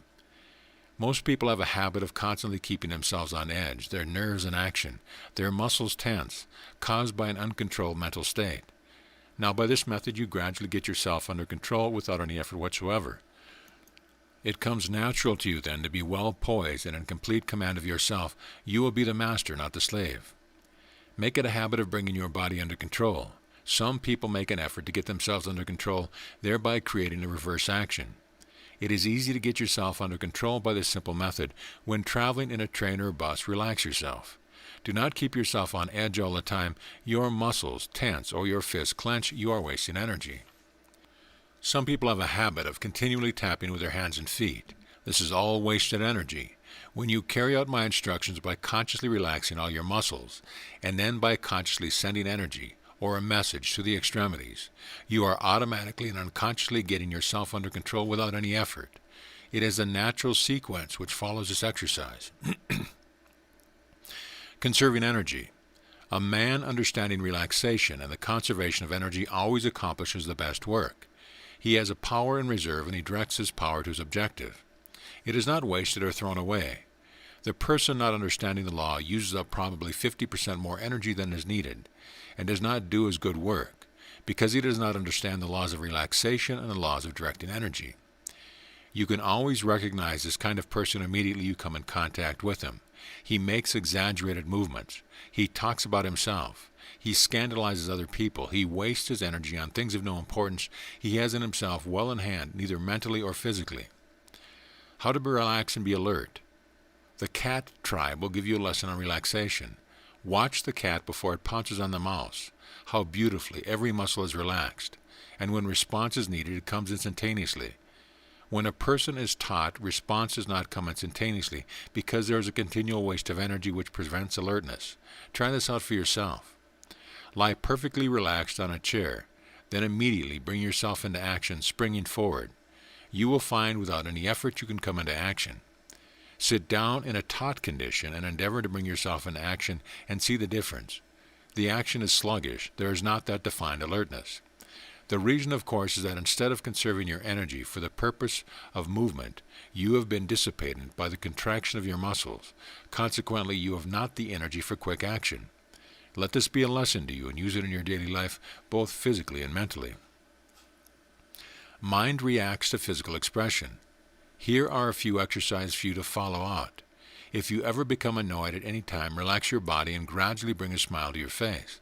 Do not show your teeth. Keep your lips easily closed. Just imagine that you are creating the nicest smile you ever created. Think of some pleasant recollection. The reaction upon yourself will surprise you. I have come to the conclusion that when one gets into a violent temper, one is temporarily insane. It is a form of insanity, and continually allowing emotions such as anger to fire up within oneself eventually turns to some chronic disease or insanity. Many people are in the asylum today because of fear, anger, and worry. The people who are most powerful are free from bluster and threats, as I said in one of my first lessons. The strong man never blusters or threatens. He leaves that for the weak, who wish to be thought strong. It is when you control your negative emotions by transmuting them to their opposite or constructive that you become strong. It is then that you become a magnetic personality, and it becomes a conscious and subconscious reality to your friends. One of the best ways to relieve yourself from negative emotions is by practicing relaxation. These things may seem simple to you, but the simple things are the great things, and truth lies in simplicity. If you do not obtain relaxation in the first 1 or 2 trials, carry on. You will find that you improve gradually. You will find yourself getting complete control. No one can have themselves under control unless they can thoroughly relax, so please remember this. Stretching is a splendid form of exercise and relaxation. One can stretch and relax several times, giving about 3 minutes for the relaxation after stretching and about 30 seconds for stretching. Stretching enables all the cells of the body to be stimulated. Poisons are released from the cells by blood being forced into the extremities, and relaxation comes natural after stretching. Carry in your mind the let-go attitude. Give your mind a rest by raising your thoughts high. Imagine that you are lying in the bosom of the universe. that you are floating on a sea of energy. Keep your imagination high and you will find a peaceful condition coming into your mind. Something may happen to you. You may come into new realms of thought. You may come into contact with forces you have never experienced before. Do not be alarmed, you are perfectly safe. You eventually have to reach these regions, and by this method it is easy. When you come back to your body, you will find yourself a different person. You can then rise and stand straight up, your head erect and your shoulders back. Let your arms hang loosely by your side. Take a deep breath at the same time. Raise your arms gradually to a horizontal position, also rising gradually on your tiptoes. Then gradually exhale and allow your arms to go down with your palm turned downward. Drop down on your heels and you have a feeling of power. You come in contact with forces you have never realized were in existence. In the next lesson we will study getting rid of waste matter through the skin, the sun, what it is, how it affects us, how to obtain nature's blessing, how to get the maximum amount of rest and health from sleep, releasing the rejected self. Contentment brings on sleep, nature's most powerful manifestation, toning up the reproductive organs, transforming nature's great power. Is our mental attitude reflected in our body? The master, the feat that cannot be duplicated. Keep this by your side and read it often. Questions to ponder. What is it that is constantly changing? Describe briefly the different cells and their duty. How is a wound healed? What is necessary to make good bricks and mortar for the body? Why is relaxation so important to health? And why is stretching a good exercise? End of lesson. Lesson 9. The proper use of nature's mighty manifestations. Getting rid of waste matter. Bathing. It is absolutely necessary that the skin should be cleansed once a day because of the eliminating process which takes place. The poisons of the body being excreted through the skin, they are placed outside by the normal evaporating process of the skin. If this dead matter is not cleansed off, the pores become clogged and the body is not able to get rid of its waste product. Poisons are eliminated by means of the skin, the breath, and the kidneys. And if our pores are clogged, then we overwork our kidneys. The pores are little canals which reach the surface of the skin. There are approximately 3,000 of these little canals to the square inch of the skin, and they are continually exuding a moisture which is laden with the impurities and waste matter of the system. You know that the body is constantly tearing down tissues and replacing it with new. Therefore, it must get rid of the worn-out material, and the skin is one of the main channels of getting rid of this waste product. If it is allowed to remain in the system, it acts as a breeding place for bacteria and germs. Your skin, to be healthy, should exude an oily fluid which keeps the skin soft and pliable. In fact, the skin itself undergoes a change, just as any other part of the body does. Although a great number of these cells are rubbed off with the clothing, there are always a large number left which can be removed by washing only. A little way back in the course, I explained to you the necessity of water. When you drink plenty of water, this acts as a carrier for the waste matter which is thrown outside the skin. Therefore, you should not only drink water to get rid of waste matter, but wash this matter off after the water has carried it to the outside of the body. Everyone should wash the body at least once a day. It is not necessary to have a hot bath every day. You can manage with a towel and a basin of water sometimes. To rub the body over with a wet towel is sufficient some mornings. A good bath should be taken at least every third day, but the body should be cleansed every day. The best form of a bath is a lukewarm bath, not too hot, not too cold. After you have washed yourself, vigorously dry your body with your hands, rub yourself all over with your hands, and practice deep breathing while doing this. The sun, what it is and how it affects us. We are dependent upon the sun for vitality. It is the solar energy which enables the earth to produce and maintain life. Although the sun is not the giver of life, it is the means whereby physical life is made possible upon earth. Really, the sun is not a blazing mass of burning matter. Is it a substance largely composed of atoms similar to radium? If it is a means whereby energy can be radiated to the planets surrounding the sun, just as the proton is the solar life of the atom. Without projection of the solar energy, the electrons would not exist, because really the electrons are a part of the proton. It is difficult for me to explain this to you in a few words, but I want you to grasp the idea, and you will be able to build upon it yourself. Now, the sun rays are not really hot. When we feel heat, it is the resistance of the atmosphere to the rays of the sun which create the heat. The sun itself is constantly drawing from the infinite source of energy and life, so that it can give off to the planets that are within its orbit.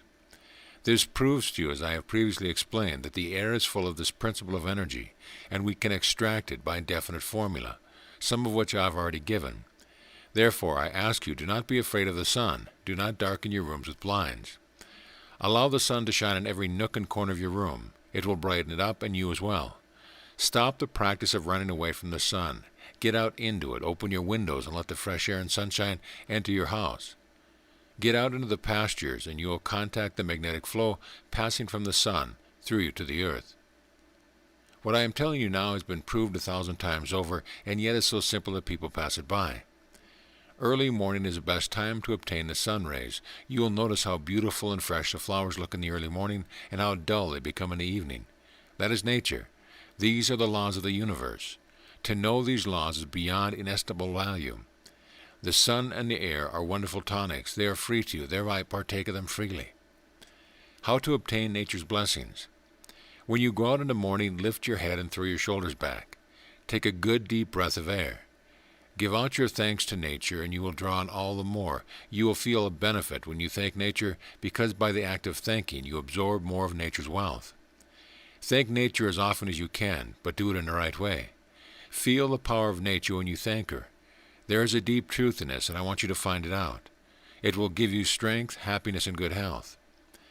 Do not be afraid of fresh air. The more fresh air you can get, the more benefit you will derive. Do not be afraid of catching cold. Fresh air is one of nature's gifts to you. She intended you to use it, so use it freely. Learn to enjoy nature's gift, and it will bless you beyond recognition. How to get the maximum amount of rest and health from sleep. Now we will say a few words about sleep. Sleep is one of the most simple of nature's gifts. To watch the child asleep in its relaxed condition will give you more knowledge on the subject than pages of what I might tell you. But 1 or 2 hints are advisable. The best hours of sleep are between sunset and midnight, and the best hours of absorbing vitality are the first hours of the morning after sunrise. But the majority of people burn the candle at both ends.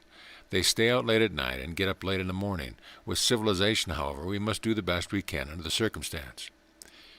During sleep, nature repairs the body, and when given the proper opportunity of doing so, you will be surprised at the result. Always sleep in a well-ventilated room. Just have sufficient bedclothes upon you to keep you comfortable. Some people bury themselves under a mass of clothes, which is entirely wrong. This is really a habit which one gets into. You would be surprised how little bedclothing you can sleep under when you try. Never sleep in any garments which you have worn during the day, because a lot of the waste matter which comes from the body has not quite evaporated, and to sleep in the daily garments is neither healthy nor clean. Allow your head to be almost on level with your body, just slightly raised. 1 pillow is sufficient. You should relax every muscle and nerve. Cultivate the idea that you are lying and allowing the bed to carry the whole of your weight. Turn your mind to the beautiful things of life before going to sleep. Think of your real self and your position in the universe. Have calm confidence and trust in the overruling power, and be like a child that relaxes in the arms of its mother. Take the tension off the mind, and you will gradually drop off into a peaceful sleep, and you will find in the morning that you will be greatly refreshed. If your mind is in a worried condition, thinking about the bridges you will never cross, you will wake up in the morning worn out. You can overcome this by proper direction of thought. To be healthy, you must sleep peacefully. Sometimes bathing the legs and feet in cold water just before retiring brings on sleep. The reason of this is because the contraction of the blood vessel forces the blood out of the legs. Then the reaction takes place and creates a feeling of warmth, relaxing the arteries, and blood rushes back again, bringing a larger supply, relieving the brain and creating more even circulation. Sometimes concentrating the mind on the feet will help to direct the circulation to the lowest part of the body and relieve the brain. Relax, almost close the eyes, and endeavor to keep awake. The reverse action created often brings on sleep. It is better, however, to follow the natural process rather than creating any complex situation, as it may lead to other difficulties. Some people try to go to sleep. This is impossible. You can never sleep if you try to sleep. It is far better for you to assume a don't-care attitude, believing that you are enjoying a good relaxation in a half-drowsy state, at the same time suggesting to yourself that during the night your body will be thoroughly repaired and replenished. Suggest to yourself all the good things of life, building up these things in your mind. This will help you immensely and also strengthen your subconscious mind. Be an optimist, not a pessimist. The last thoughts before sleep are the ruling thoughts. Automatically releasing the rejected self. Contentment brings on sleep. Another good method is to lie in that relaxed condition and allow the mind to empty itself out. You will find things out of the past that have happened many years ago coming to the surface. Your mind runs out one thing after another, and you eventually fall off into a beautiful sound sleep. This is a good exercise because it brings what is called the rejected self in touch with the accepted self, and you become whole. It relieves you from horrible dreams. Many dreams are really the rejected self desiring release and coming to the surface during sleep. These nasty things of life, which are really experiences, should be looked upon as lessons, not to be repressed by our conscious self and held in bondage. You must first of all understand that memories cannot hurt you, but that the accepting will cure you. When they are released, we are relieved from many conditions which we are suffering. In the previous article I have explained this, and you should now be well acquainted with the subject. Lie in a relaxed condition and allow these repressions an exit. You will have a better sleep, a more peaceful sleep. And when you have done sufficient of this cropping out, turn your mind round to the universe and relax. Imagine you are lying in the arms of the universe in peace, and you will fall off into a beautiful sleep. Nature's most powerful manifestation. Another important factor in our health and development of the personality is the great principle of regeneration, which has been so much abused and is still being abused today. No person, no matter who or she is, can have that perfect magnetic personality when they abuse the sex principle. They may obtain it to a degree by the transmutation of other emotions, but there is more energy encased in one sex emotion than is required to run your body for several days. The principle of sex and sex relation is a subject of great importance, although sometimes it is kept in the background because it is not thought conventional. But this is ridiculous. It is a gift of nature enabling souls to be brought into the physical world. But man has brought his intellect into the function of sex and has perverted the instinctive principle. We see that the animals have this instinct in a natural way, but unfortunately some people ruin the beauty in sex relationships. Proper sex relations tend to elevate, strengthen, and ennoble, instead of degrading and weakening the participants, as in the case when the relations are based on mere sensuality. This is the reason why there are so many unhappy marriages today. It is caused by the feeling of discord that may arise when either the husband or wife rises to a higher plane of thought and finds that his or her partner is unable to follow. You must remember that there must be mutual relations upon all planes, the spiritual, mental, and physical, and they should bind and blend. Then they are ennobled and strengthened. But when performed as in the matter of lust or physical sensation, only the energy is wasted. They are degenerating, and a great deal of personality is lost. Toning up the reproductive organs and creative power. When the reproductive organs are weakened, the entire system feels the reflex action and suffers in sympathy. A good way of strengthening these productive functions is by breathing. Breathing in deeply, sending the energy to the reproductive organs, strengthens and fertilizes them, thereby giving tone to the whole system. I do not mean by arousing the passion, but by strengthening the power which will enable you to keep an even balance. Sexual control does not mean sexual weakness, but sexual strength. A person who has sexual control is strong, and their offspring are always healthier as a result. As a matter of fact, this sex energy can be transmuted to develop the mind of the individual, to develop the personality of the individual, and if one would follow my instructions in the transmutation exercise in the first article, they would be benefited beyond even their expectation. Reproductive energy is creative energy and can be taken up by the system and transmuted into strength and vitality. If young people were only advised of the great underlying principles and the great underlying truth of this great power, they would be saved much misery and unhappiness in after years and would be stronger mentally, morally, and physically, because nature has condensed one of the most powerful manifestations into reproductive energy for the purpose of creation. The greatest amount of vital force is concentrated into the smallest space, making the reproductive organs the most powerful storage body in the human system. I hope that I have brought under your notice fairly this great subject, and it would be a boon to others if this message was told, especially to the young. Transforming nature's great power. Now I am going to give you an exercise which will enable people to overcome abnormal sexual desires. If the thoughts of sexual instinct come into the mind, one should not endeavor to repress them or to be discouraged.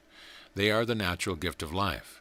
Rather regard them as a manifestation of power which you intend to use for another purpose, either for strengthening your mind or body. Lie relaxed or sit in a relaxed condition and fix your mind the idea of drawing energy up from the reproductive organs to the solar plexus, where it will be transmuted and stored away as a reserve power, adding to your personality and vital energy. Breathe rhythmically, forming the mental image, and with each inhalation, imagine the energy is being drawn up from the reproductive organs. As you exhale, imagine that the energy will be absorbed by the solar plexus and is being transmuted and turned into reserve power. If you do this properly, you will feel the stimulating effect. If you desire to increase your mental power, you can draw it up consciously to the brain instead of the solar plexus. This will be sufficient on the subject, and to close the article, I will say something regarding the mind and spirit. Is our mental attitude reflected in our body? To be perfectly healthy and happy, one must cultivate a bright, cheerful, and happy attitude. These, you know, as I have already explained, reflect themselves upon the normal functioning of the body, while their opposites, such as hate, worry, jealousy, anger, and depression, react upon the body and produce inharmony and eventually disease. I am sure it will be common to you that when you receive cheerful news, you are in a happy frame of mind. A normal appetite is promoted. But when you receive bad news and are in a depressed state of mind, you have a total loss of appetite. Our mental attitudes are really mirrored on ourselves within. Our subconscious mind accepts these conditions and retards the proper function of the body. We know that depressed thoughts affect the circulation, which in turn must deprive the body of its proper nourishment. Inharmonious thinking destroys the appetite, and consequently our body suffers accordingly. On the other hand, when you are optimistic and cheerful, the digestion is increased. Also the circulation is stimulated and acts as a tonic to assist it. You know that anger in a mother poisons the milk, and the babe becomes cross, irritable, and sick. But when the mother's mind is in a happy, joyful, and cheerful mood, the milk becomes pure and the child laughs and is happy. The child absorbs the vibration in the food just as you absorb the vibration of thought. Therefore I suggest you to repeat the words, bright, happy, cheerful, love, joy, peace often and often, and endeavor to manifest these words into physical action. Do not only say them, but act them, and you will find yourself stimulated both mentally and physically. I have a great deal to say regarding this subject, which will come later on. It is most interesting and a fascinating study. The Master. As I have said before, the body is the temple of the Spirit, and you are the Master. The I Am is Master. You are master of your mind and master of your body. The Spirit works through the most elementary forms of the mind principle, up through the many stages, until it reaches the high manifestation of the mental principles in us. Sometimes we interfere with the duties of the subconscious mind by sending it messages of ill health and inharmony, instead of messages of harmony and health. The intellect, as a matter of fact, endeavors very often to get away as far as possible from nature. But it is your duty as master to bring the intellect back again to nature, so that your instinctive mind, your intellectual mind, and intuitional mind will act in harmony together, and your rejected self and your accepted self become one. The feat that cannot be duplicated. I want you to realize now that there is something within you that attends to the wants of your body and knows its business pretty well, and that your intellect cannot duplicate the feats of this wonderful intelligence within. Then learn to trust this mental principle as a friend, giving it encouragement to do its work. And as we advance along in harmony, we will unfold many things within ourselves. Our intuition will lead us through the stony paths to nature's way, and we will find happiness and good health. One should believe that the Spirit prevails in everything and manifests also in the physical, or rather through it, as well as in the higher mental states. You can eat and drink with the Spirit, as well as think with it, and if you do this, you will have the best in life. Understand that you are a spark of the divine flame, a drop out of the ocean of Spirit, as it were, that you are a being, growing, developing, and unfolding, moving forward to a great goal, and the urge is always upward and onward. Form an idea of a perfect body and endeavor to live it so that it will grow accordingly. Return to nature and allow the great life to flow through you freely. Let the power do its work for you. It only asks for confidence. You will find that within you have the power, and the planet has been placed there by the Creator. Your soul is evolving and returning home to its great majesty and power. Therefore recognize that you have this power, by which you can accomplish many things.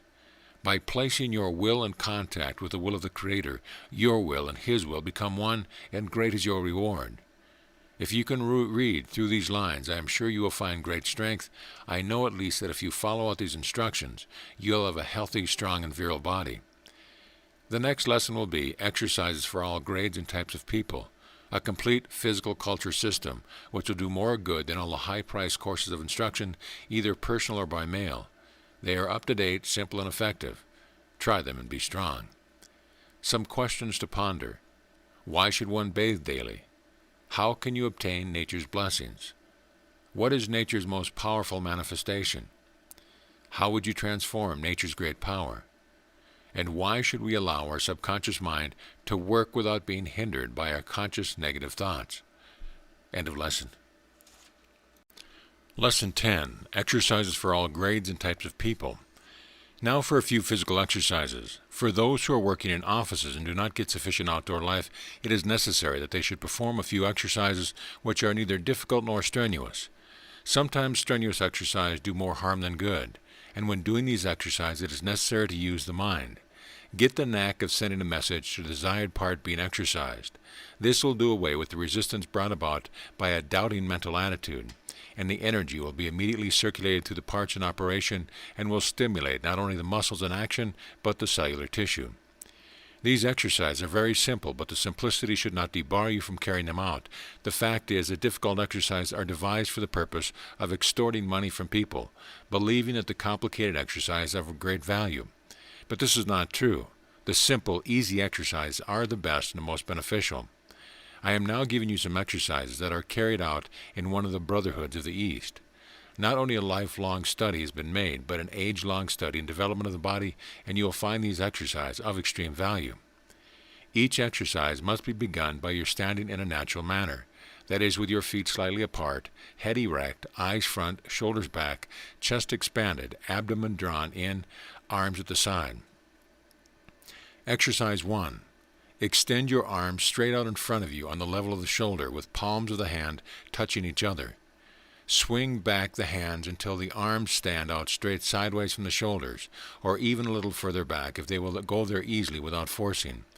Return briskly to the first position and repeat several times. The arms should be swung with a rapid movement and with life. This exercise develops the chest and shoulder muscles, etc. In swinging the hands backward, it is an improvement if you will rise on your toes during the backward sweep, sinking on your heels as you move the arms forward again. The repeated movements should be rhythmical, backwards and forwards, like the swinging of a quick pendulum. Exercise 2. 1. Extend the arms straight out from the shoulder sideways with hands open. 2. With the arms so extended, swing the hands around in circles, not too wide. Keep the arms back as far as possible, and not allowing the hands to pass in front of the line of the breast while making the circles. Continue making the circles until 12 are made. To improve this exercise, inhale a full breath and retain the air until several circles are made. This exercise develops the chest, shoulders, and back. Take interest in it and put life into your exercise. Exercise 3. 1. Extend the arms straight in front of you, letting the little fingers of each hand touch each other, the palms being upward. Then, keeping the little fingers still touching, bring the hands straight up in a curved circular movement until the tips of the fingers of both hands touch the top of the head. Back of the forehead, the backs of the fingers touching, the elbows swinging out as the movement is made, until when the fingers touch the head, when thumbs pointing to the rear, they point out straight sideways. 3. Let the fingers rest on the top of the head for a moment, and then with the elbows pressing back, which forces the shoulders back, force the arms backward with a slanting motion, until they reach the sides at full length, as in the standing position. Exercise 4. 1. Extend the arms straight out sideways from the shoulders. 2. Then, still keeping the upper arms extended in the same position, bend the arms at the elbow and bring the forearm upwards with a circular movement until the tips of the extended fingers lightly touch the tops of the shoulders. 3. Keeping the fingers in the last position, force the elbows out to the front until they touch or nearly so. A little practice will enable you to touch them together. 4. Keeping the fingers still slightly touching at the tops of the shoulder, swing the elbows as far back as you can get them. A little practice will enable you to get them much further back than at the first attempt. 5. Swing the elbows to the front position and then back to the rear position several times. Exercise 5. 1. Place the hand on the hips, thumbs to the rear and elbows pressed back. Bend the body forward from the hips as far as you can, keeping the chest protruding and the shoulders pressed back. 3. Raise the body to the original standing position, hands still on hips, and then bend backwards. In these movements, the knees should not be bent and the motion should be made slowly and gently. 4. Then, hands still on hips, bent gently to the right, keeping the heels firmly on the ground, knees unbent, and avoid twisting the body. 5. Resume original position and then bend the body gently to the left, observing that the precautions given in the last movement are followed. This exercise is somewhat fatiguing. You should be careful not to overdo it at the start. Proceed gradually. 6. With hands in the same position on the hips, swing the upper part of the body around in the circle from the waist up. The head describing the largest circle, of course. Do not move the feet or bend the knees. Exercise 6. Standing erect, raise the arms straight up over the head. Hands remaining open with the thumbs touching each other when the arms are fully extended, upward, palms to the front, of course. Then, without bending the knees, bend the body forward from the waist and endeavor to touch the floor with the extended fingertips. If you are unable to do this at first, do the best you can, and you will soon be able to do it properly. But remember that neither the knees nor the arms must be bent. Rise and repeat several times. Exercise 7. Standing erect with hands on the hips, raise yourself on the balls of the feet several times, with a sort of springy motion. Pause a moment after you have raised yourself on your toes, then let the heels sink to the floor. Repeat as above. Keep the knees unbent and the heels together. This exercise is especially beneficial in developing the calf of the leg and will make it feel sore the first few times if it is tried. If you have an undeveloped calf, here's an exercise for you. With hands still on hips, place your feet about 2 feet apart and then lower the body into a squatting position, pushing a moment and then resuming the original position. Repeat several times, but not too often at first, as it will make the thighs feel a little sore at the beginning. This exercise will give one developed thighs. This last movement may be improved upon by sinking down with the weight resting on the ball of the foot instead of upon the heel. Exercise number 8. Stand erect with hands on hips. Keeping the knee straight, swing the right leg out about 15 inches, keeping the toe turned out a little and the sole flat. Then swing back to the rear until the toe points straight to the ground, keeping the knee stiff all the time. Repeat the swinging backward and forward motion several times. Then do the same with the left leg. With hands still on hips, raise the right leg up, bending the knee until the upper leg thigh stands out straight from the body. If you can raise it still higher, you may do so. Place your foot again on the ground and go through the same motion with the left leg. Repeat several times, first one leg and then the other, moving slowly at first and gradually increasing your speed until you are executing a slow trot without moving from the one spot. Exercise number 9. Stand erect with the arms extended straight in front of you from the shoulders and, of course, on level with the shoulders. The palms must be down, fingers straight out, thumbs folded under, and the thumb side of the hands touching each other. Bend your body forward at the hips, stooping forward as far as possible, and at the same time swing the arms forward with a swinging movement, sending them down backwards and upwards at the back, so that when the body has reached the limit of bending forward, the arms are extended back and over the body. Keep the arms stiff and do not bend the knees. Resume standing position and repeat several times. Exercise number 10. Extend the arms straight, sideways from the shoulder, and hold them there stiff and rigid with hands open. Close the hands forcibly with a quick motion, pressing the fingers well into the palms. Open the hands forcibly and quickly spread out the fingers and thumbs as widely as possible, forming a fan-shaped hand. Close and open the hands as above stated several times as rapidly as possible. Put life into the exercise. This is splendid for developing the muscles of the hand and for acquiring manual dexterity. Exercise 11.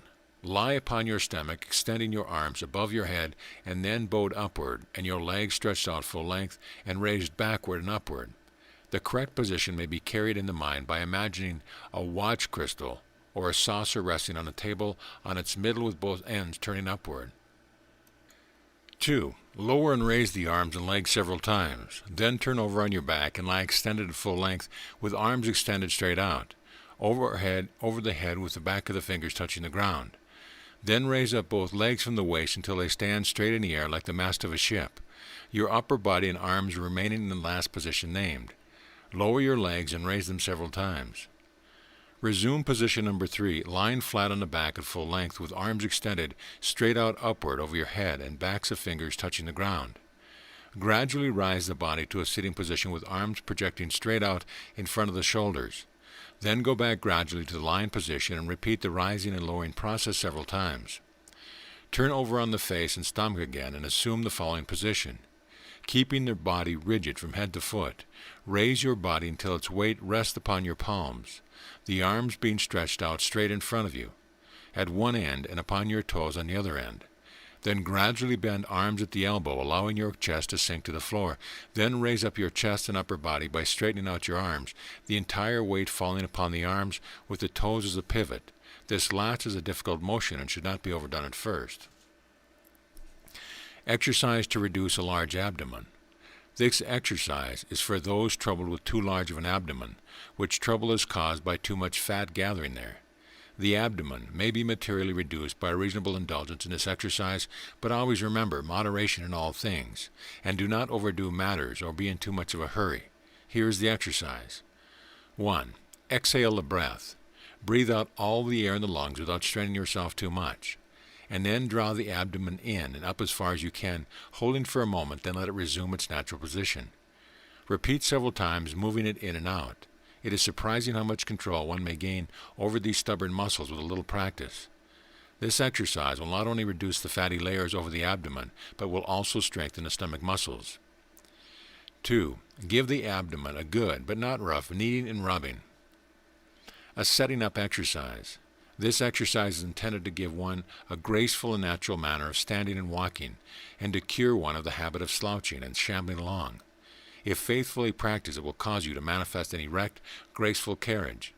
It enables you to carry yourself so that every organ has plenty of elbow room, and every part of the frame is properly poised and counterpoised. The exercise is as follows. 1. Stand erect with heels together, toes slightly pointed outward. Raise the arms up by the side with a circular movement until the hands meet over the head, thumbs touching each other. 3. Keeping knees stiff, the body rigid, the elbows unbent, the shoulders bent well back as the movement is made. Bring down the hands slowly with a sideways circular motion until they reach the sides of the legs, and the little finger and the inner edge, the chopping edge of the hand alone touching the leg, and the palms of the hands facing straight to the front.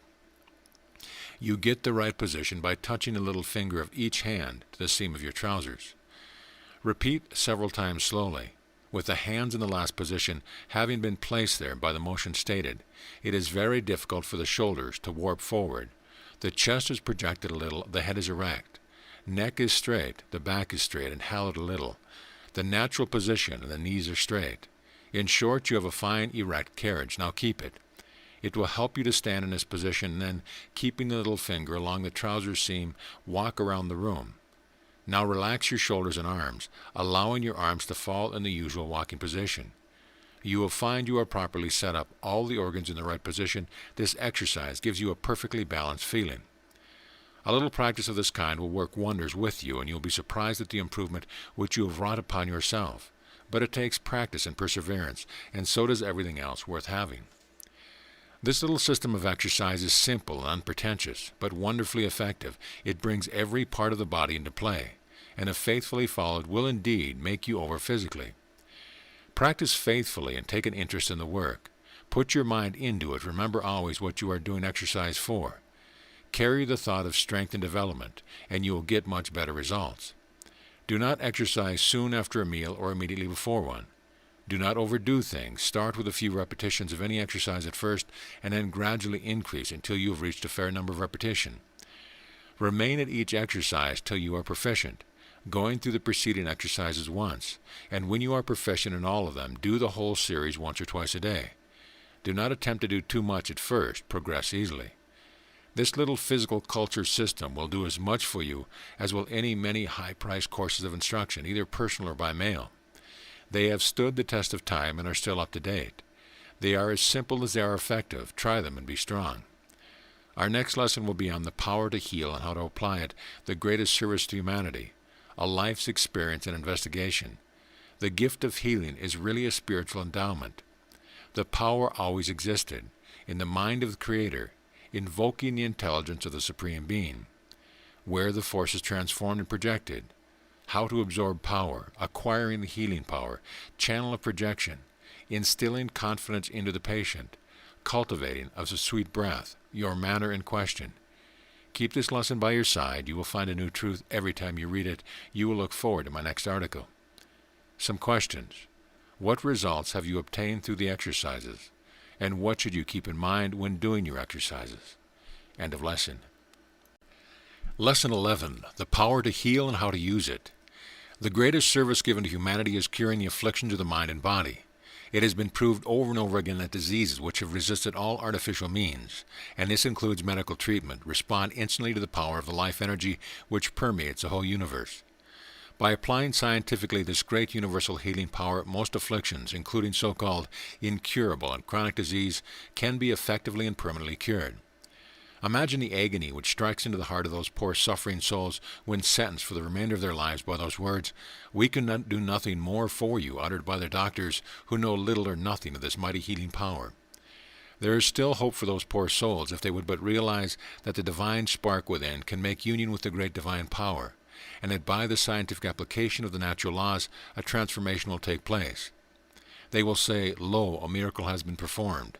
There is no miracle, it is just the result of the scientific application of the great universal laws. In lessons 11, 12, and 13, you will be given concise and complete explanations and instructions in healing by the universal power. A life's experience and investigations. During the last 20 years, I have studied, investigated, and used all the different healing methods. I have found that the most successful method is to combine all the essentials at one at the same time. I will place before you in simple language this scientific and successful method. My experience in different parts of the world in curing people of disease, both mental and physical, and guiding them to success through the application of natural laws has been considerable, and I can lay claim to more than an average success. The substance of these letters is the result of my experience. Those who wish to master the healing work should make a complete and close study of lessons 1, 2, 3, 4, 5, 6, 7, 8, 9, 10, 14 to 17, which contain a mass of information on health principles, being of great importance, and used properly, successful results are assured. The gift of healing is really a spiritual endowment. The power is dormant in every human being and only needs to be awakened and developed. It is the greatest of all gifts because by its use great service can be given to suffering humanity. Many persons have this gift developed in a minor degree, but only a few have it developed to a high degree, and they are specially endowed with great healing powers. This power always existed. From the earliest times in history, this power was manifest. The same power exists today as existed through the ages. You can acquire this power by training and development, whereby you will be able to cure disease in yourself and others. The gifts of the Creator are not announced with blaring trumpets.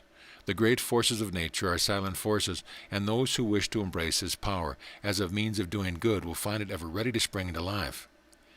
In the mind of the Creator, each individual can be looked upon as a cell in the mind of the Creator, similar to a cell in our body. Cells can be energized sufficiently to take in more life, more matter, more intelligence, and then express themselves by affecting the cells surrounding them, by energizing and stimulating them. Just the same as you can be energized, cell in the mind of the Creator, and absorb the intelligence which incorporates the healing power. By keeping yourself in a receiving condition, and open yourself to the flow of the divine power. Invoking the intelligence of the Supreme Being. When we invoke the high spiritual forces, we invoke the intelligence of the Supreme Being, where incorporated is the will and energy manifesting this great intelligent healing power, and this power is abundantly absorbed when you fulfill certain conditions. When you attain a certain degree of proficiency and development, the power will vibrate through you instantaneously and automatically. Where the force is transformed and projected, the soul of man is the receiver of this mighty power. Life is of the spirit and not of matter. The body of itself has no consciousness. Your consciousness is in the spirit and animates the soul and body.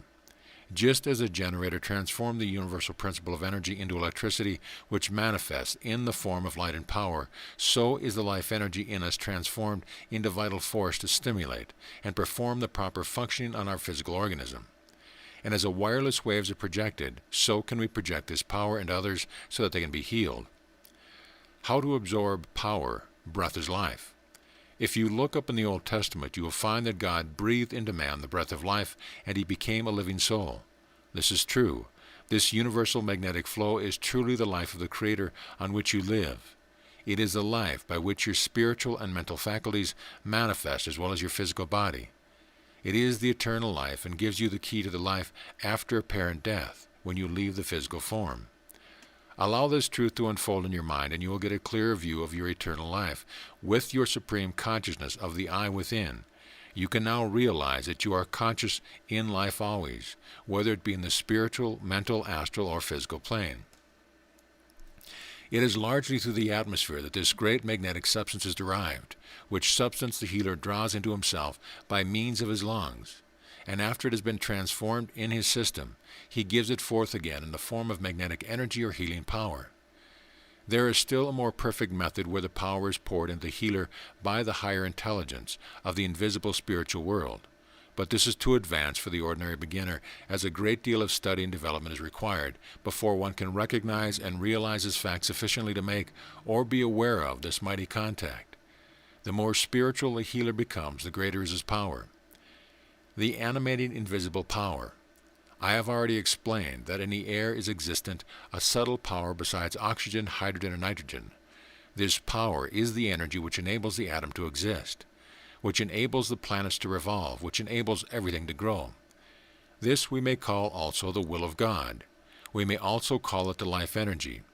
You have already been told that the atom is really an eddy or whirlpool in some unknown substance, and in the center of the atom is the proton. The proton gives off parts of itself, and these parts are called electrons, which revolve around the proton at terrific speed, similar and according to the size as the planets revolve around the sun. This proton then becomes the sun, or mental principle of the atom, the mental principle and action directing the electrons, the vibrations, action, or speed of the atoms, the infinitely great and the infinitely small. This action or energy is really the electrons revolving around the proton, which the proton is thrown off from itself, and holding them in their orbits, just as the sun holds the planets in their orbits, creates an eddy or whirlpool in this unknown substance. It is this intelligence, energy, and life which you absorb, this life energy which you take into yourself, the force that is inexhaustible. It is in the food we eat, in the water we drink, in the air we breathe. By breathing we absorb more than any other means. The true healer is a person who is always conscious of the invisible spirit about him, strengthening him, and by deep inspiration he draws into himself a portion of this mighty spiritual power. He does this consciously, feeling the grandeur of being in harmony with this spirit of being. Everything he does, he recognizes that a divine energy is working through him, inspiring him in his great work of service. His real self being spirit he understands, thereby absorbing the forces of nature. Acquiring the healing power. I will now give you the exercise in breathing, which will develop this power within you. Lie on a couch or bed in a comfortable position. Stretch it out on your back, relax yourself completely, giving yourself up to meditation with the mighty power of the universe for about 5 or 10 minutes. When you get yourself in tune with this power, commence taking long, deep, sweeping breaths. Complete rhythmic breathing from an abdomen, sweeping upwards into the intercostal and clavicle areas, holding the idea that you are absorbing the power as you breathe. Gradually increase the length of duration of each breath.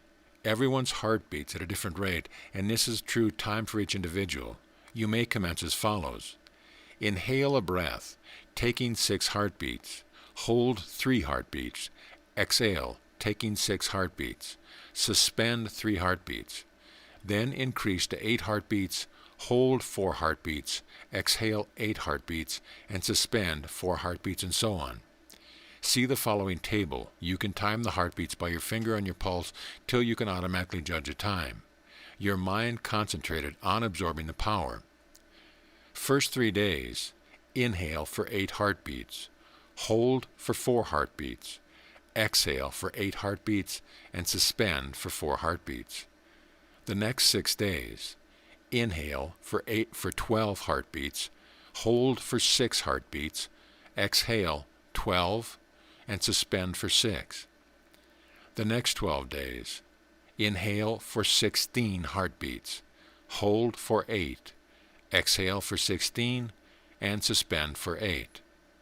The next 24 days, inhale for 18 heartbeats, hold for 9, exhale for 18, suspend for 9. The next 36 days, inhale for 20 heartbeats, hold for 10, exhale for 20, suspend for 10. You should practice about 10 minutes twice daily. Keep your mouth closed and breathe through your nose. Do not strain yourself in doing this. You can increase the duration by easy stages, and do not be discouraged if you do not reach the breath of perfection, which takes about 60 seconds to complete. The main thing is to establish rhythmic breathing. You then become in tune with the rhythm of the universe. When you establish this automatically, you will feel the pulse of the universe within you. You are in tune with the power, and you become a medium through which the power will flow. Assert your I consciousness in the divine spirit, and the force of nature will respond to your call.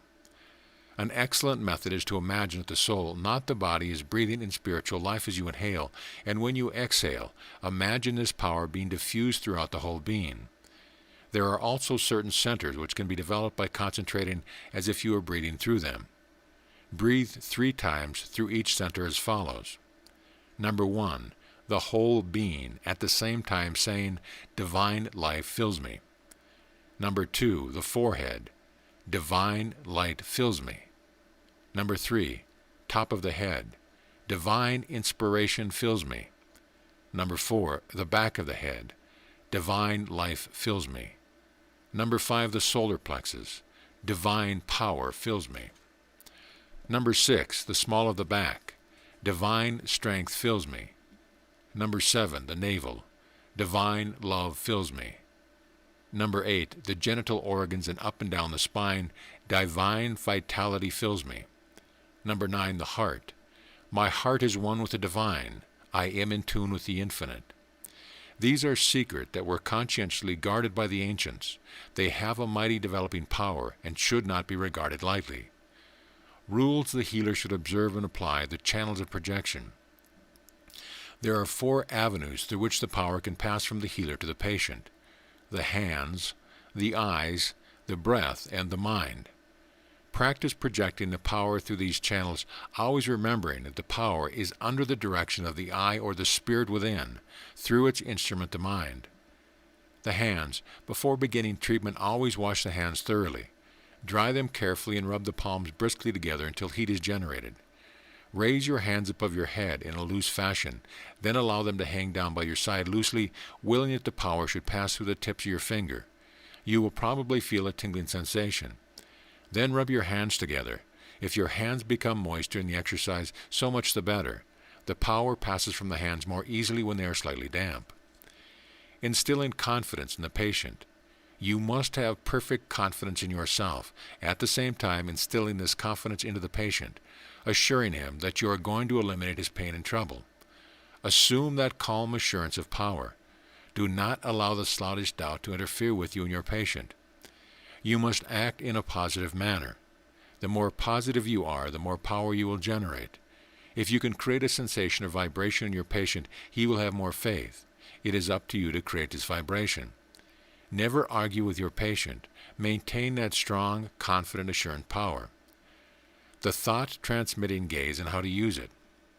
It is very necessary that you should cultivate a steady gaze, and when you are in conversation with your patient, you should make use of the fixed gaze, which I will explain to you. By doing so, you create within the mind of the patient a feeling that you have a mighty power behind you, and indeed you have. Fasten your right eye on the pupil of the patient's left eye. Do not permit your gaze to wander, not even for an instant, not even to the other eye.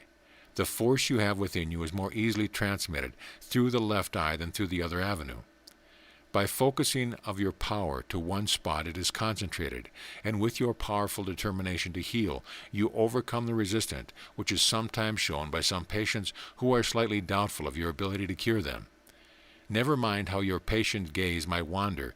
Do not allow your gaze to wander for a moment, but keep in front of your mind the idea that you are boring right through into his mind a consciousness of power. Cultivation of a sweet breath. Remember that no healer can be successful unless the breath is sweet and clean. I have known people who attempted to heal with a breath the flavor of a foul house and who expected success. This is impossible. The very moment you convey to your patient the slightest sensation of bad breath, the patient absorbs the idea that you yourself are not in a fit state to treat anyone. Therefore, I advise you to avoid any stimulants and strong-smelling foods like garlic, etc., because the slightest whiff of a disagreeable breath will prevent the patient from passing into the condition of nervous harmony which you endeavor to establish. Your manners. You should always greet your patient with a cheerful smile and a kind word. Your speech should be the spirit of hope, your touch magic to dispel suffering. Your bearing should be dignified and confident. Our next lesson will be a continuation of the power to heal and how to apply it. Find the root of the trouble, relaxing the patient, filling the patient with power, the power in action. Keep this and all the other lessons by your side and read it often. You will find a truth every time you read it. End of lesson. Lesson 12, the power to heal and how to use it. How to heal the patient. Find the root of the trouble. First of all, make your preliminary investigations and endeavor to get at the root of the trouble. It may be a mental trouble, a repression or a conflict in the mind, or it may be that the soul of the individual is out of step with the infinite. Or it may be a physical condition caused by the violation of nature's law. You should treat accordingly. Relaxing your patient. You will place the patient in a relaxed condition on a couch or chair. Tell the patient to close his eyes. Explain it with a wireless. You have to tune into a radio set before you can hear the music. The vibrations are there all the time but cannot be received until you tune into the station you require. The patient is just the same. He is being tuned into the power which is always in existence. He is now going to receive an extra supply. The fact that he understands he is being tuned in to receive the power in a similar way the radio enables his mind to grasp the idea. His body responds and a complete relaxation will probably take place. To further help relaxation, you will palpitate his arms. Tell him that relaxation is taking place. See that his legs are also relaxed. When the limbs are relaxed, the remainder of the body relaxes automatically. Filling the patient with power. Your next procedure is to fill the patient with power by giving him a general treatment. Stand in front of the patient if he is sitting in a chair. If he is on a couch, you can stand over him. Concentrate your mind on filling the patient with this mighty energy, making sweeping passes with your hands from the head to the feet, with the idea that you are filling him with the power. At the same time, get his assistance in his absorbing as much of the power as possible by breathing deeply and easily. The patient must always be relaxed before he can be treated successfully. The power in action. A feeling of warmth may be felt by the patient, or he may feel a vibration in any part of his body, especially at the seat of the trouble. The circulation of the blood will be increased. His mind and body will be in harmony. Assure him that the effects that you are producing upon him are the beneficent action of the healing power. Contacting with the will and the mind of the Creator. Raise the vibration of your mind and contact your spiritual mind and will to the mind and will of the Creator. When you feel that a unison has taken place between yourself and your Creator, all things are possible, because your mind and the mind and will of the Creator are one and in harmony for this service. Using constructive thought power. Now remember what I told you in the previous lesson about constructive and destructive thinking. It is not the slightest good if at any one moment you assume the positive attitude and the next moment doubt your possibilities. You close yourself to the power. It becomes intermittent and you are not doing your best. But when you get an understanding of the principles underlying this great work, you will have that faith which will keep you in the constructive of all time. Specific treatment to affected area. You will now engage in specific treatment by passing the force through to the affected area, placing the right hand over the solar plexus and the left hand over the affected spot. Now imagine the power flowing through your right hand, through the solar plexus and making contact with the left hand. Breathe easily and deep. You will join forces with the will of the patient and direct the patient's mind to the healing operation by explaining that the blood is rushing to the affected part, that the arteries and veins are dilated, and the blood, combined with the healing power, will eliminate the troubled condition. Reaching the patient's subconscious mind. If you are treating properly, you will be making contact with the conscious and subconscious mind at one and the same time. This is most important because by this means you can eliminate instantaneously the mental and emotional condition attached to that trouble. You were told in the beginning of Lesson 4 that disease had three aspects: mental, emotional, and physical. And sometimes the trouble is more mental and emotional than physical. Very often we come across a trouble 90% mental and emotional and only 10% physical. The physical effect is only too real to the patient, yet it is only 10% of the trouble. When you remove the mental and emotional condition of the physical part disappears instantaneously. This is sometimes the cause of immediate cures. We know that man has three bodies: mental, emotional, and physical. These three interpenetrate and affect each other, and when disease is of long standing, the tissue structures may be affected, then it takes longer to effect the cure. When you reach his subconscious mind, you reach his emotional and mental activities, getting down to the very root of the trouble, changing the negative condition into a positive one, and the healing power is set in action. Getting the patient to breathe rhythmically. Advise him that by so doing he will make greater contact with the power, and that he will probably feel it flowing through him. By this method you connect the mind principle of the patient with the life principle of the universe, and intelligent healing action takes place. In Lessons 1, 2, and 3 you learn that the spirit is positive to mind, and mind is positive to energy, and energy is positive to matter. Spirit and mind is positive to both and directs energy and matter. Therefore, by using the mind principle, you bring into play vital energy, as well as directing the patient's mind to the healing power in operation. Always speak confidently. Be positive. Say something like this: "You have a condition here, but the very opposite to that which created this condition will cure it. This trouble has been caused by a destructive element, but we are going to change its destructive elements to a constructive element, so that in time, if not immediately, this condition is going to disappear, and you are going to be perfectly healthy and strong." The fact that the patient absorbs what you say to him is more than 50% of the cure. The patient then has faith in himself and faith in you. You will probably tell him that he has been eating the wrong food and that he has been breaking the laws of nature, that it does not matter whether he breaks the laws consciously or unconsciously, he suffers just the same. Then you will manipulate with your right hand over his different organs and stimulate them into activity so that they will work in unison with one another. You will stimulate the circulation and the digestive organs. You will advise the patient to masticate his food properly before swallowing it. You will advise him that his food will then be absorbed into his body to make strong, healthy tissues and blood. You will also tell him that his bowels will operate every day. You will manipulate over the abdomen and follow the colon up the right side, across the diaphragm, and down the left side with your fingers in a sort of rotating manner. This, coupled with a direct thought, will set in motion the paralastic action of the bowel. You may do this several times. Making the cure permanent. Remember that the healing alone is not sufficient. You must advise the patient what to do and how to keep well, because all the curing in the world will not prevent the patient suffering if he is continually breaking the laws. For instance, you must realize that if the patient is suffering from rheumatism, he is probably eating the wrong food.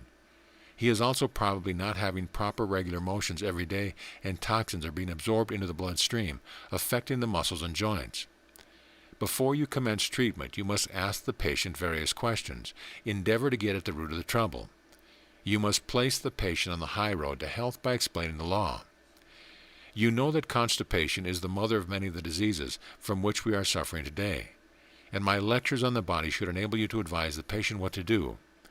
For instance, in chronic constipation, where the patient has probably suffered a lifetime from this dreaded disease, and ordinary methods are not sufficient to cleanse the bowels, he or she must be advised how to clean the bowel, as I have already explained, by drinking plenty of water and by irrigation of the colon. I want you to remember this. When Christ healed the sick, he said to them, "Go and sin no more," meaning not to break the laws of nature. Make sure that you have unearthed the patient's destructive elements. You should be well equipped for this work if you have thoroughly studied the previous lessons. Directing the power within the patient. Advise the patient that within him is the power to cure. Really, this is the great secret in curing disease: to place within the patient such faith in himself that he can absorb the power to eliminate his trouble. Your instruction should be, you will during the day go into solitude. You will relax the whole of your body and your mind for a few minutes, and when you have properly relaxed, you will tune in. You will join your will with the will of the Creator, and the power will flow through you. You will breathe easily and deeply. As you are breathing in, you will be absorbing this power, and as you are exhaling, you will feel a stimulating effect. The patient will probably feel an inrush of the force. By this method, the mind is brought into action unconsciously and without any effort. This imagination is brought into play, and imagination and the will become one. You know Emile Coué stated in his book on treatment by suggestion that if the will and the imagination are contrary to one another, the imagination will always win. This means that an idea in the mind becomes dominant. It is a vortex of force, and when you try to eradicate this vortex of force, you only add more energy to it. Consequently, that dominant idea is stimulated into action, and instead of getting a curative action, you get the reverse. This is what Coué meant by the reverse effort. You get the stimulation of the trouble instead of the elimination of it. I want you to grasp this thoroughly and understand it. You must understand that no effort must be made whatever by the patient to cure his trouble. All the patient has to do is to absorb the healing power and follow the laws of nature. The subconscious or universal mind in the patient will do the rest. It understands what is required, and without trouble and without any effort whatsoever, the blood will flow into the affected area. The dilation of the arteries and vessels will take place, and the phagocytes and the leukocytes will be rushed into the particular area, and the elimination of the disease will commence. The waste matter will be excreted from the body. The red blood corpuscles will carry fresh material and build up strong, healthy tissues, etc. By breathing, deep oxygen and energy will be absorbed into the blood at the same time. Therefore, deep breathing during the process of healing is very important. In self-healing, it is better to think of the undesired, allowing the subconscious mind to fill in the details. One should repeat this mantra 20 or 30 times. In every way, God is making me better and better every day. Note the verb, is making, me better now. Not shall or will. There is a deep psychological fact here. The patient should be in a relaxed state and should repeat this mantra in a dreamy condition, thinking of nothing else. Should the patient fall asleep whilst doing so and the effect would be greater, the soul opens the floodgates and the life energy flows in. Or you may say, day by day in every way, God is making me better and better. It has the same meaning. Some find it easier. You can use the one that best suits you. Healing by the advanced method. Healing can also be performed by an outpouring of the power, by mental projection of the power into the patient. When a patient is seated before you, stand a little away from him, say about 2 feet. Advise this patient to relax, close his eyes, etc. Then join your will to the will of the Creator and project the power over the patient through your mind. Your arm should be stretched out, the tips of your finger almost touching his shoulder.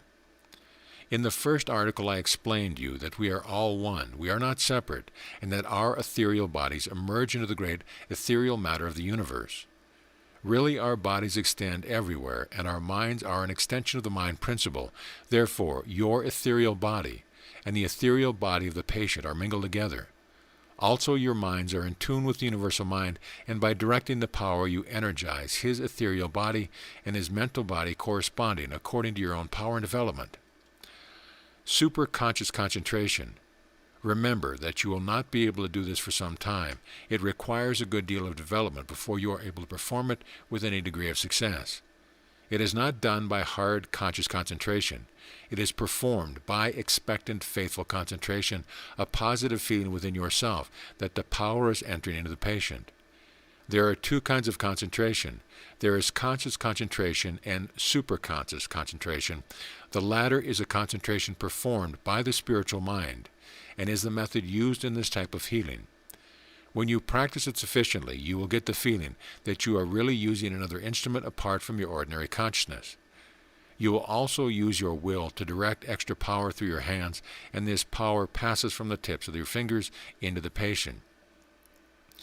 Another mighty secret is hidden here. You know by now that matter is force.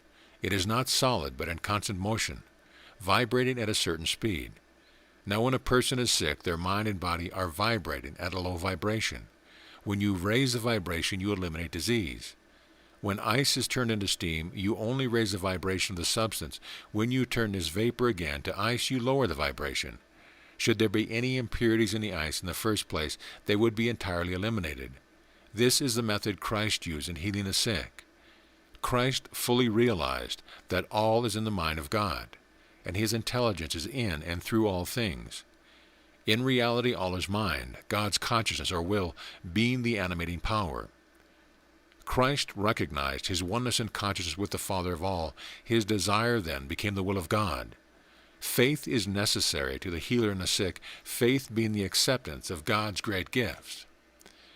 This is also the key to materialization and dematerialization, but I regret we have not the space at our disposal in this course for the elucidation of these occult secrets.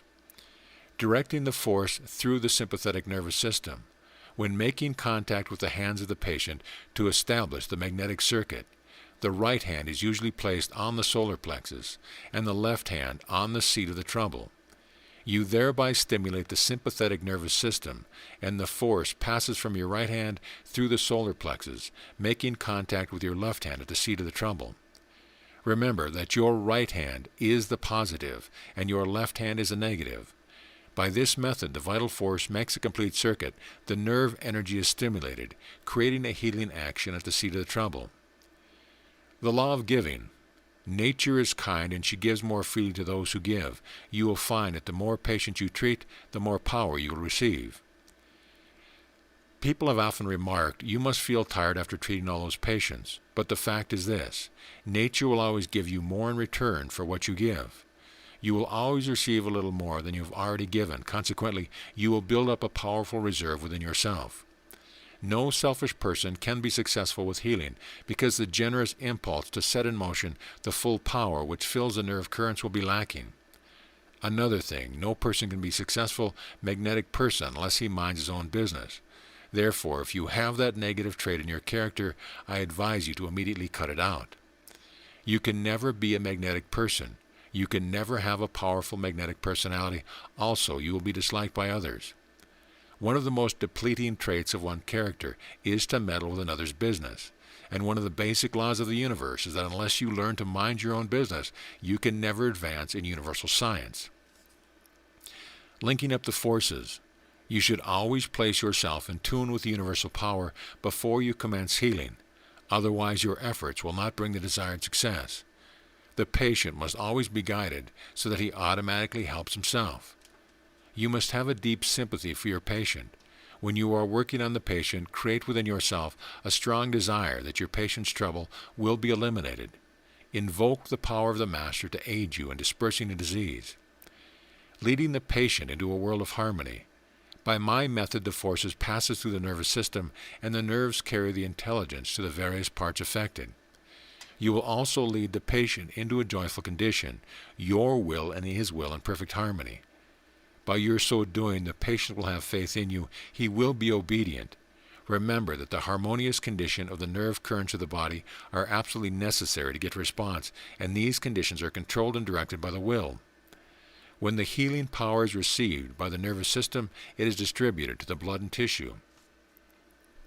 Each nerve is composed of a bundle of nerve fibers of tubes, and each of the nerve trunks has a numerous bundle of nerve fibers, each bundle having its own sheath, enabling it to conduct independently of the other. The nerves conduct and convey information. They are intelligent. They are, therefore, the home and seat of the intelligence. The nerves receive and require nourishment from the blood. They receive and require nerve energy. They convey sensation and feeling. They also convey the nourishment of spirit, which is of the mind. Both nervous systems work in unison. By my method, both nervous systems, the cerebrospinal and the sympathetic, are combined in the treatment. The motor nerves act upon the muscles, and any stimulus to the motor nerves produce physical action, while the sympathetic system acts upon the cell life, circulation of the blood, and functional organism, etc.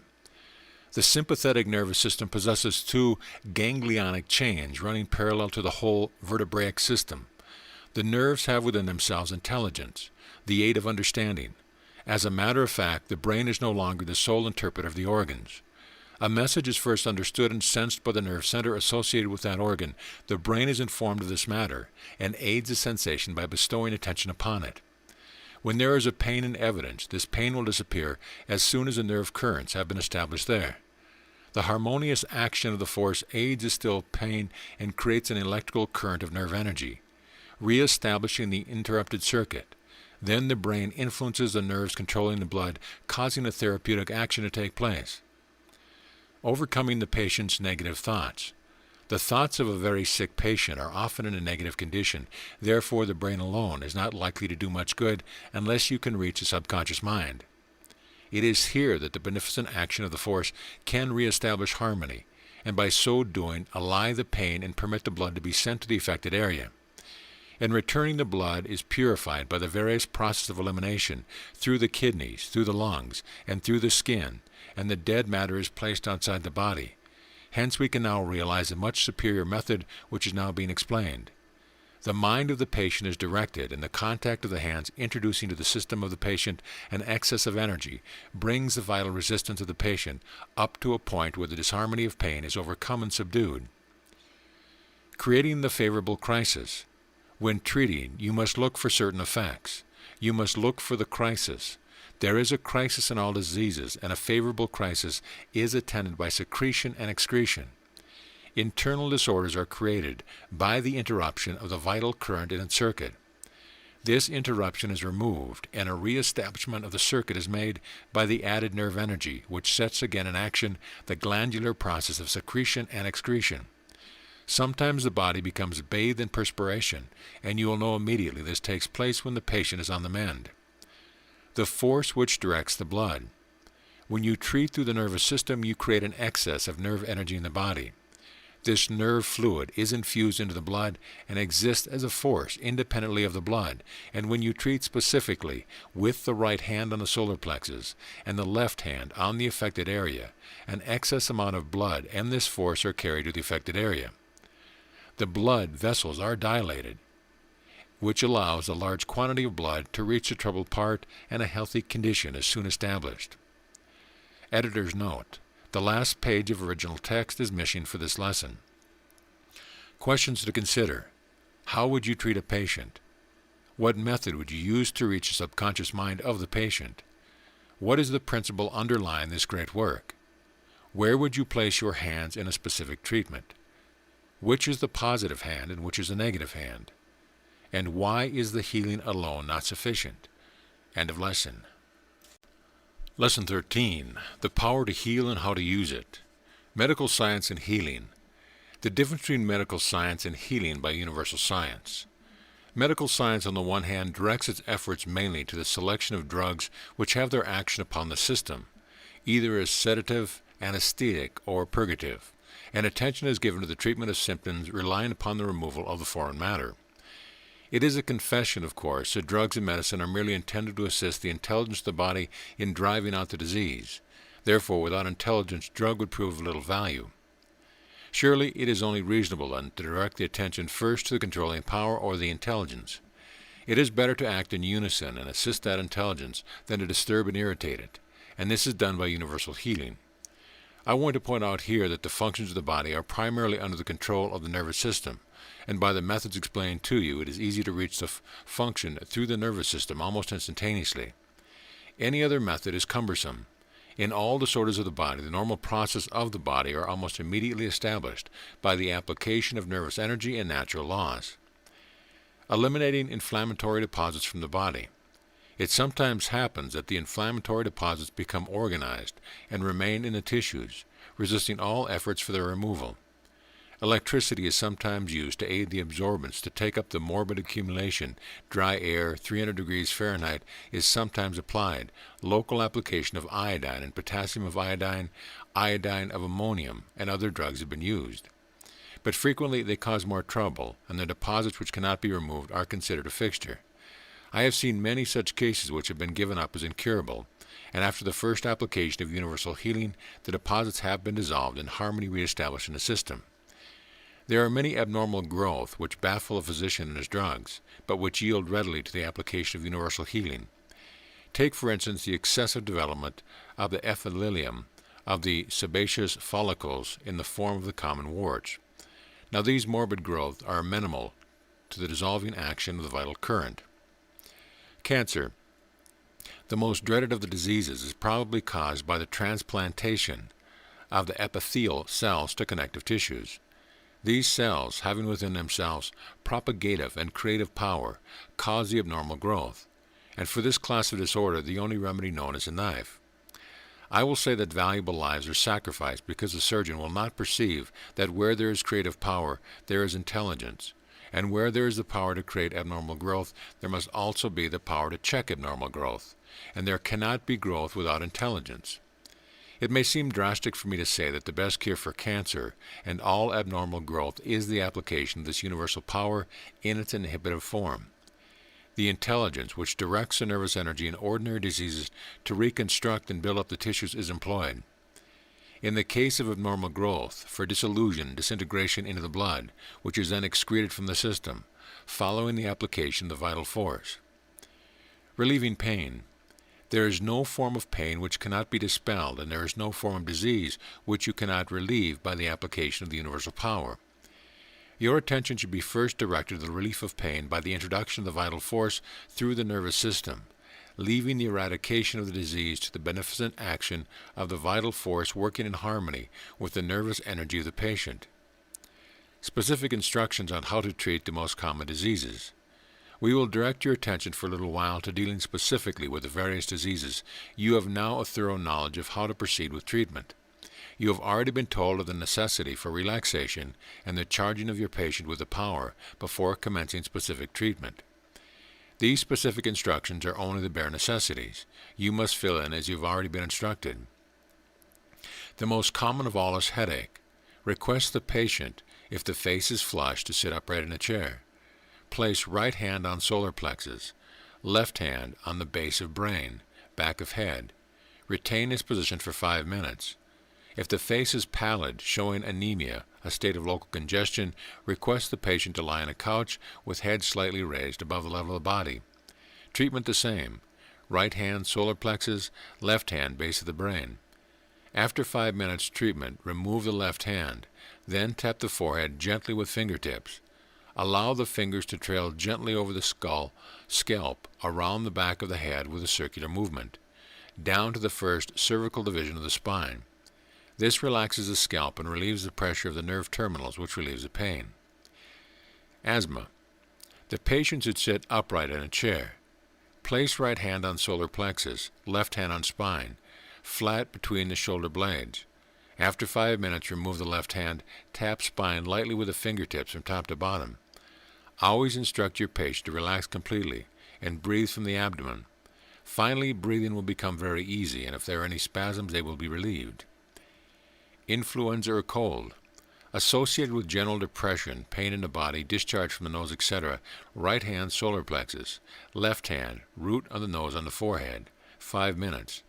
Trail fingers of left hand overhead from root of nose to cervical division of the spine. Deep and powerful breathing from the abdomen. Chills. Right hand solar plexus, left hand base of brain. Deep breathing. If there is delirium, positive hand solar plexus, negative hand base of brain. 5 minutes. Then stroke spine without tapping from top to bottom, using fingertips only, and you will find that the fever will subside. Deep breathing. Watch for crisis accompanied by perspiration, followed by sleep. Rheumatism. It is an inflammatory condition of the tissues, causing pain by compression of the nerve fibers, resulting in foreign deposits in the tissues. Positive solar plexus, left hand on the seat of pain, instruct deep breathing. Sciatica, same as rheumatism. Nervous prostration or neurasthenia, an irritable condition of the brain's substance and nerves due to imperfect nutrition through excitement and worry, etc. Positive hand solar plexus, left hand base of brain. Alcoholism and other poisons, treatment twice daily. Cases must be watched carefully. There is probably deterioration of the brain and nerve substance. Treatment by tapping the spine, deep breathing, and muscular contraction and exercise. Catarrh, the head, stomach, kidneys, and bladder, an inflammatory condition of the mucous membrane. Treatment, positive hand, solar plexus, left hand on affected part. Also treatment by diet, deep breathing exercises. Catarrh is always due to impaired nutrition. Chronic constipation, condition caused by lack of peristaltic action of the bowel. habitual contraction of the sphincter muscle of the anus, positive hand solar plexus, negative hand base of brain. Carry out complete treatment previously explained. 5 pints of water daily, sip at frequent intervals, deep breathing exercise, mastication of food and diet. This is the most common of all disorders. No matter what your patient is suffering from, you should treat him at the same time for constipation, because sluggish bowel action affects all disease. The bloodstream becomes poisoned as a result of pollution by stagnant matter in the colon. It is the pollution of the bloodstream which causes most illnesses. Dyspepsia, irritable condition of the digestive organs, positive hand solar plexus, negative hand base of brain, plenty of fluids, give instruction on eating and diet. Paralysis. If on left side, it is due to injury on right hemisphere of brain. When right side is affected, it is due to injury of left hemisphere of brain. Positive hand solar plexus, left hand affected part, tapping forcibly with hand to restore sensation. Left hand on spine, drawing the fingertips from top to bottom, endeavor to restore current. Arouse body activity by controlling thinking. Paralysis may also be caused by mind disorder and should be treated accordingly. Apoplexy, the suffusion of blood into the head causing unconsciousness, sometimes paralysis. Sit patient upright. Positive hand solar plexus, tap spine top and bottom with left hand. Bright's disease, affliction of the kidneys, deep breathing and diet, positive hand solar plexus, negative hand kidneys. A treatment for a general rundown on nervous condition. Place your patient as previously instructed and charge with magnetism. Then place the right hand upon the solar plexus and tap the spine up and down several times with the left hand, allowing the force to pass through the right hand to the left hand. This has the effect of stimulating the whole of the area allotted to the nerves which project from a spinal cord. About 10 minutes is quite sufficient for any patient when the treatment is done properly. If it is not possible, the patient should be laid on the couch when getting treatment, but this is not absolutely necessary. You could augment all treatment by stimulation of the spine by heat and massage. Heat gives life. It raises the vibration of the body. The following methods could be used with great advantage to the sufferer. Take a towel, wring it out in hot water, and place it along the spine. Wring out a blanket in very hot water, fold it into 4, and place it around the hips and legs of the patient. Cool cloth could then be placed upon the head. Carry this treatment on for a reasonable time, about an hour or so. Afterwards, massage the spine with hot olive oil, gently stimulating the root nerves each side of the spine. Care must be taken to prevent the patient catching cold, then thoroughly dry and apply the following stimulating lotion. Take 1 tablespoonful of cayenne pepper, a 1/4 pint of white vinegar. Add 1 pint of boiling water, stir well, and let stand till cool. Then strain through muslin cloth. Wring a cloth out in this lotion and rub the spine gently from top to bottom. The skin is one of the main eliminating organs, and too little attention is paid to it. Unless the skin is functioning properly, waste matter cannot be eliminated. Therefore, a good plan is to wipe the body over with the above lotion. This will stimulate the nerve ends in the skin and cause the glands controlling the pores to act properly. A strip of flannel wrung over in olive oil could be laid along the spine at night with tapes attached to it to tie around the neck, waist, and legs. Next morning massage and dry the spine, then use the lotion as above. Very often the trouble is not where the effect seems to be, and its method is extremely efficacious in stimulating all the organs through the nervous system. I have cured dozens of hopeless cases by stimulation of these root nerves alone, the reason being that the body takes its life from the soul, and the nerves carry this life to the organs, blood, cells, etc., and the body revives.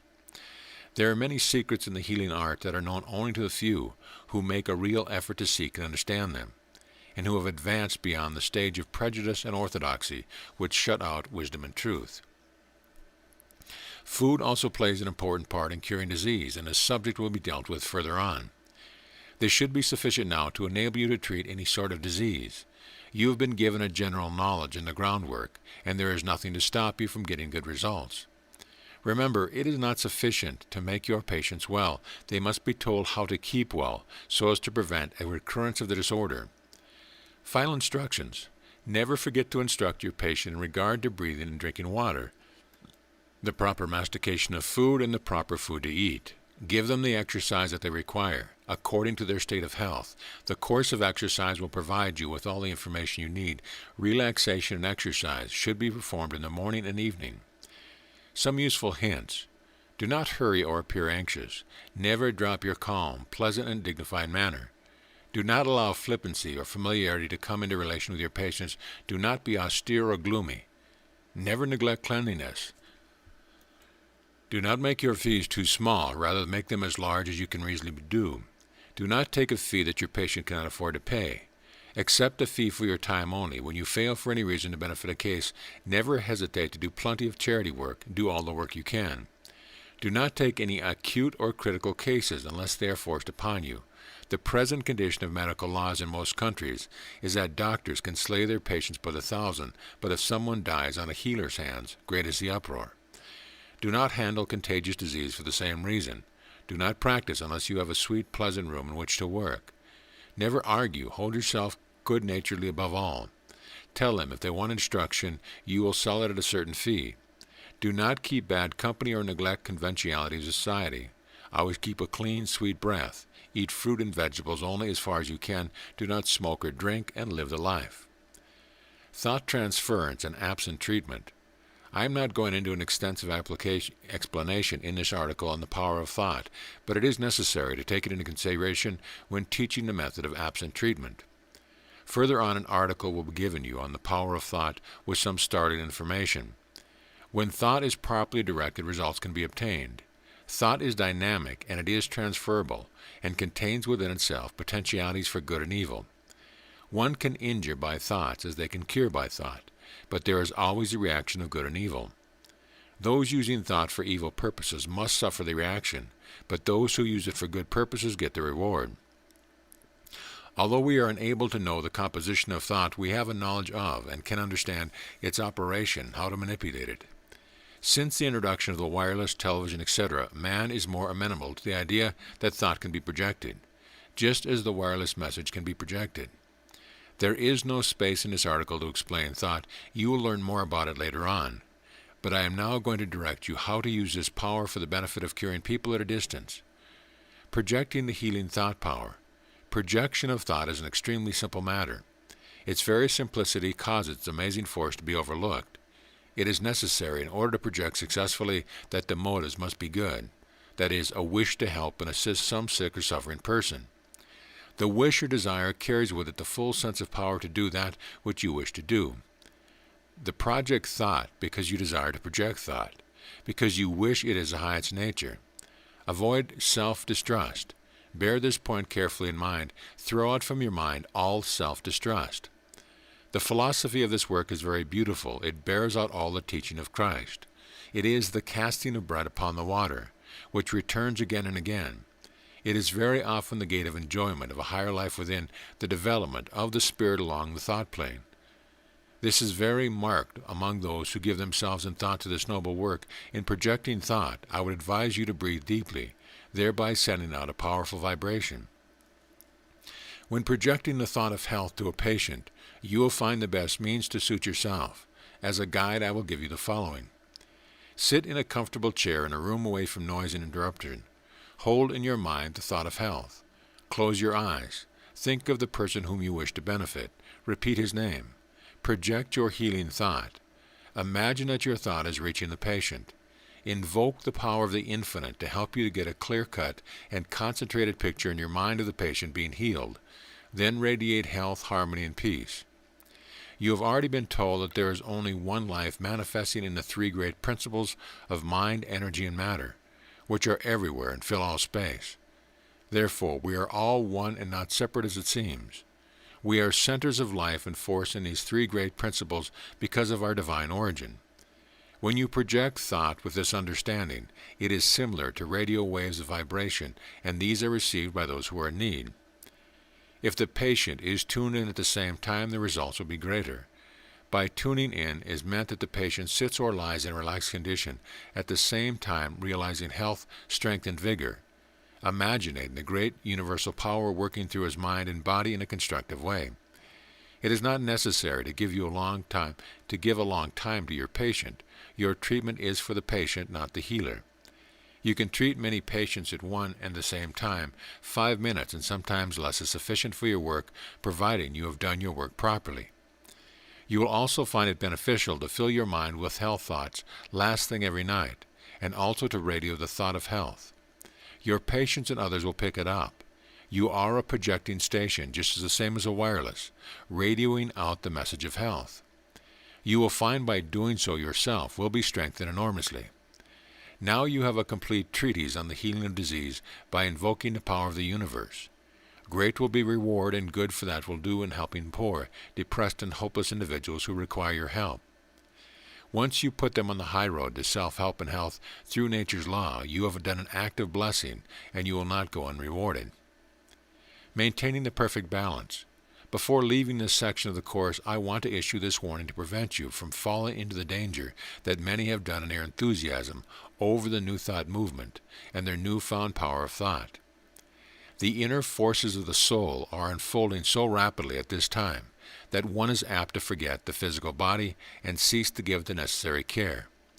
We learn the new laws of the right thought, but fail to observe the old laws we've had to learn in the past, with the result that we become physical and mental wrecks. Your keynote to recovery is to maintain the proper physical, mental, and spiritual balance. Never forget this fact when treating yourself or another. Our next lesson will be on food, health fuel for the body and brain. Are people tired of being sick? Health is supreme power, the truth about our ailments, nourishment and strength, vice and crime caused by irritants, food values. Some questions to ponder. How would you eliminate chronic deposits from the system? Why should you always pay special attention to constipation in every patient? Why would you project the healing power and give an example? Why is it so important that we should always maintain a perfect balance? End of lesson. Lesson 14. Health fuel for the brain and body. Are people tired of being sick? I am here placing before you a concise article on food. Most people today are tired of being sick, tired of being drugged, and tired of paying doctor's bills.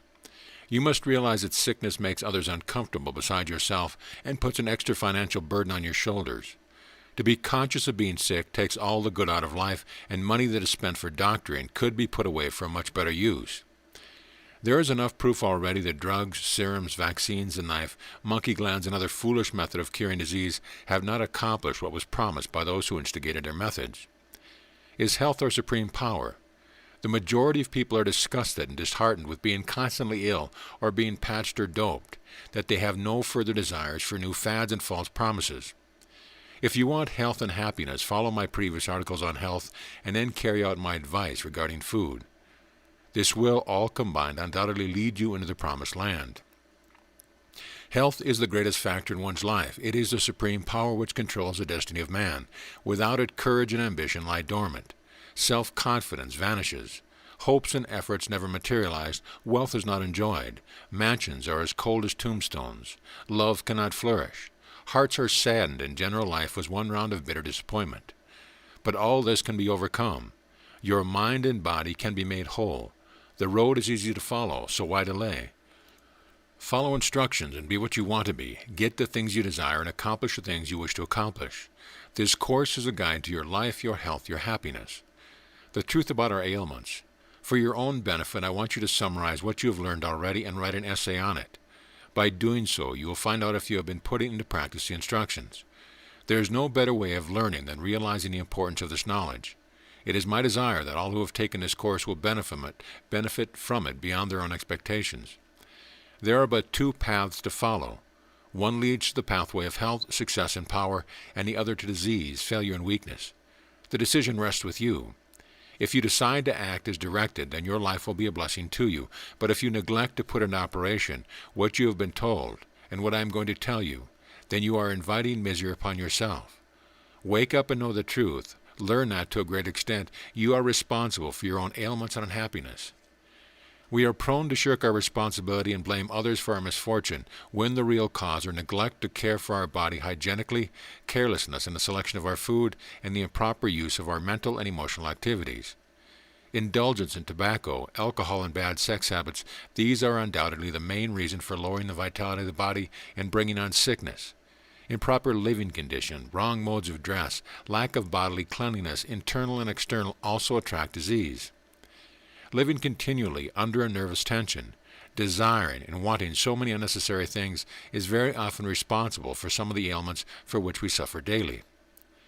Can one be healthy by eating meat?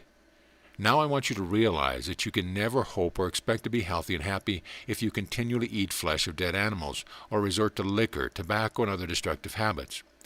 You cannot clog your system continually with food of the highest toxic nature and hope to find some mysterious or superhuman action to counteract the abnormal condition which you create.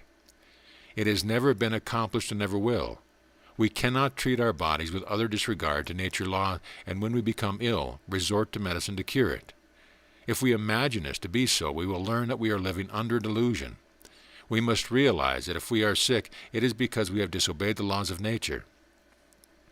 Nourishment and strength, meat versus fruit, nuts, and vegetables. Many try to prove that they cannot find nourishment and strength in fruit, nuts, and vegetables. They take as example the tiger and the lion to illustrate strength, but forget at the same time that the stronger animals, such as the elephant or the gorilla, never resort to flesh eating and are much more powerful than the lion or the tiger. It is foolish of people to think that it is necessary for them to have for breakfast every morning a large plate of ham and eggs, 1 or 2 rolls of butter and bread, and a cup of coffee, and then for lunch a further variety of meats, and at night more dead meat, and usually to the end with a cup of coffee or tea and cake. Some people will say that carrots, cabbage, oranges, apples, bananas, and wholesome fruits and vegetables are not good for them because they do not agree with their stomach, but this is not true. It is the toxic and sickened condition in which the stomach has been placed by abusing it with acid-forming food, which does not agree with the pure and unadulterated food. Once they get rid of the slime and muck that comes from the meat and from a greasy diet which continually clings to the walls of the stomach, they will never resort to the foolishness of blaming nature's food for their disturbed digestion. Sometimes at the beginning, when people change over from an adulterated and devitalized food to the unadulterated and vitalized foods, a reaction takes place in the digestive organs. But this does not last very long. It is caused by the toxic and acid conditions of the stomach clamoring for further poisoning. It is just like the drug fiend of the habitual drunkard. His body cries out for more drink or more drugs, which are steadily poisoning his home system. But once he is free from the drug or drink habit and gets back again to nature, he feels the vitality and the pulse of the universe, which makes him happy and contented and a healthy citizen, instead of a degraded mortal.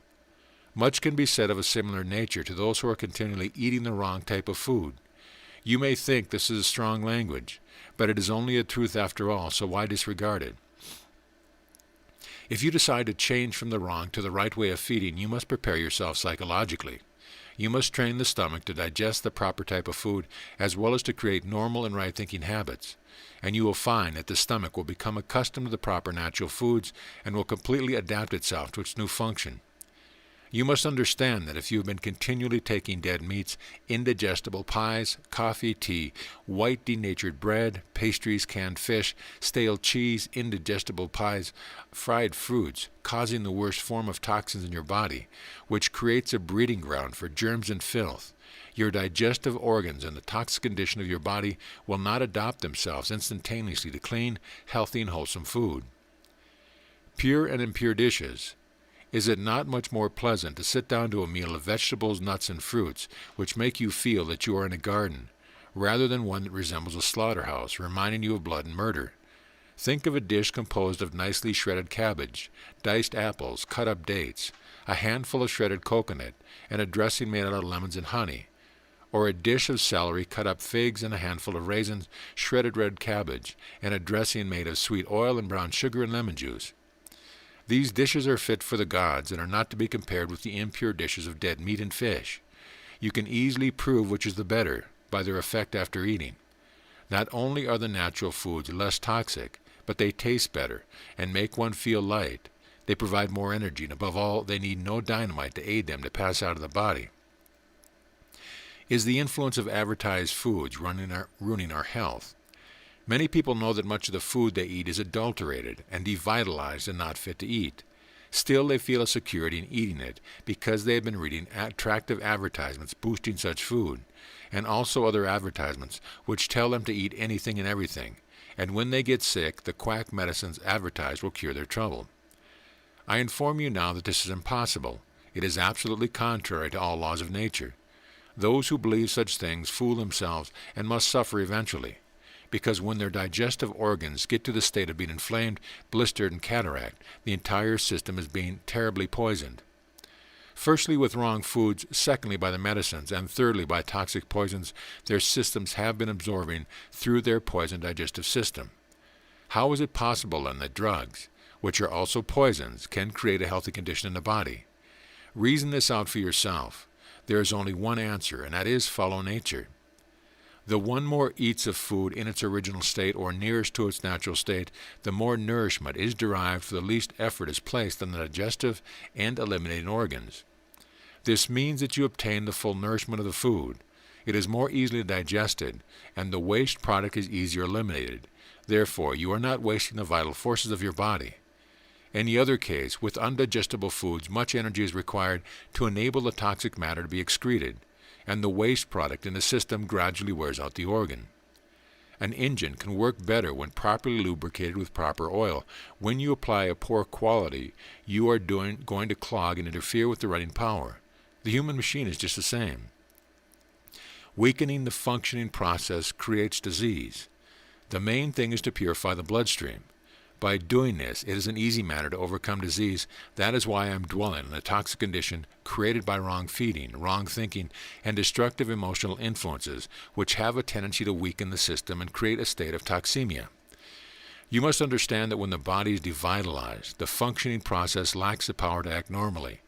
And if such a condition continues, the results will be a true case of toxemia, probably terminating in either Bright's disease, cancer, tuberculosis, diabetes, or death. Wrong eating, overeating, starvation, worry, negative emotions, physical exertion, sexual vices, drugs, smoking, drinking, or any other destructive habit, if carried too far, will lessen the resistance of the body, creating the above disease. You must realize that disease is really caused by getting away from nature. Therefore, to have health, one only needs to follow nature's law. Constipation is the mother of many diseases. Therefore, we must eliminate those foods which help to create this condition. The worst foods in this respect are fish, meat, poultry, white bread, stale cheese, and other high-protein foods which produce acidity. You must know by now that your health depends upon the free, natural action of your bowels. So important is the elimination of this self-inflicted trouble, constipation, that I must again make reference to it. The right food is a potent factor in giving permanent relief. Cereals, fruit, and vegetables are the best. The following is one of the best regulators known. Every morning, take abdominal exercise and drink 2 glasses of water, followed by all bran and fruit for breakfast. Avoid medicines as you would poison. The reason why white flour products and other unnatural foods cause constipation is because such foods have no inherent power, decompose quickly, and it cannot hold fluids, therefore becoming a dry, clogging substance adhering to the walls of the bowel. On the other hand, with cereals, fruit, and vegetables, they maintain a moist condition, have inherent power, and create peristaltic action for their bulk substance. Vice and crime caused by irritants in the glands and nervous system. 50% of the crimes committed today would be eliminated if people would eat the proper food and abstain from meat, because the high poisonous foods irritate the nerves and glands and lead to undue nerve irritability, which creates a form of insanity, producing crime and unbalanced minds. I have seen cases where people suffering from an unbalanced mind recover very quickly when fed on natural foods. Of course, the reason for this is quite obvious. The blood becomes pure and the toxic conditions which created the inflammation in the brain cells are expelled. This irritation having been eliminated, the mind naturally tends to assert itself. Are the lungs affected? Another important point is, if we are continually creating toxic conditions in our bodies, the lungs have to filter the blood and pass the poisonous substance through the lung cells to be freed in the form of carbon dioxide and other poisons. We must realize that if this abuse is constant, it is natural that it will destroy the delicate structure of the respiratory organs. Extremist on food values. Do not pay too much attention to dietitians who theorize on the incompatibility of the various foods. It is hard to imagine from where they get their deductions. The majority of them are extremists. Some will advocate a mono diet, meaning eating only one particular food at each meal. That is, if we wish to eat bread, we must eat bread only. Or if we have an inclination for fruit, we must eat fruit and only one variety. Others get their ideas from the chemical analysis of the food outside the body. But after food is taken into the body, the chemical constituents are totally different. Therefore, we cannot, under the circumstance, judge the incompatibilities of food by taking analysis of the chemical constituents outside the body. For instance, the body requires all forms of mineral salts, and these seem to find their way to where they're required, even if it is found that some are incompatible when taken into the body. Some dietitians say that by taking different foods, one upsets the digestion, and that health depends upon certain foods being taken in conjunction with them. This is all nonsense. We find that various dietitians are in direct opposition to one another in a combination of foods. Therefore, to take notice of them is to land oneself in a perfect maze. We will agree with them as far as meats and pies, French pastries, potatoes, coffee, tea are concerned. They are not good to eat at the same meal, in fact not good to take at all. We also conceive that pickles, meat sandwiches, ice cream, lobster salad, and milk will not blend. The danger of eating 2 or 3 or more of these foods exists in the fact that they are highly toxic and unnatural. It is the mixing of unnatural foods which makes the combination a dangerous one.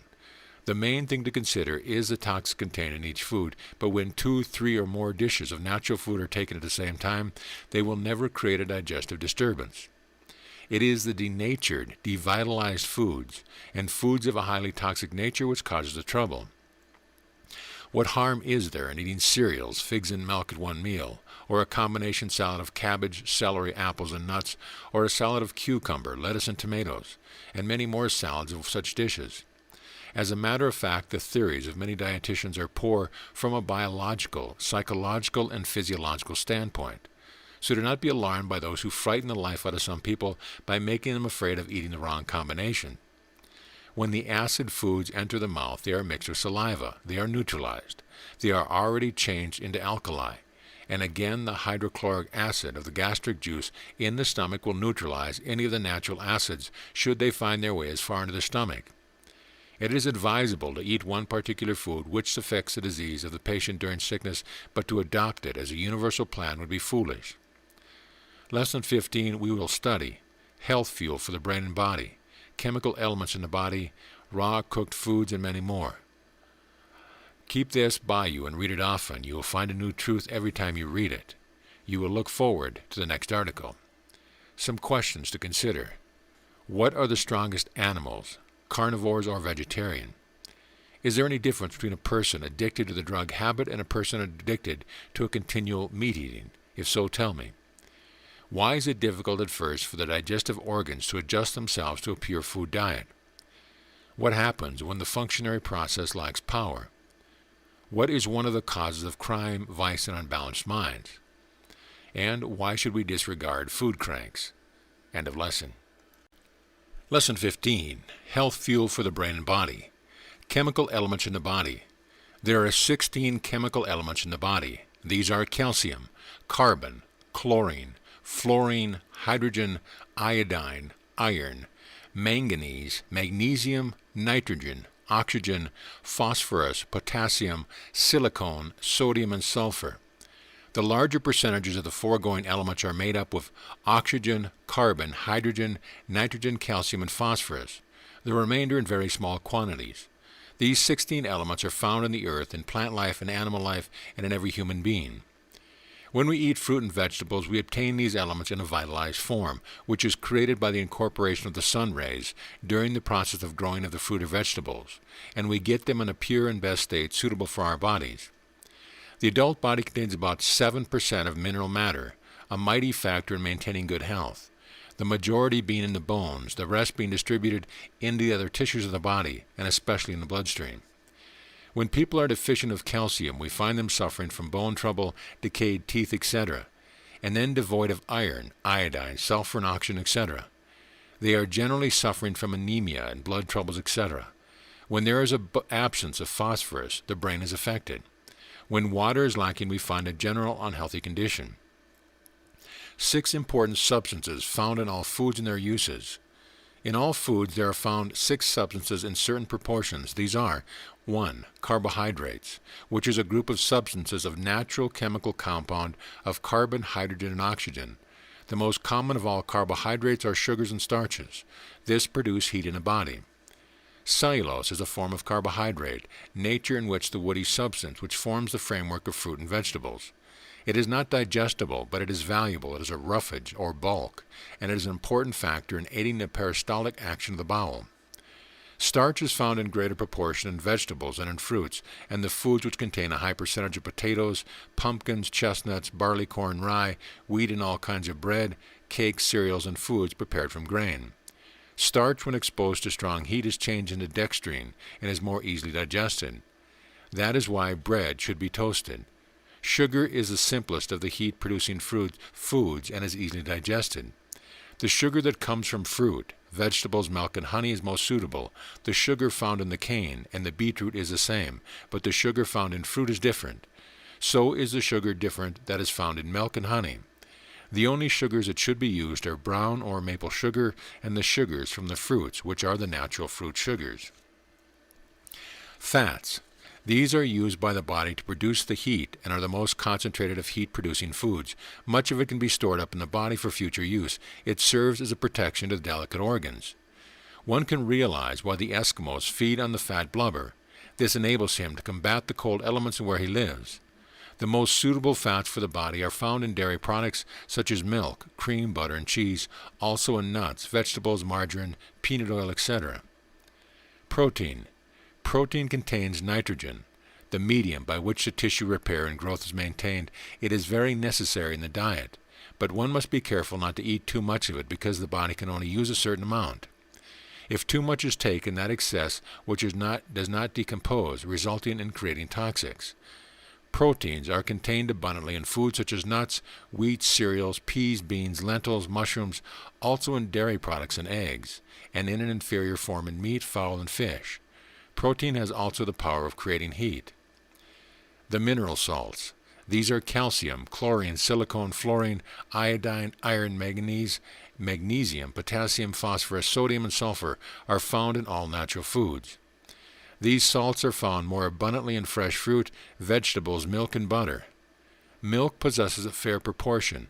In selecting fruits for children, the first consideration should be those fruits rich in mineral salts, because they ensure proper growth.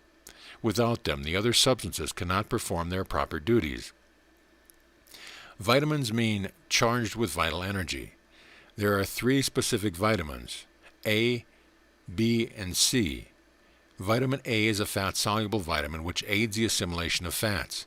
These vitamins are found in cabbage, corn, sweet potatoes, butter, coconut oil, eggs, and milk. Vitamin B is water-soluble and indispensable to the blood. It is essential for the building of strong bones and is found abundantly in cabbage, corn, cauliflower, celery, parsnips, potato, spinach, barley, whole wheat bread, oats, rice, chestnuts. Vitamin C, also water-soluble, which has the power to prevent and cure skin disease. This vitamin is found in beets, fresh cabbage, lettuce, onions, fresh peas, spinach, grapefruit, lemons, oranges, and tomatoes. There has been a great deal said and written about vitamins, but the best solution is to eat plenty of fruits and vegetables, which will supply all the vitamins necessary to perform proper functioning of the body and give the necessary nutriment. Water. We have already said a lot about water, which is one of the most important, if not the most important ingredient necessary for the proper functioning of the body. There are found in water many substances, but the most important of these are hydrogen and oxygen, which are needed for the tissues of the body. Water yields energy and can be justly called a food because of its economical upkeep of body functions. What to eat and what not to eat. Adulterated foods and other scientifically treated and denatured foods do not have the necessary nutrition to nourish the body and maintain proper health. They are robbed of their natural food value in the manufacturing process. They have 2 unforgivable sins. The necessary chemical elements are destroyed or extracted, and the food is deprived of its vitality.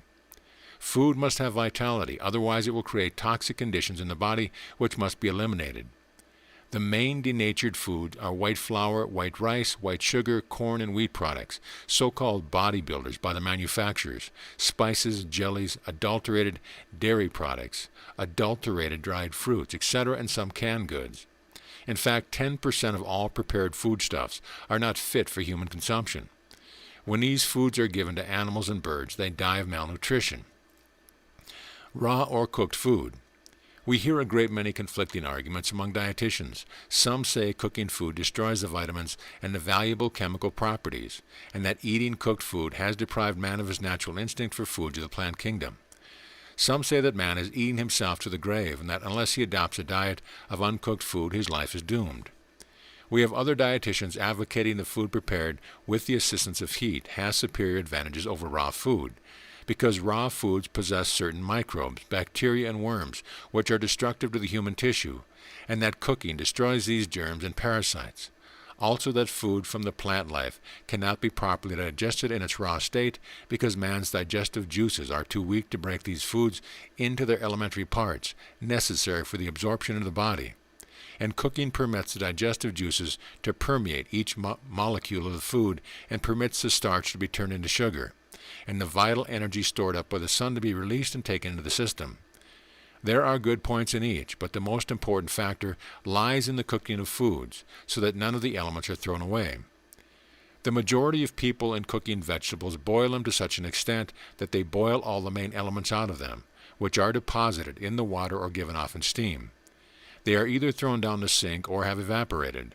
The proper way is to steam vegetables slowly in an airtight container so that none of the elements are destroyed or lost.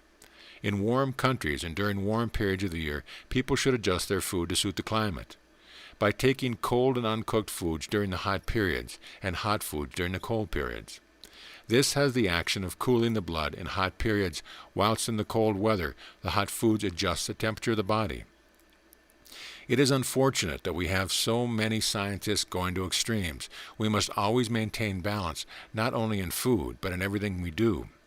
Do not become alarmed because dietitians squabble over their pet theories. The right way to live is to obey nature's law, and that is to eat both cooked and uncooked foods, paying special attention to the nourishment contained therein. Is meat dangerous?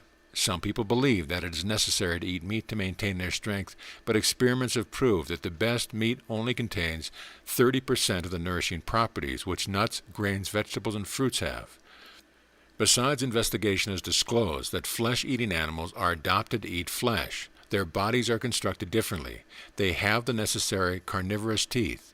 Their intestines are also about 1/3 less in length than the vegetarian animals. We find that man's intestines are similar to the vegetarian animal, being much longer than those of the carnivorous animal. A great many diseases originate in the intestine and colon due to the putrefaction of meat. Chronic disease do not develop with a non-meat diet. Foods which enter the body create a certain amount of waste product. From this product the toxics are formed.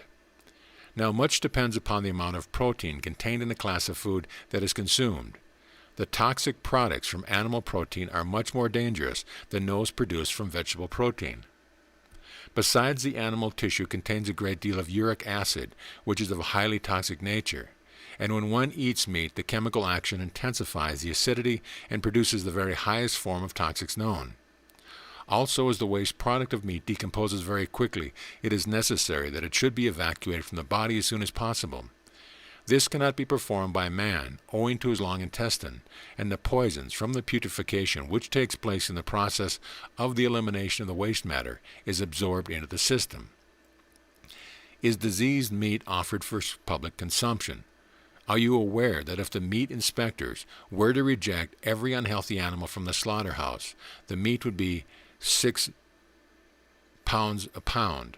If you only knew how many sick animals are killed and their bodies offered for public consumption, it would make you nauseate every time you thought of meat. I have had the opportunity of examining on several occasions the organs of animals after they had been slaughtered and found them in a diseased condition. The carcasses of these animals were sold for human consumption. Proof why nature's food for man are best. They are recommended by the leading scientists, the world's great philosophers and poets. They have proved to be the best by investigations made and declared by leading food scientists. Also leading men such as Bernard Shaw, Edison, Marconi, Sir Oliver Lodge, Henry Ford, the late Sir William Crookes, Sir Aberth Lane, and many more too numerous to mention, encouraged nature's diet for man's physical well-being. The miners of Chile, who were the strongest men in the world, never ate meat. The poisons from meat irritate the nerves and glands and set up an irritability which lays the foundation for many diseases and vices. We also know that meat decomposes quickly if left out in cold storage. Is not that sufficient to show that poisons are inherent in meat? The amount of land necessary to feed one animal, which is equivalent to the food necessary to feed one man over a period, if producing grain and vegetables, would feed 20 men over the same period. So from an economical standpoint, it is also wrong. Fish as a food. It is considered that fish is not a good food for the human being because of its early deterioration. Besides, fish produces a very high toxic condition in the body, creating a very poisonous form of uric acid. In fact, fish decays much more readily than meat, and we know that protein poisoning is more apt to be caused in fish than any other food. I do not consider that we should eat any of the shellfish, as those live on the refuse and muck of the bed of the sea, and contain decomposed matter. You know that canned fish is sometimes 5 years old before it reaches the table, and herring are often preserved in brine for 10 years before they are sold. The only fish that is fit for human consumption is the fish freshly caught, cleaned and cooked straight away. Most people will eat fish, meat, stale cheese, white bread, and all dangerous foods because they like them, irrespective of the harm they do to their bodies. The only answer that we have is, nature will surely make you pay. Fried foods. Food should not be fried because it prevents the food from being broken up into its elemental parts suitable for digestion. If the food cells are saturated with fat, this prevents digestion, and sometimes the pancreas juice and the bile is not sufficiently powerful to break up the fat envelope which surrounds the cells of food. Consequently, they are decomposed in the intestines. This form of food causes inflammation and catarrh. Canned fruits. The canning and preserving of fruits has now advanced to a stage where very little nutrition is lost, and therefore canned fruits are not so bad as some people paint them. Of course, the fresh fruits are much better. Some special hints regarding children's diets. After a child has entered its second year, its digestive apparatus will handle semi-solid foods. It is a bad policy to give children candies and chocolates, food not fit for digestion. And if parents desire the children to be healthy and strong, they should follow out the following instructions. During the second year, even though weaning has not ceased, give the child a teaspoonful of tomato juice, orange juice, and thin gruel made from oatmeal and barley and vegetables. At the age of 3, the child should be able to eat baked fruits such as apples, potatoes, including the skins, as the valuable mineral salts are found close to the skin. Cut up raisins, dates and figs, tomatoes, raw sweet apples, and other sweet juiced fruits, and drinks made from fruits and berries. The method of feeding should be simple. Soft boiled egg can occasionally be added. Milk, water, thin chocolate, and cocoa can be given. This method should be suitable until the child reaches the age of 7, 8, or 9 years, when a more liberal diet can be indulged in. If you want to have a healthy child, do not give them meat, fish, tea, coffee, or sweets. Train children towards natural food. Let them get the habit when they are young, and they will always be healthy when they are old. Lesson 16 will be the last lesson on health fuel for the brain and body, how to become slim and normal without being uncomfortable or injuring the health. Overcoming leanness and emaciation. Special hints. Why hospitals are full. Our artificial methods of success and questions. Questions to consider. How do we get the body salts when we eat fruits and vegetables? What are the 6 important substances found in food? Why is water so important? What is the most important factor to consider when cooking food? Do you believe that half the meat that is eaten is tainted in some form, and why are fried foods dangerous to the system? End of lesson. Lesson 16, Health Fuel for the Brain and Body. Why be stout when it is easy to be normal? Perhaps you have tried every conceivable method under the sun without avail. Probably you have fasted, starved yourself, reduced your vitality by taking physics, exercise, etc., and you find that by using these destructive methods, your health has suffered and you are even fatter than you were before. It is quite easy to reduce weight without being uncomfortable or affecting the health. You need not starve or fast to do anything out of the ordinary. You need not indulge in vinegar or thyroid extract. You can become thin by eating an abundance of food which will reduce weight naturally. This is wonderful, is it not? The more food you eat of a certain kind, the quicker you will reduce your weight. When certain foods are taken into the body, the chemical constituents of these foods break down the fat tissue, dissolve and neutralize them, and cause it to be eliminated out of the body. The main foods which create fats are sugar, starches, and fat. You know some people eat very little, still they are abounding with fat. It is because they consume the wrong foods. They eat the foods of a high protein value, which are conducive to building fat tissues and creating toxins in the body. Only the following food should be eaten: brown bread, preferably toasted, vegetables and vegetable soup, fruit and vegetable salad. Salad dressing should be made from lemons and olive oil. Use very little sugar and salt. All kinds of raw fruits, dyed fruits, stewed, unsweetened, sour milk and sour cream. Cereals that need cooking mixed with bran and skim milk. Softly boiled eggs can be taken once or twice a week only. Fresh cheese only. No stale cheese or any kind should be taken. Drinks: boiled water, buttermilk, sour milk, unsweetened lemons and orange drinks. All drinks made from fruit juice should be unsweetened. But pastum without sugar. The more fruits one eats, the quicker will be the results, and one's health will be much improved. Do not eat many different dishes at one meal. 1 or 2 is best. Study carefully the following list of foods which are forbidden. Also follow these instructions. When rising in the morning, drink 2 glasses of warm water, to which add the juice of 2 lemons. Drink plenty of water between meals. Take a Turkish bath now and again. Have a cold spray afterwards, also a rigorous massage. This will avoid wrinkles and flabbiness of the tissue. Take outdoor exercise. See that you have an evacuation of the bowels regularly every day, because this is one of the most important factors. If constipated, your bowels must be encouraged by the use of an enema. All the wastewater must be taken away from the bowel. Sleep with the windows open. Do not wear tight clothes, and do not take too much sleep. On no account take the following: meat or meat extracts, fish or fish extracts, nuts, fried foods, rich gravies or dressing, candies, pudding, pastries, cakes, and biscuits, spaghetti and macaroni or other white-floured products. Avoid rice, potatoes, dried peas, beans, beetroots, onions, barley. Do not drink coffee, tea, chocolate, cocoa, soda water, ice cream, wines, whiskeys, and anything that contains alcohol. No spices, mustard, olives, or pickled food. No concentrated cheese or any other concentrated food. No ice or ice water. Do not drink or eat anything that is too cold or too hot. Overcoming leanness and emaciation.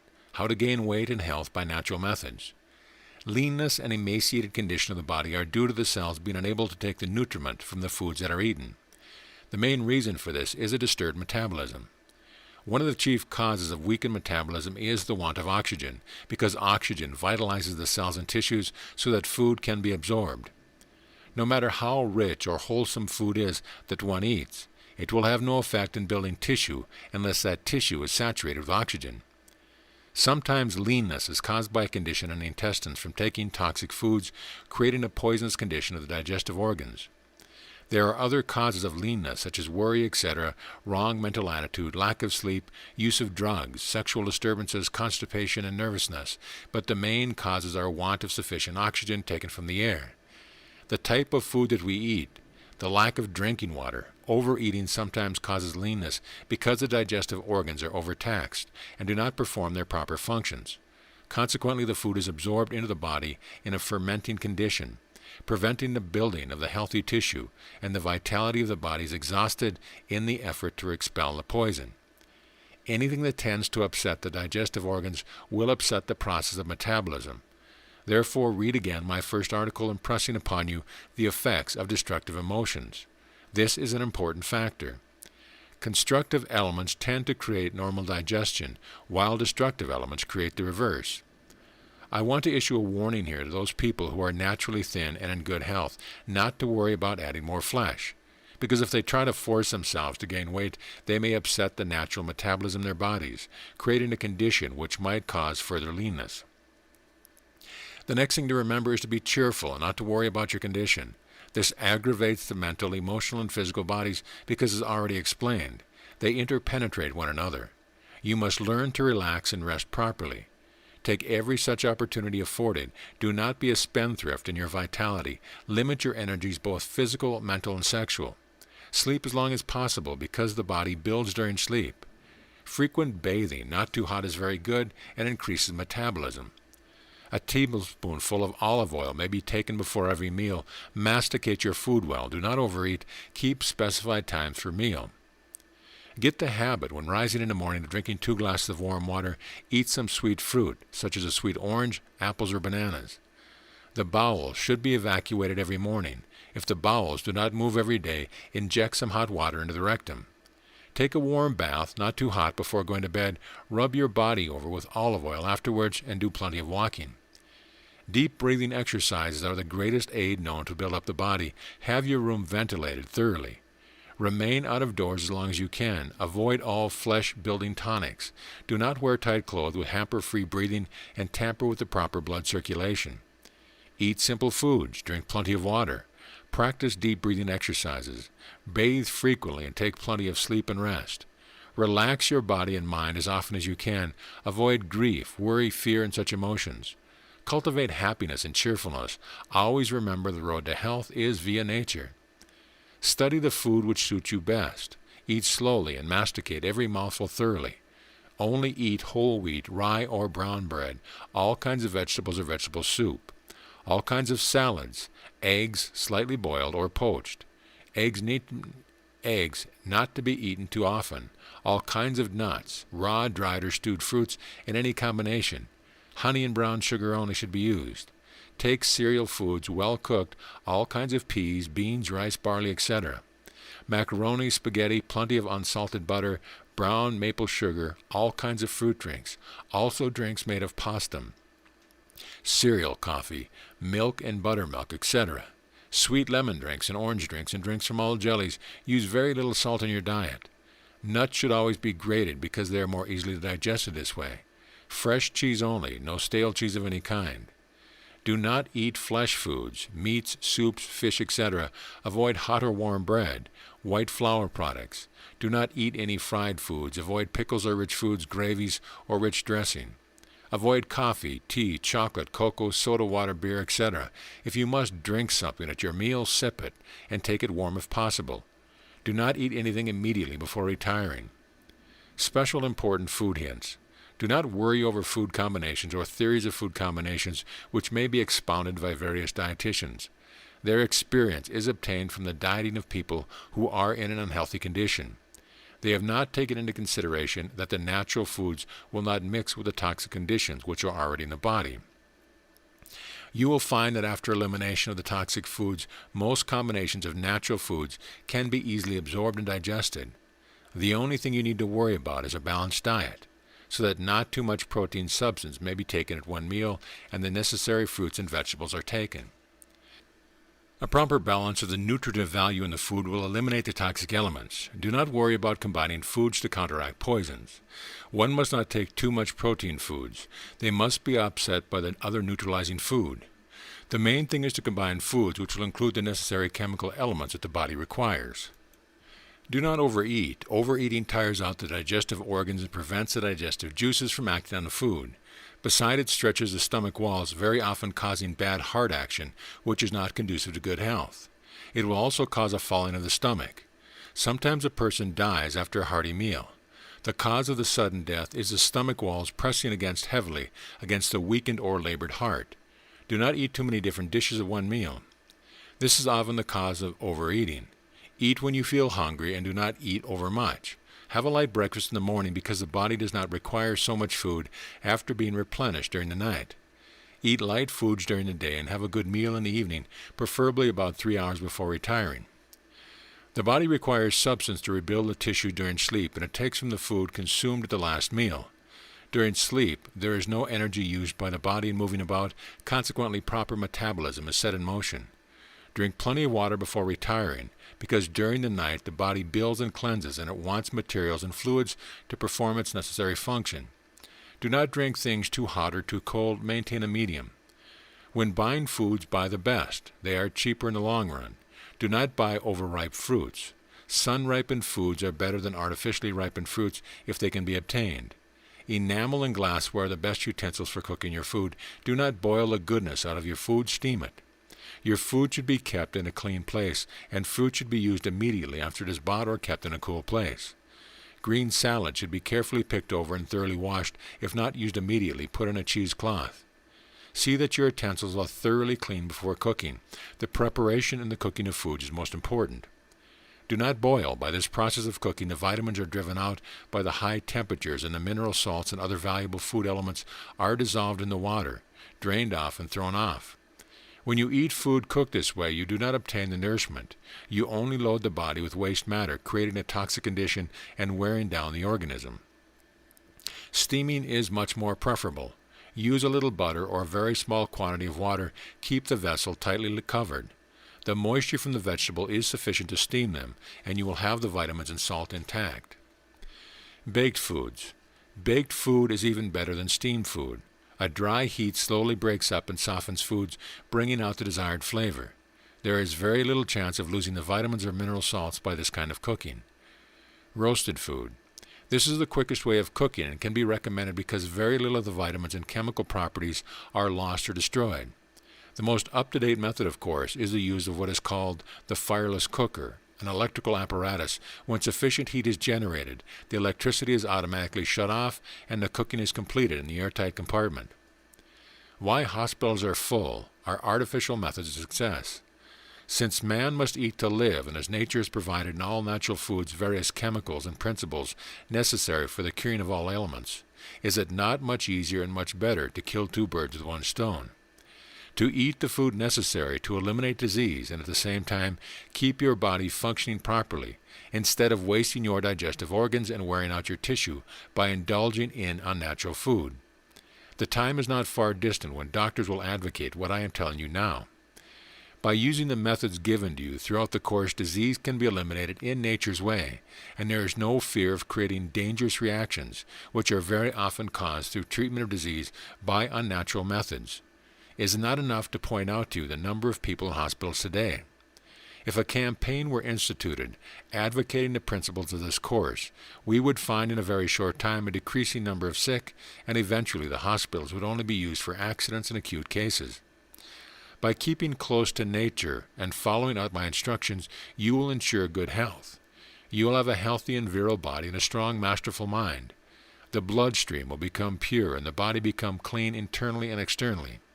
It is only in the unclean soil of the body that parasites and germs develop and multiply, and become destroyers of the human tissue.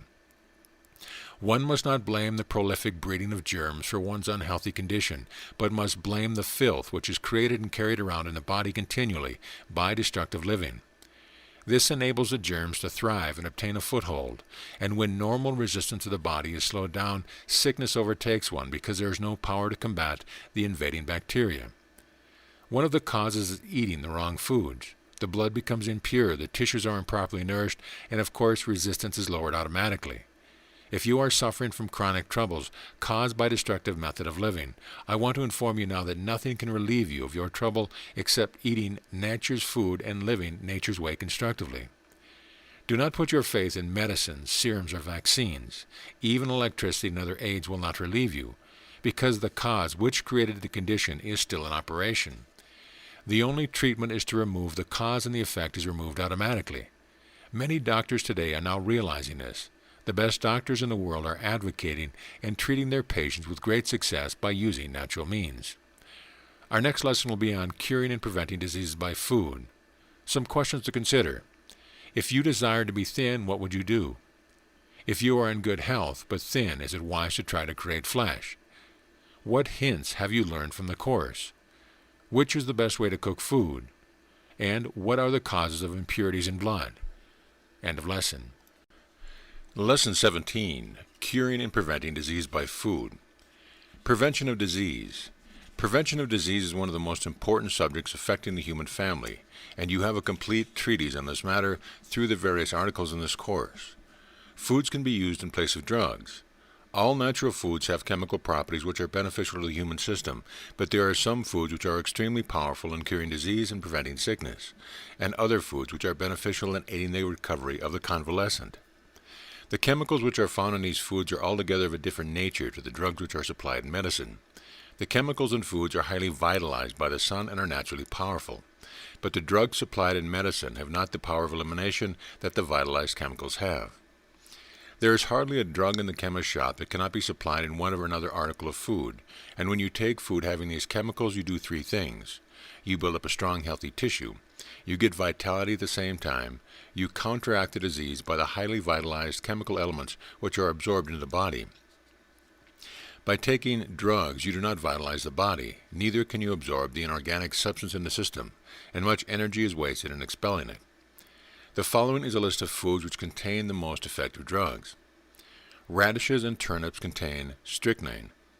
Parsnips, carrots, and cucumbers contain arsenic. Carrots, green peas, white cabbage, asparagus, tomatoes, string beans, lettuce, mushrooms, grapes, raisins, bananas, strawberries, and pears contain iodine. Apples, cabbage, cherries, lettuce, raisins, etc. contain iron. Onions and lettuce contain opium. Tomatoes contain mercury or calomel. These drugs are found in larger quantities in these foods than in any other foods. Besides, these foods contain other chemicals and mineral salts of benefit to the human system. The following is a list of foods substituted for drugs, which will give more satisfaction and quicker and better results. For headache powders, aspirin, etc., plenty of cool water. For nerve tonics, carrots, turnips, and radishes. For nerve sedative, onions, lettuce, and celery. The foregoing nerve tonic and nerve sedative can be taken as a general tonic. For liver pills, take tomatoes. For quinine, dried raspberries and acid fruits. For blood tonics, carrots and cherries. For castor oil, apples. For iron, spinach and cabbage. For kidney pills, asparagus and cauliflower. For cascara, prunes. For licorice powder, buttermilk. For Epsom salts, rhubarb. For syrup of figs. For an antiseptic, garlic, lemons, and onions. To neutralize acids, orange and lemons. To reduce fever and neutralize toxics in the body, use acid and subacid varieties such as limes, lemons, grape, fruit, mandarin, oranges, pineapples, plums, cherries, apples, peaches, and pears. These fruits will reduce fever and neutralize the acid in the body, because when taken into the body they turn alkaline, reducing the temperature without causing after effects. After reducing the acidity naturally, they positively contain curative powers which drugs and medicines lack. When one is suffering from rheumatism or allied troubles that causes that acid accumulation are formed in the tissues and joints. The specific for these ailments is acid and subacid fruits, because when absorbed into the system they become alkaline and neutralize the acid. Sometimes when these acid fruits are taken at the beginning, they create a disturbance, and very often set up a crisis in the trouble by momentary aggravation. But this soon passes and the pains and the acid accumulations in the tissue begin to eliminate. To purify the blood, one should eat the leafy vegetables which contain a large amount of mineral salts, conducive to enriching and purifying the blood, building strong stones and powerful nerves. On the following chart I have shown the most common diseases which can be effectively cured by food. I have also shown the foods that are of a high, medium, and low toxic value in the latter end of the article. People suffering from disease caused by acidity and a toxic condition of the body, especially diseases such as bladder, Bright's disease, cancer, constipation, catarrh, consumption, skin disease, gastritis, growth, including goiter, indigestion, obesity, pyorrhea, and tumors, should take only the foods of low toxic value. But in other troubles on an ordinary diet, the low and medium can be taken without fear. The high-protein food should at all times be eaten sparingly, but are quite safe when taken with other foods so as long as they do not predominate. I have already advised that the body can only absorb a certain amount of protein foods. The remainder, not absorbed, passes into the colon and therefore decomposes, causing toxic absorption. Now you will see by these lessons that there is no need for any anxiety or fear regarding combinations of food. Pay no attention to those who generally frighten people into the idea that they must have certain food combinations before they can live a healthy life. All you have to do is to study the charts given, and you will thoroughly understand the relative value of food and food necessary for the various troubles. Note on the narration. The next 6 to 7 pages is a chart listing different illnesses, as well as all the food necessary to combat those illnesses, and the appendix contains over 10 pages of illnesses with the different foods and chemicals that can be used to cure those. It's not really amenable to narration, so I suggest that you refer to the printed document for full information on these diseases and food benefits. End of lesson. Lesson 18. The Master Directs. Entering into the power. We now enter another realm, this time is into the mysteries of the mind and its application to the things necessary for our welfare on this planet. All the main facts bearing on life, how to be healthy, happy, and successful, have been gathered together and explained, so they can be easily understood and applied. The purpose of this whole course is to show you how to apply these laws, to point out the things which make and mar your health, happiness, and success, and to show you how to control and direct these things intelligently and wisely. Right through the course, you will see one unified system, all bearing on your health and life. No one science has ever attempted this before. Realization. All through the previous articles, I have tried to make you realize the reality of the I over and above all matter, energy, or mind. The I is master, positive to all of them, and negative only to the one great central power, God. And as you assert your power over these three great manifestations of mind, energy, and matter, so do you subordinate yourself to the Great One, and gladly open your soul to the inflow of His divine will, wisdom, and love. I have also endeavored to make plain in the previous articles the nature of these three great manifestations, mind, energy, and matter. You are superior to these because the you who says I am is spirit, independent of your mind and body.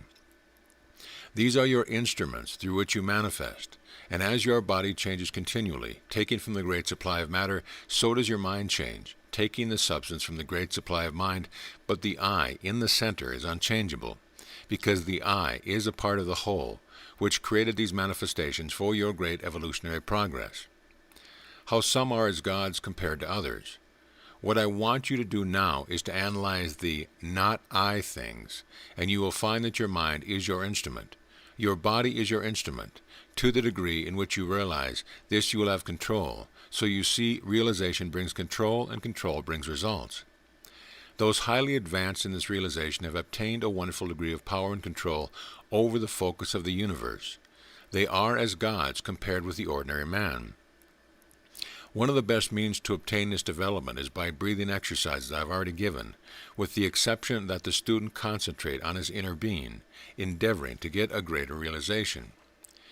The I manifests itself in power, and this power can be used to manipulate, guide, govern, and direct the mind as well as the physical world.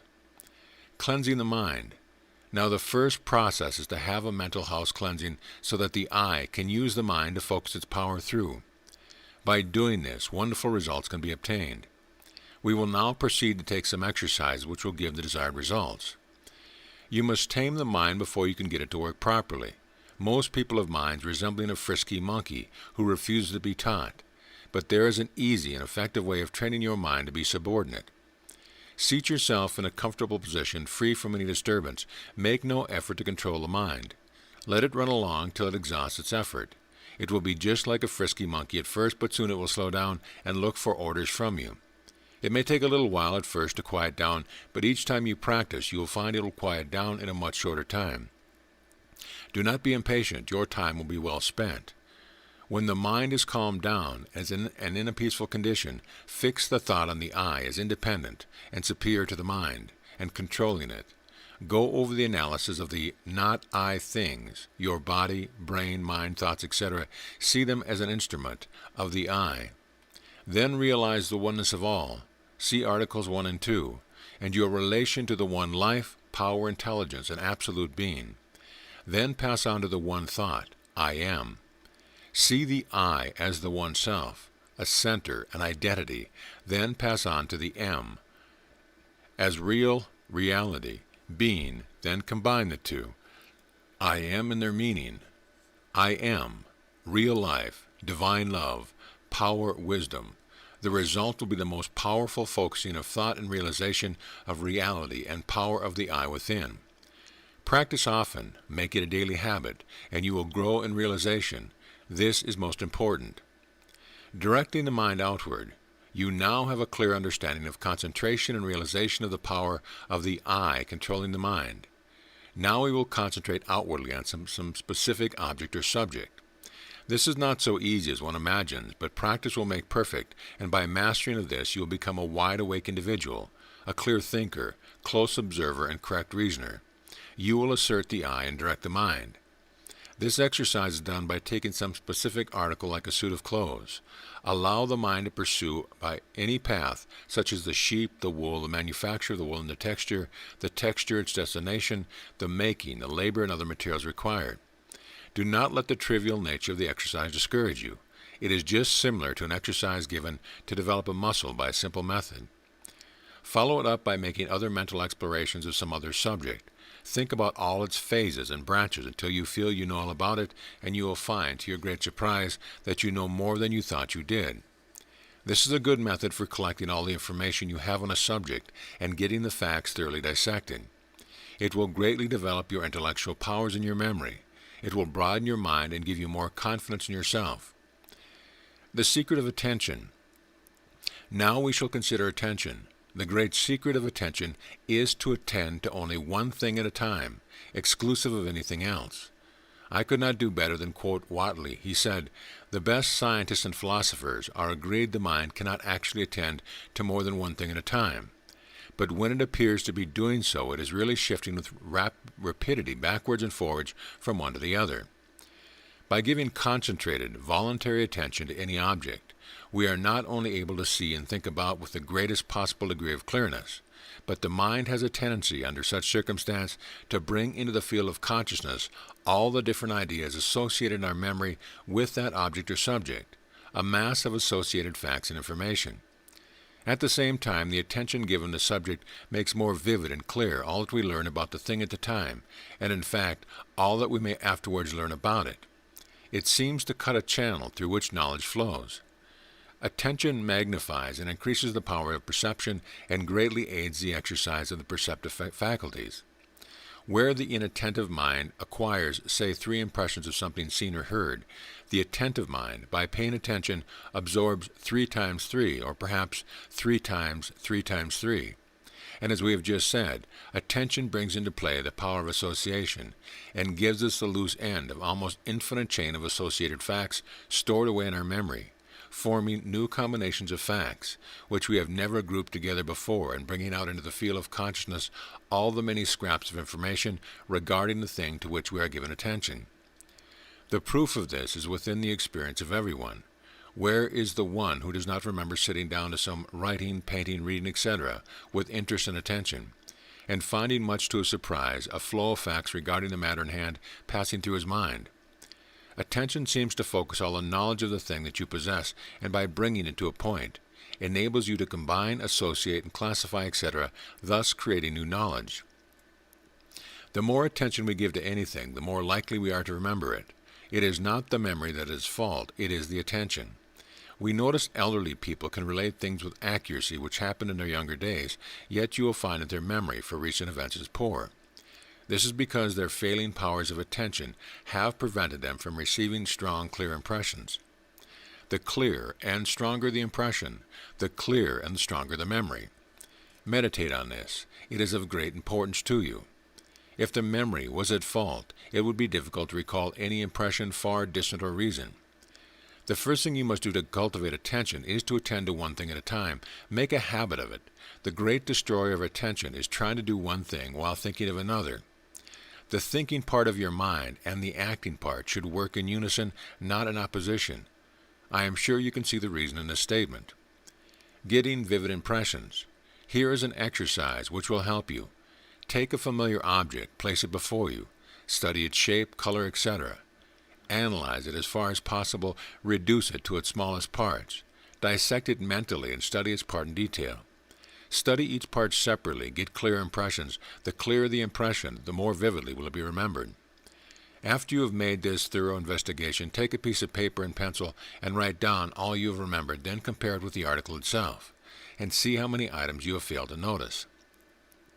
Next day, take up the same article, re-examine it again, make more notes. You will find you have discovered more details. Besides, you will have stored away a great number of impressions.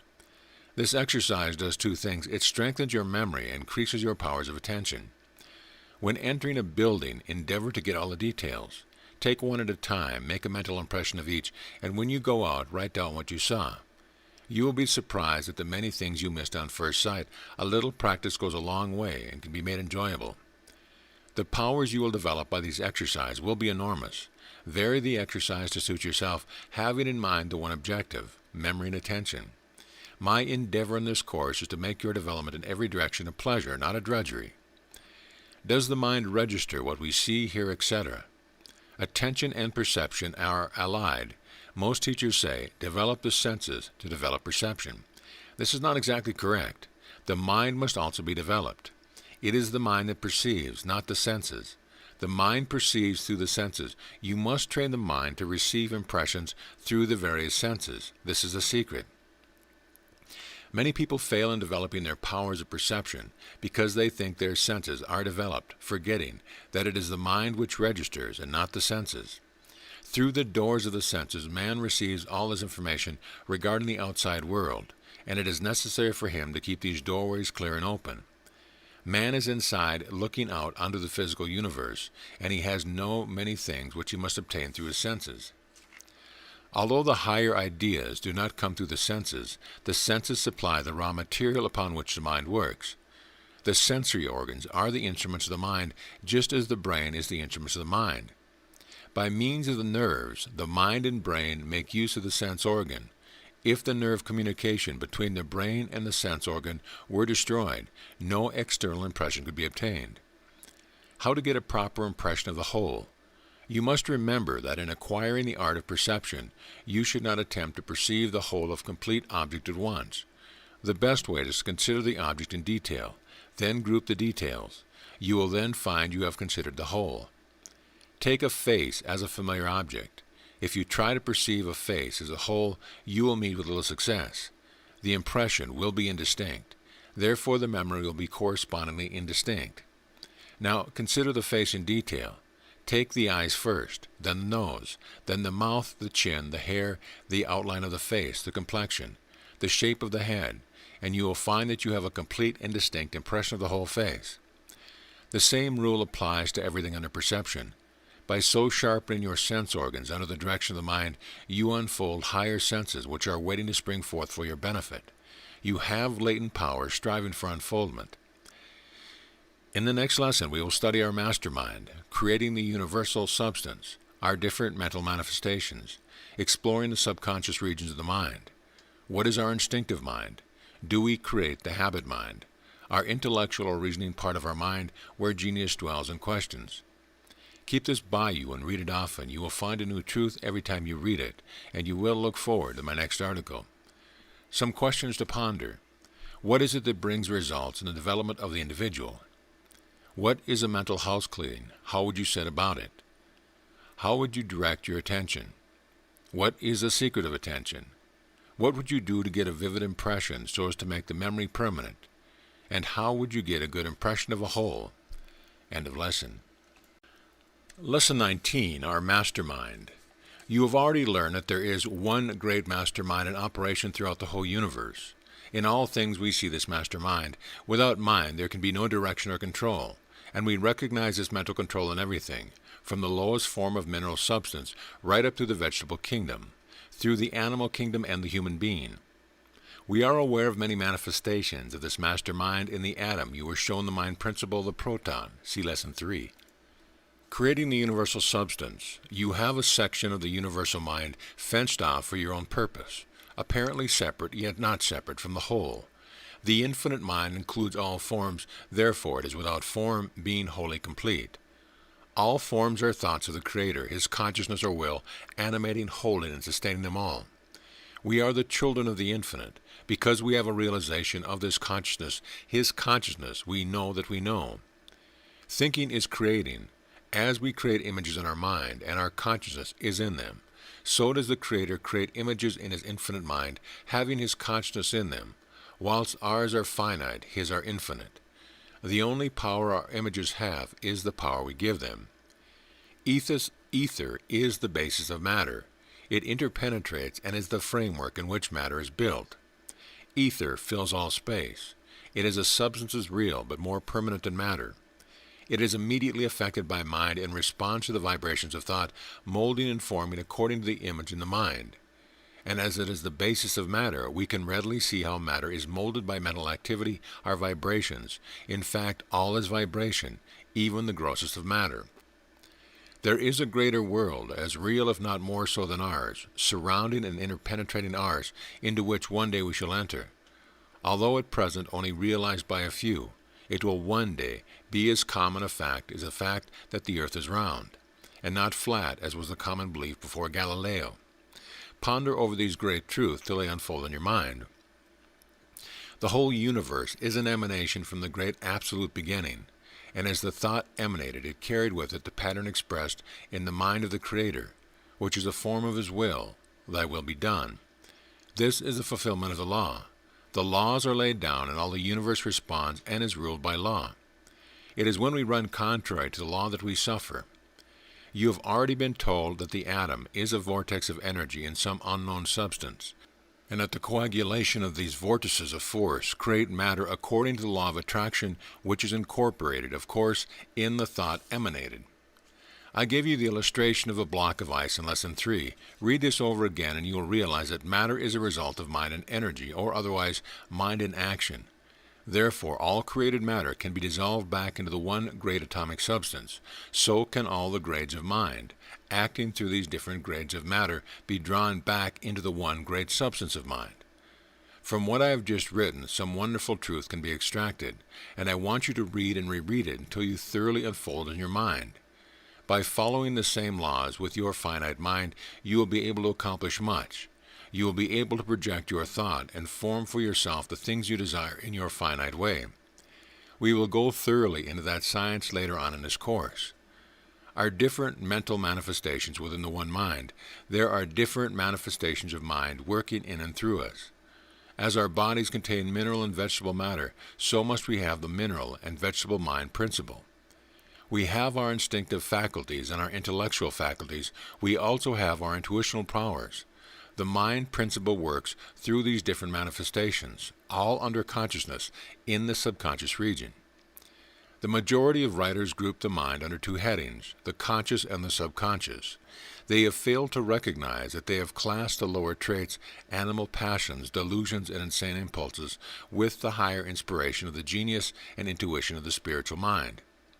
Of course, it is quite natural that they would do so, owing to the fact that they have not had a grounding in universal science, and have taken the mind as an independent study, not recognizing its relation to the whole. Our personal conscious mind is really the contact we have with the physical world. Over 90% of all our mental operations are performed in the subconscious region. You are a center of consciousness in the one great life of the universe. You have passed through many stages, and you will have to pass through many more. Your mind contains the essence of the great evolutionary process. Your mind also contains faculties which have not yet unfolded, but are waiting to spring forth when you are ready. And as the race makes progress, these faculties will manifest through the race as a whole. They will then look back and recoil at the injustice done to their brothers and sisters who were accused and persecuted for the manifestation of these spiritual gifts or advanced faculties. Christ was the greatest example of this suffering. There must nevertheless always be pioneers in the van of progress, and you who are studying these lessons are in the line of progress, although you do not realize it. Exploring the subconscious region of the mind. Man's body is built up of a countless number of minute cells of protoplasm. The mind principle and the cells build into these cells the necessary minerals and vegetable matter taken from the food, etc., which it is consumed.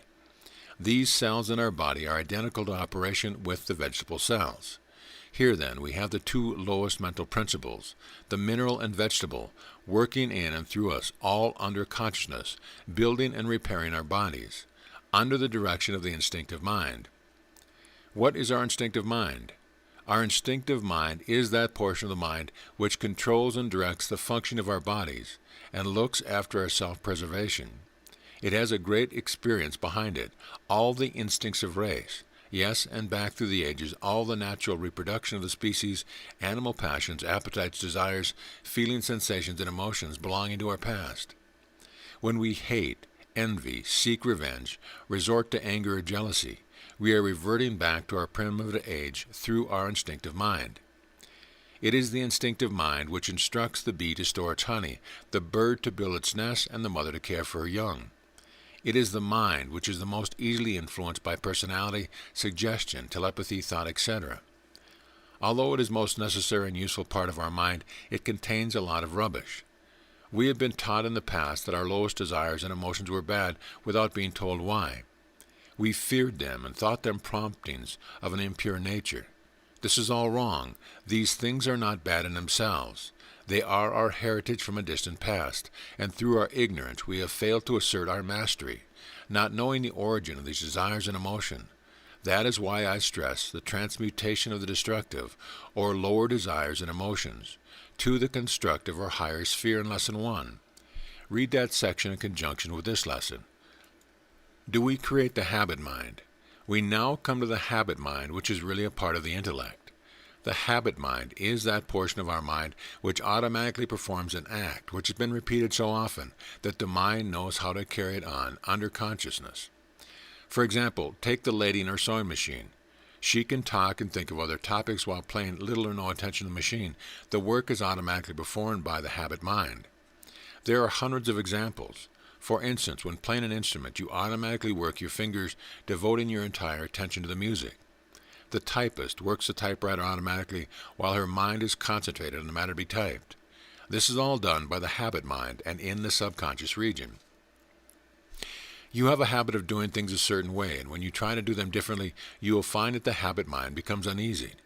Try it yourself. Endeavor to put on your coat differently in the usual way, and you will realize what the habit mind is. You will find a difficulty, a strangeness. The habit mind has been thrown out of gear because the operation performed under consciousness was different. Then we have the intellectual or reasoning part of our mind. This part of our mind absorbs all we learn about things and stores it away for our use till it is required. The essence of our experiences of the past is also stored away in this portion of the mind. The majority of people think that their reasoning is performed by their conscious mind. That is not totally correct. For the subconscious intellect, having all the knowledge of the factors in question, generally completes the analysis and gives you the answer. And all this is done in the subconscious region.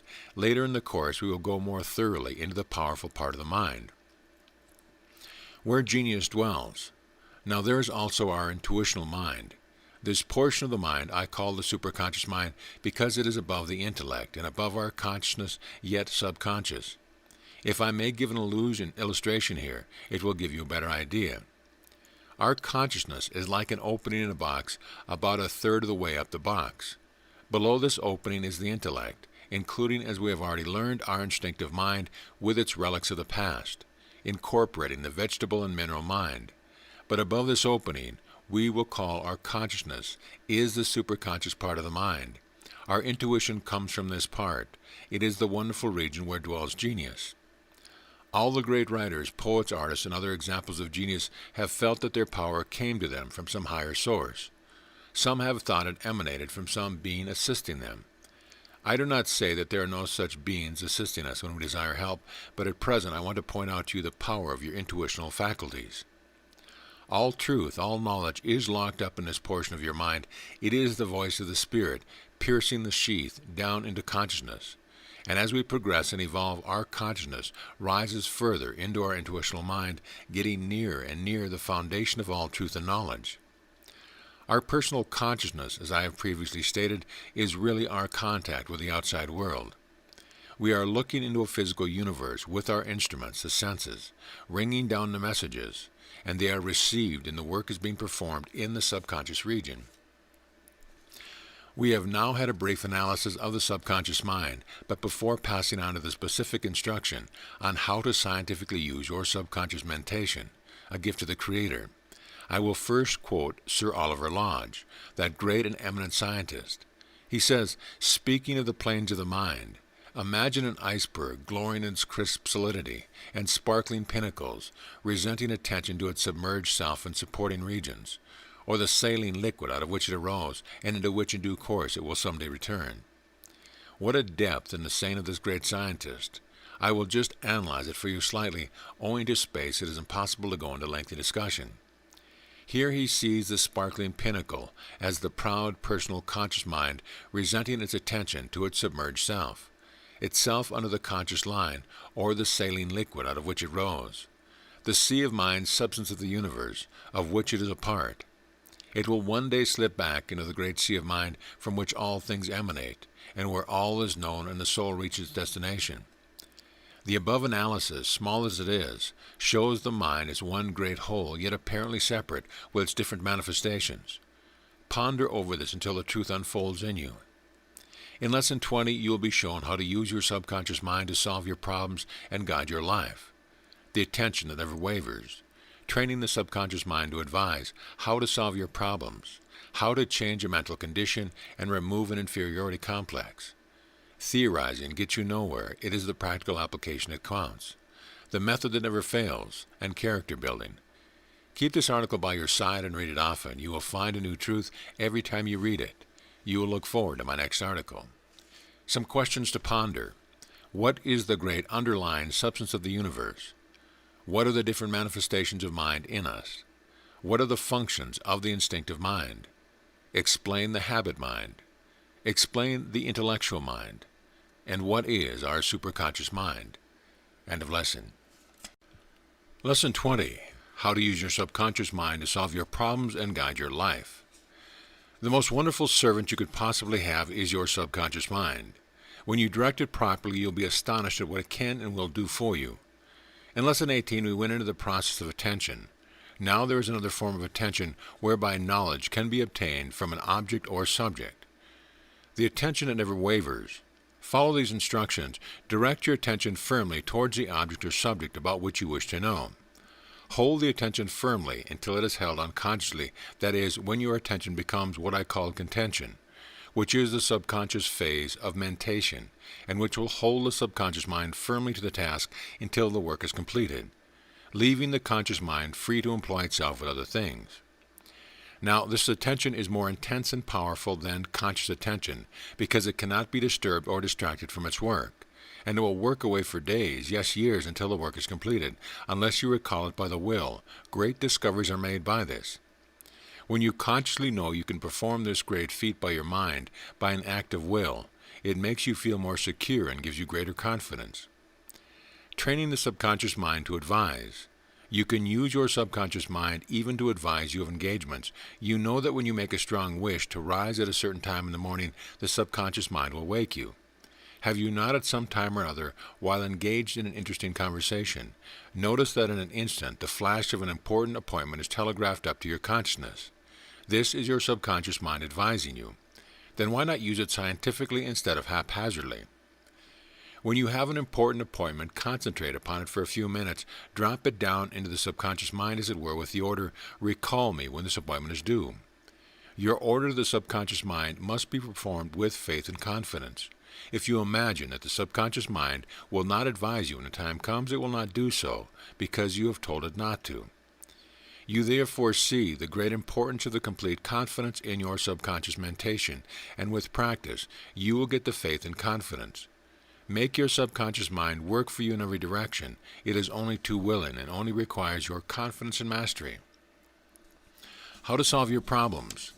You can set your subconscious mind working on your problems, and it will give you excellent results, relieving you of the unnecessary drudgery of thinking in the conscious field, allowing your conscious mind to be free for other work. You have no doubt had the experience of having had a difficult problem, and during the day you have tried your hardest to solve it with no avail. You have still kept it in your conscious mind right up until the time when you fell off to a sleep without results. But lo, when you woke in the morning, the answer was there waiting for you. Now this is just what happens. You are trying to perform the work of the subconscious mind with your conscious mind. You have been already informed that the subconscious mind knows all the facts about things heard, seen, or studied, yes, and more. And when a problem requires solving, it knows the way to go about it. But when you continually interfere with its work by the conscious mind, it gives up. It cannot go on. Immediately you fall asleep, and your conscious mind is at rest. It takes the opportunity to set about its task, and the answer is with you when you awake. Now, is it not worth your while to work in harmony with this wonderful servant of you instead of running contrary to it? Take, for instance, a knotty problem you may have to solve. We will assume it is a philosophical subject and one of science. Take each section at a time and then thoroughly saturate it with thought. Do not try to come to a decision, but drop it down into the subconscious mind. Take the next section and do the same. And after saturation, drop it down into the subconscious mind with the order, attend to this. After you have completed all sections, collect them as it were in one group. Saturate it in the same way and drop it down into the subconscious mind with the order, analyze, dissect, and give me a proper answer to the subject. Do not endeavor to make a decision with your conscious mind. If you have done it properly, you'll have the answer sometimes immediately, sometimes in an hour, day, or a week, according to the size of the problem.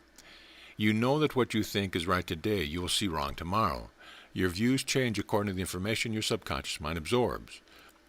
I am not saying that you will be able to get wonderful results at the beginning, but with a little practice you will make perfect. In passing a message into the subconscious mind, you must have confidence. The more confident you are of the results, the better they will be. Try small things first, then go on to the big problems. You must dismiss the matter entirely from your conscious mind after you have passed it into your subconscious mind. This is imperative. You can, after a day or two, take it up, as it were, and look at it. You will find, to your surprise, a marvelous difference. It is taking shape. Do not try even then to come to a decision, but let it work itself out in the subconscious mind. In your own daily problems, you can get results almost immediately. Some people are not satisfied. Until they are getting advice about this or that, they are not sure of themselves. Now just imagine what confidence it gives one to know that one has a source of knowledge equal to anyone, if not superior, when one puts into practice this method. Remember always that the I is master, and this mastery must always be remembered and asserted. Do not be a slave to your subconscious mind, be its master. How to change a mental condition and remove an inferiority complex. Now we will embark on one of the most fascinating subjects, and for convenience, we'll speak of the conscious and subconscious minds only, as we have already dealt with the component parts in the last session. The saying, sow an act, reap a habit. Sow a habit, reap a character. Sow a character, reap a destiny, is perfectly true. But I will qualify it by saying, first create the image, then act the image and create the habit. Habit is the most important, because once an act becomes a habit, it is passed from the conscious mind and is sunk deep into the subconscious mentality, and therefore becomes second nature, which is often more powerful than the original nature of the person. There are 3 stages in the operation of changing a mental condition, and also in removing an inferiority complex and placing a powerful one in its place. Firstly, imagination, to impress the subconscious mind. Secondly, to act it out. And thirdly, to create the habit of acting it out. When the habit is established, the process is then complete. It is truly embedded in the subconscious mind. Very often, an inferiority complex is caused in childhood by unwise parents and teachers. While the child is in an emotional state, these foolish people create negative impressions in the child's plastic mind, which impressions may remain a lifetime. And unless he or she reads a work such as this, or comes in contact with some efficient mental scientist who will explain the cause of the trouble, and open the way to the realization of the real self, which banishes all fears and conflict, their whole life may remain a misery due entirely to these early impressions. The method that never fails. I will now give you specific instructions on how to change your mental condition, how to remove an inferiority complex and place a powerful one in its place. We will assume that you have a lack of confidence, that you are unable to maintain poise in the presence of others. Remember that the general plan of this instruction may be adjusted to suit the requirements of any case, if intelligence is used. Fix your mind firmly on the fact that you are the equal of any other person. You come from the same source, and you are expressing the same life. In the eyes of God, you are equal to the highest in the land. The truth is that all men are equal, and in the end, one. All inferior attitudes are errors and lies, and have no existence in truth whatsoever. When you are facing others, remember the same life principle flows through them all, and that the life principle in you is speaking to the life principle in them. Forget yourself and look beyond the personality of the person to whom you are speaking. He is hiding the life by his personality just as you are. Assert the I, contact with the great power. You have within you the source of all power, and there is nothing to fear. Know this fact, and you will have a confidence that nothing can shake. As soon as you realize your true nature, you will lose all sense of inferiority. Proceed with the following method of creating images by means of words. Words express ideas, and ideas create images. A word becomes the center of an idea becomes the center of a mental image, and the mental image the center of a growing mental habit, and the habit becomes an impregnated power in the mind. Therefore, hold these words in your mind, at the same time thinking of your reality. I am courage, confidence, poise, firmness, equality. Commit them to memory. Fix your mind on their meaning. Make them living ideas. As you repeat them, feel their meaning, act them. Feel that you are what you say. Make it a habit of acting that way. Picture yourself, under the most trying circumstances, manifesting these qualities. Rehearse your part, get yourself in the habit of acting in a certain way, and when the time comes you will find your surprise that you have these qualities. Keep your ideal before you always. Think it, grow it, act it. Make it a habit, and you will grow in strength as you go along. You will find yourself able to say no when you mean no. Remember what I told you in Lesson 1. Use the central gaze. Feel the power behind you. Do not forget that I is supreme. Forget the personality and see the universal life of which you are and are all a part of. Carry it with you in your everyday life. It belongs there just as it does anywhere else. Character building. Nature plans to produce strong individual expression of itself. Therefore, you have nature's force behind you. Nature aids the strong, so be strong in mind indeed. Study this chart carefully and endeavor to make these qualities your own. Honesty, courage and strength. Character, equality and kindness. Judgment, poise and decision. Accomplishment, confidence and work. Efficiency, calmness and accuracy. Success, power and initiative. The high road to success and power. The thinking and acting parts of your mind should work together. Make a habit of thinking constructively and acting as you think. When you acquire this habit, you are on the high road to success and power. Your forces will be in parallel, trained in the same direction, and not going in different directions, which is the cause of most failures in life. If you inquire into the methods of most successful people, you will find that they think along certain lines and act accordingly. Some teachers tell you, think that way and you will become that way. Now the majority of people think one way and act the other way and get nowhere. I want you to see the immense difference between this and my method. When I read certain books on the subject, I often wonder if the authors have any idea of what they are really writing about. There is only one way, and it is the right way, the sure way, and you will find this right way through the course. Theorizing gets you nowhere. It is the practical application that counts. There is a balance point in everyone, positive or negative. Some are more positive than others. We are influenced by what is in our minds. If there is more courage than fear, we are courageous. If there is more strength of character than weakness of character, we have a strong character, and so on, according to the balance in our subconscious mind. There are none of us 100%. We could not be. If so, we would not be on earth. But we can try to get as near as we possibly can under any circumstance. Lesson 21. You'll be shown how to reach the undreamed source of unused power. What thoughts are, their effects, and how they are sensed. How to use our mind radio to get results. How to create moments that will constructively guide your life and questions. Keep this by your side and read it often. You will find a new truth every time you read it. Questions to contemplate. Explain contention. How would you use your subconscious mind to advise you of important engagements? How would you direct your subconscious mind in solving a problem? Why has a habit a powerful influence? And what do we mean by balancing point in us? And how would you eliminate an inferiority complex? End of lesson. Lesson 21.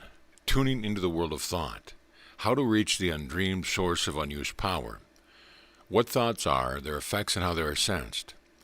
Thoughts group themselves in the thought world, just as the same as matter does in the physical world, according to their rates of vibration.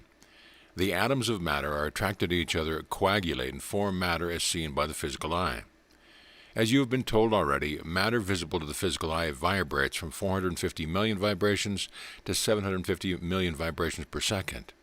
All above and below these vibrations are not visible to the physical eye, although they do exist. As the atoms are vortices of force in matter, so there are atoms or vortices of force in thought, which group themselves together and become powerful factors affecting the lives of everyone. While matter is sensed by the eye and by the sense of touch, these thought formations are sensed by our mental mechanism in our subconscious mind. We call it radio as the most appropriate name. Every one of us has a projecting and receiving set just the same as a wireless, therefore we can send and receive by our own radio. How to use our mind radio to get results? There are all kinds of thoughts seeking expression through someone, thoughts of the highest nature and thoughts of the lowest nature. We can add to either according to our radiation, or we can place ourselves in a state of passivity where we can receive the thoughts of either according to how we adjust our minds to receive. The principle is the same as that used to adjust a wireless to the different wavelength necessary to tune in to the different stations. We have a wonderful mechanism, but how are we to use this mechanism? Well, I will endeavor to explain the method. Supposing you desire some information about a certain subject. In the first place, calm the mind. Relax comfortably, meditate. Think of the subject and send the message.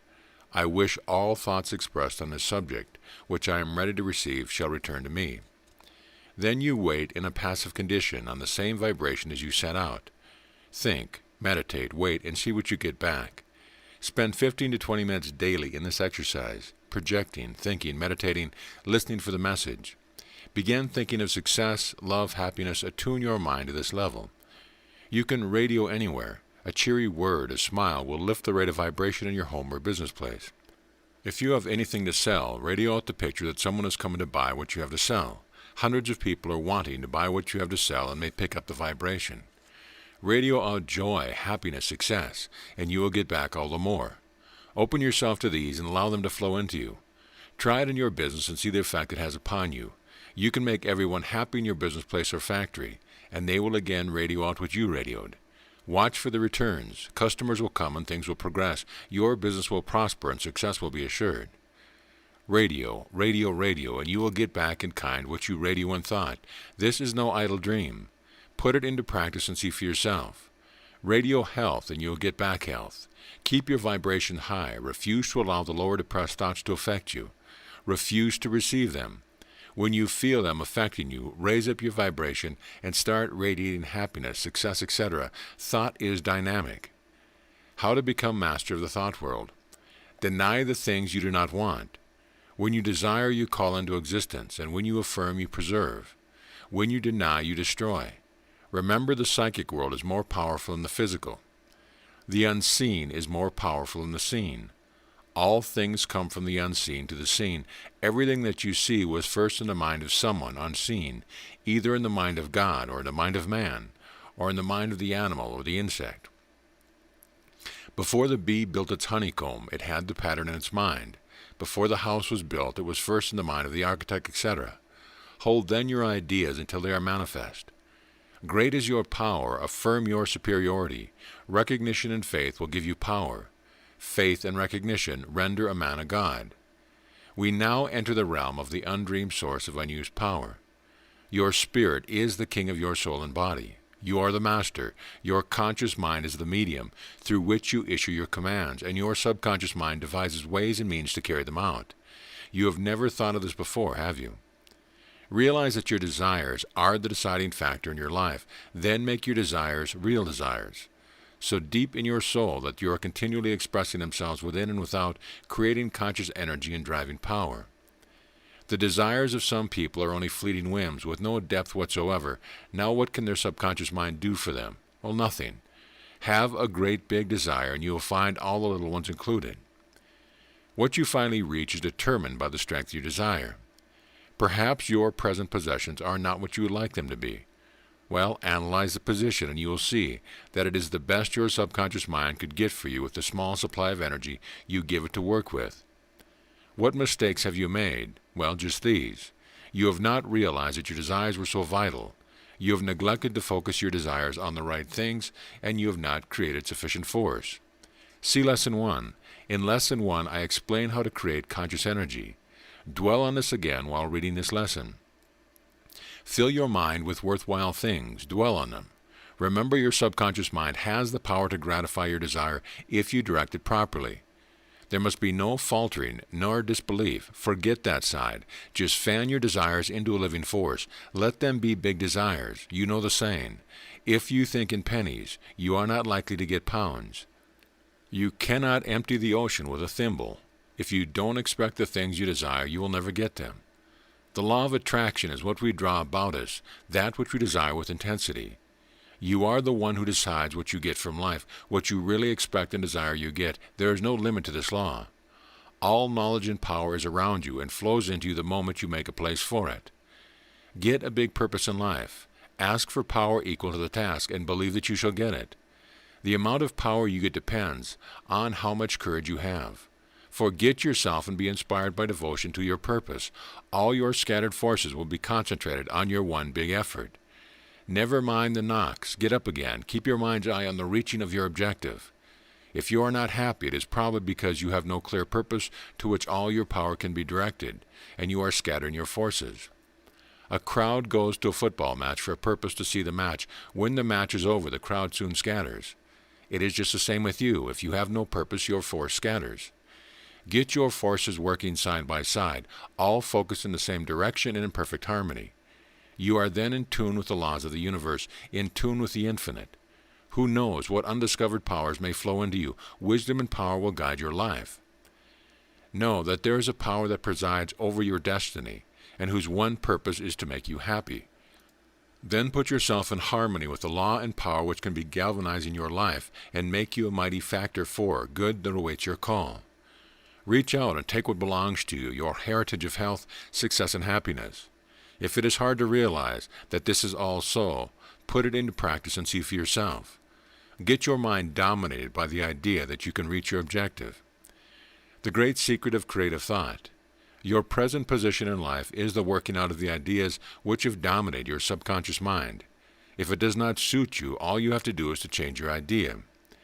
You know what appears on the picture screen depends upon the film, so if you do not like the picture of yourself in life, put in a different film. The light does not care what it shines through. The creative power within you pours out through the mental films which you hold before it. If you do not like the result, then change the mental pattern. All the energy of the universe is at the back of you. Transform it into creative energy by your intense desire. Direct it to flow through your mental film, and your picture will be manifested on the screen of life. Follow the laws of health already given, and hold the picture of perfect health in your mind, and you will have it on the screen of life.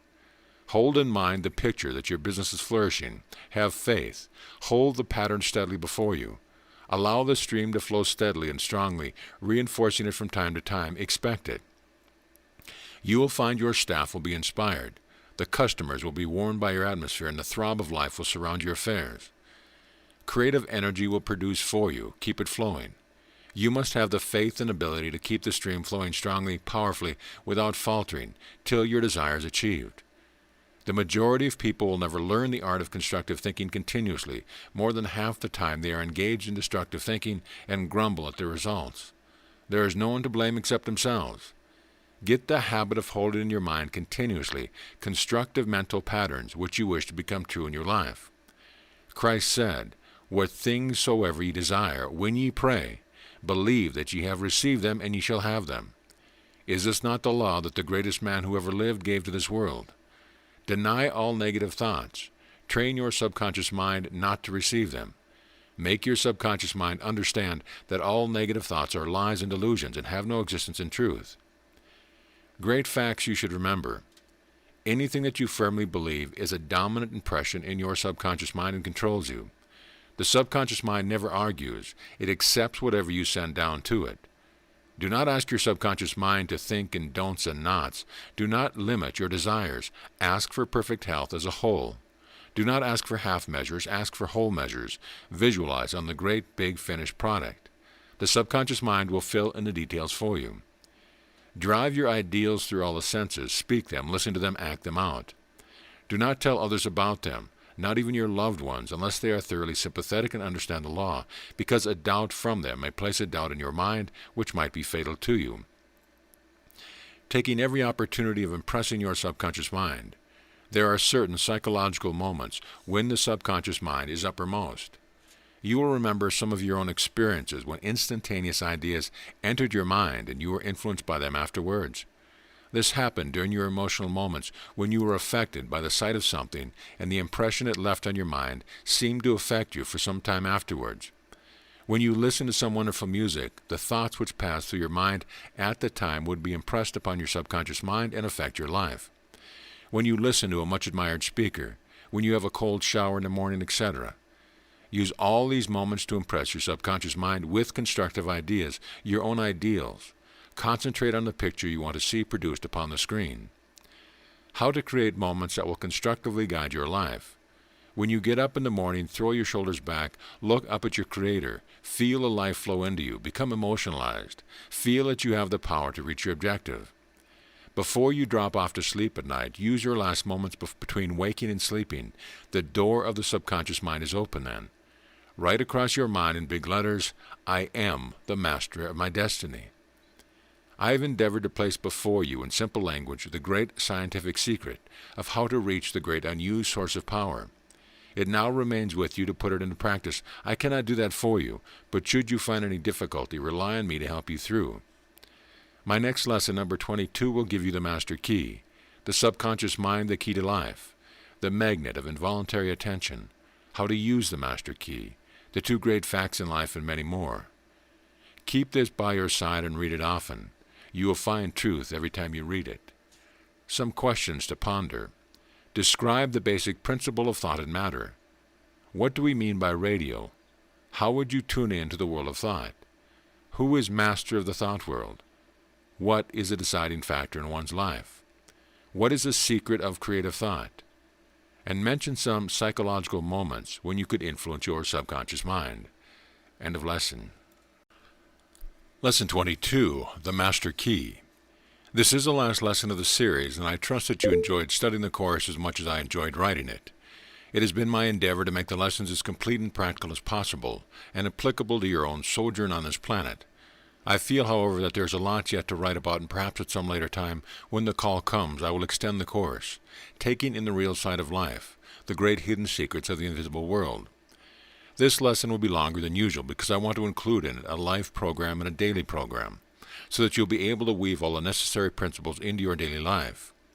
You are aware that by reading the course only, you will not obtain the full benefit. To put into practice the principles is the only sure way to reach that which you desire. The subconscious mind is the key to life. It is a storehouse of wisdom and power, and the more the conscious and subconscious minds work together in harmony, the greater is our ability and power, the greater our genius. Both minds worked in unison with each other when we were children, but we have divided them further and further apart, owing to our conscious mind refusing to hear the calls of the subconscious mind. When it is called for water, more air, better food, etc., the answer has always been, later on I will supply you. Wait till I am ready. I am too busy at present, and so on. Also, when conscience whispered to us, we took no notice of its thousands of calls. Consequently, its ability to connect has vanished. This connection can again be established, and we will hear the calls of nature. We will hear the whispering of our soul. We will also be able to pass down into the subconscious mind the ideas which we want to become true in our lives. We will not have to wait for those moments when our two minds are forced into involuntary contact. We will be in constant touch with our great benefactor. The magnet of involuntary attention. Why is it that our minds are so easily forced into involuntary contact by a negative or destructive condition, and our subconscious minds are therefore more easily influenced by the same condition? Because it is so easy for us to involuntarily concentrate our attention upon the negative or destructive side of life, we have to virtually pull our attention away from these conditions and apply it voluntarily to their opposites. This does not relieve us of the impressions previously created. They still seem to haunt us and keep cropping up to defy us, as it were, but thanks to our investigations along these lines, this can be remedied and overcome by establishing connection between the two minds, so that we can contact with infinite wisdom and power. We can also thus dominate the ideas which we wish to guide our lives. This is the great problem of life. The key to the secret of this voluntary contact is to control the attention. We should practice controlling our attention until we are able to make it go and stay where we want it. Our attention then becomes contention, subconscious attention. How to use the master key. Now I will give you instructions on how to voluntarily connect the two minds. Lie in a relaxed condition. See that your muscles and nerves are thoroughly relaxed and stilled. No sensation whatever must intervene. Shut yourself from all interruptions, because if you let in a destructive suggestion during the process, it may get lodged in your subconscious mind instead of what you wish to plant there. Let your mind run out, outcrop it, then practice mental blankness. No thought should pass through your mind. Hold this blankness for a few moments. After you are ready to connect with your subconscious mind, get a clear view of what you want impressed there. Now, fix your entire unwavering attention upon it for 5 minutes. Believe that it is now fixed in your subconscious mind and that it will influence your life accordingly. Act the new idea out and at the same time create conscious energy. Practice every day. It will not be easy at first, but as you practice faithfully, you will soon reestablish a connection. Do not doubt, have faith and confidence, and results are assured. Your constant companion, counselor and friend. Make your subconscious mind your daily companion, counselor and friend. Hear its health prompting. Get into harmony with its universal health laws. Heed and listen to your conscious and intuitions. Use your subconscious mind in your work and in your play. It will direct you in the battle of life, and you will not strike a blow amiss. It is in constant touch with the universal mind with access to all knowledge and power. Cooperate with it. It is more than 90% of your entire mental equipment. Amazing powers. Fill your subconscious mind with the right habits, beliefs, expectations, courage, ambitions, and desires, and you will astonish those around you. Your friends, your employers, your employees will stare in amazement at your powers. If you are in a minor position, you will not long remain there. A man of the Prime Minister's caliber will not long remain as an office clerk. The law of harmony is infallible. No matter what your state of health or position in life is, imagine yourself driving forward, overcoming your conditions. Act out your new life. Get the habit, make it a habit. Spend your time studying your position, your work, and learn all you can about it. Spend your time on the worthwhile things of life. If you are married, take your life partner into partnership. There must be harmony everywhere. If you are not in harmony with your body, your health, your life, search it out and eliminate it. Get to the bottom of it. It is the only way. The universe works by harmonious laws, so get in tune as quickly as you can. Your health, success, and happiness depend upon it. Get into step with your Creator. Truth must be your watchword. Keep it in front of you always. Get the most pleasure out of everything you do. Fill every moment of your life with constructive, broadening, and developing interest. Reach out ahead. Make up your mind now to make everything better and bigger in your life. Do not put off till tomorrow, for tomorrow never comes. Get your one great big purpose in life and focus all your attention upon it. Accomplish, accomplish. What you accomplish in this world means your advancement in the next. Every effort means unfoldment. 2 great facts of life. Make your conscious operations efficient, and your subconscious mind will respond with greater effect. The pursuit of truth and the love of truth is the supreme need today. Ask yourself from time to time, do I reflect the truth? See how far you are from conforming to the law. I feel as though I could go on writing indefinitely on this subject, but a halt must be made as I want to give you a few ideas on the law of connected and unconnected ideas. Association of ideas scientifically applied for an infallible memory. Let us take the following 20 words.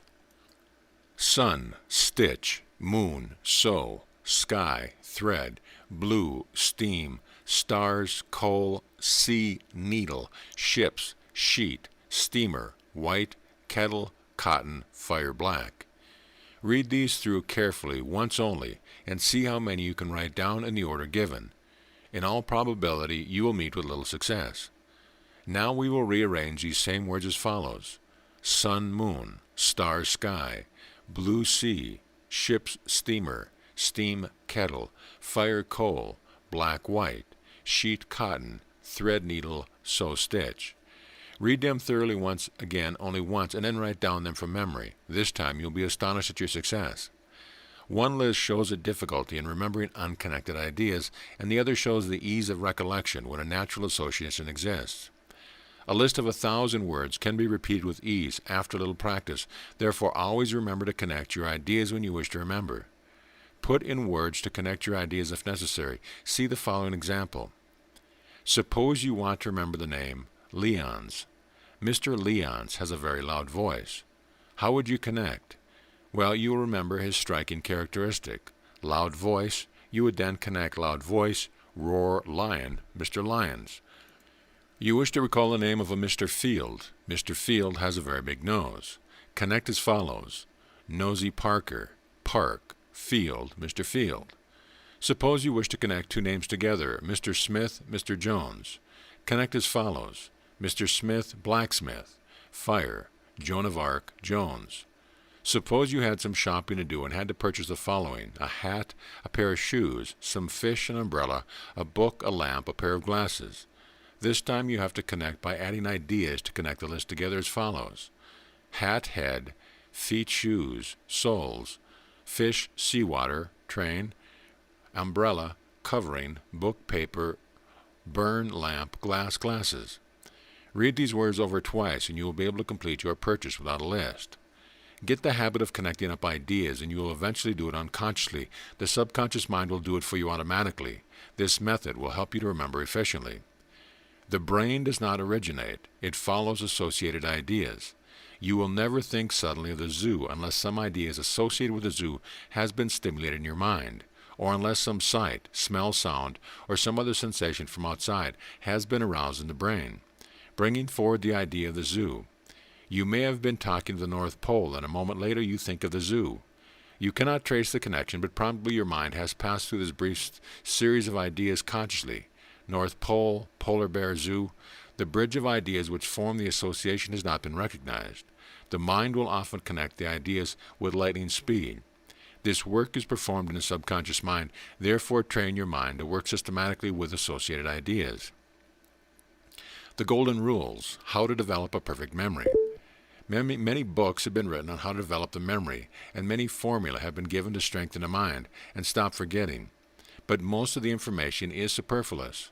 The ancient brotherhoods have had the best method long before we had any idea of our mental powers and method of remembering. They are past masters in the art and still lead the world in mental science, so let us follow their example. The first rule is impression. What we want to remember we should see vividly in our mind's eye. Attention is the secret. In Lesson 18, this is fully explained to you. Read this lesson again when considering memory. The second rule is association. Tying up that which you want to remember. In this lesson, I have given you the key to associated ideas. The third rule is to recall, and here is the final key that will make your memory perfect. In the evening, retire in a comfortable position. Close your eyes and let your mind go over the day's happening. What did you do first thing in the morning? How did you dress? What did you have for breakfast? Think. Go over the day's happening. Don't frown or worry. Just let the events of the day pass before you. Hold them in your consciousness for a moment. At first you'll be surprised at the few things you can recall, but persevere and you will remember every event, every name, every word. Your impressions will be clean and clear. Your forgetting days are over. Plan your work in the morning, and during your review in the evening you know if you have carried out your plan. If not, why not? What is the reason? You will soon be master of yourself. You will be able to command your mind to attend to your plan without any effort on your conscious part. Resolve that every day will be better than the one before it. Your daily actions will become orderly and according to plan. Resolve to do and learn something useful every day. Cultivate attention and observations where you are, and by this method not only will your memory be great, but also your will. Applying the principle of the Course to your own life. Your problems are different from those of any other person. You have your own difficulties and desires, and you have to overcome your own obstacles. No one can do this for you, but it is absolutely assured that if you carry out the principle of this course, you will find ways and means. You will tackle your obstacles with that fighting, driving, success-demanding spirit which will triumph over all your obstacles. They will become your stepping stone. Others have done it, so can you. You are now facing your test. You are on the testing ground of life, and you can pass your test, reaching your destination without colors flying. Put into practice the following program, and you can be what you want to be. If you are in ill health, you will establish a condition of health and vigor. If you are old and worn out, you can be young again. If you look 60, act as if you are 50 in your dress, style, and manner. Live the part. Apply the principles of health. Thoroughly cleanse your bowels by irrigation. Act then as if you are 40. Restore the conditions of 40 in your life. Then think them, act them. Keep it up until you have achieved your object. Fresh cells are then being built into your body every minute of your life. Keep them fresh. It is only because of the mind you put them into that they become old, and the substance you feed them makes them weak. Put eternal youth into them and keep them young, fresh, and vigorous. I believe this is a germ of the hidden secret of eternal youth. Your subconscious mind can do marvelous things for you. It astonishes the world with what it does for some, and it can do the same for you. The subconscious mind is able to draw on all wisdom and all power and carry out whatever it is properly directed to do. Then plant the desired ideas in your mind, and follow the laws of nature as explained in this course, and you will find what I have told you is really true. The programs, putting into operation the principles which will never fail. There are two model programs, the one a life program and the other a daily program. Use these as your models and draw up two similar ones for yourself to suit your own individual case. Do not fail to make these up and act them out with faith, confidence, and sincerity, so that it will become true in your life. A model life program. My one purpose in life, to express what is in my soul to the world. My highest present ideal, to become a world-renowned lecturer, healer, and counselor, heal the sick and give hope and strength to those who need it. My incidental ambitions, radiant health for myself, financial independence, happiness in full. I have and am eliminating the following leakages. I used to lose my temper, now I smile. I used to worry, now I refuse to worry. I used to smoke, now I don't. I used to be envious, now I transmute to admiration to get inspiration. I am watching my leakages carefully and eliminating them as they appear. I now plan my work. I do not waste hours of valuable time. What time I have to spare, I use in creating conscious energy. I am improving my health and staying powers through the universal health method. My water drinking amounts to from 8 to 10 glasses a day, as per daily program. My breathing exercises, morning, during day, and evening, as per daily program. My food habits are vegetables, fruits, and cereals. I keep in my mind the idea of natural health. I see that my bowel works thoroughly. I use natural means. I concentrate on the following mental pictures. 1. I see myself a strong, vigorous, healthy person.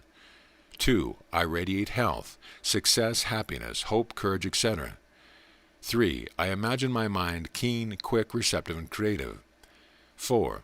I picture myself lecturing to thousands, healing the sick by the score, and giving advice to the hundreds. I practice concentrating with my subconscious mind for 15 to 20 minutes daily. Things I need I will get. Money for development and organization. I use all my ability in my work and success is assured. I am studying the main factors of universal science and psychology. I read all the best books I can get. I use the best libraries. I get others' ideas and make notes of the things which strike me forcibly. I study the leading scientific works of the present and past ages. I contact with the great source of knowledge through my subconscious mind. I strengthen my memory by reviewing the events of each day and resolve to make the morning better. Write a program to suit your own individual case from the above program and act it out in your life. All your ideas should conform to daily life. Arrange them to meet this objective. Here is a complete program for a perfect day. Bedroom. Windows open top and bottom, pleasant room, light bedcloth. Awake early, after 8 hours health-giving sleep. On waking, concentrating instantly on constructive ideas, place them in the subconscious mind. While in bed, stretch, relax, deep breathing exercises, rejoice, radio health, success, happiness, goodwill towards all. In the bathroom, stripped, wash teeth, gargle mouth and throat. Drink 2 glasses of hot or cold water to suit. Deep breathing for health, few simple exercises, bath, rub down, dress, feel fresh, clean, full of vigor. Study half an hour or so. Plan day's work, imperative. Light breakfast, fruit, milk, cereal, no meat. Relax a few minutes, start digestion. Walk to work if possible. Practice deep rhythmic breathing while walking. Make affirmations, rejoice, greet friends, co-workers, employees with a smile and sincere, pleasant words. See that they commence a day's work properly in the right frame of mind. Radiate love and goodwill to all with unselfish feeling. Forenoon, relax a moment, take deep breath often. Have a jug of water beside me. Take a drink now and then. Noon, relax deep breathing, drink glass of water. Lunch, nature's food, glass of water, rest a while. Recharge with energy by relaxation of mind and body. Radio health, success, happiness, goodwill towards all. Afternoon, 5 minutes relaxation of mind and body, jug of water beside me, take a drink often. Make everyone pleasant around me. Work swings along, people about me rejoice, feel at home and do good work. Give praise when necessary, never get angry if faults are made, talk matter over, do better next time. Make everyone sincere and pleasant. Pleasant good night to all, rejoice over day's work. Walk home if possible, practice deep breathing, repeat affirmations, feel the pulse of life, rejoice. Home, smile, happy greetings, wash, rest, relax, read for 10 or 20 minutes. Simple foods, nicely cooked and served, enjoyed, completely enjoyable. Eat what you like of nature's food. Eat just sufficient, not too much. Complete relaxation, 10 minutes, start digestion. Recreation, read, study, play outdoors, go to lecture, talk, rejoice, make all happy. Recall the events of the day. Resolve to make tomorrow better. Bedtime, early as often as possible, exercise to suit. Clothes removed, never go to bed without exercise. It clears the poisons out of the cells in the body. Deep breathing exercise, rejoice, wash teeth, gargle and throat, drink 2 glasses of water. In bed, practice visualizing ideas and plans for 15 minutes or more. Create conscious energy, radio health, success and happiness, goodwill to all. Hold desired ideas in the subconscious mind. Go to sleep with the constructive ideas in mind. Now, dear friend, we have come to the end of the course, and you have before you 2 model programs, one a life program and the other a perfect day program. Do not fail to make out a similar one to suit your own individual life. Make several copies and carry one with you. See if you are keeping near to it. Look at it. Study it. Put one in your bathroom where your eye will strike it every morning. Have one near your bed. Lift up your heart and rejoice, for you are a cornerstone in God's immortal plan. The immortal I, Lord of 1,000 worlds am I, and I reign since time began. And night and day in cycle sway shall pass while their deeds I scan. Yet time will cease ere I find release, for I am the soul of man. Repeat this till you feel the immortal life within you. You are the immortal I. This audio presentation of Murdo MacDonald Bayne's Supreme Power Course has been brought to you by AudioEnlightenment.com. Copyright 2013, all rights reserved.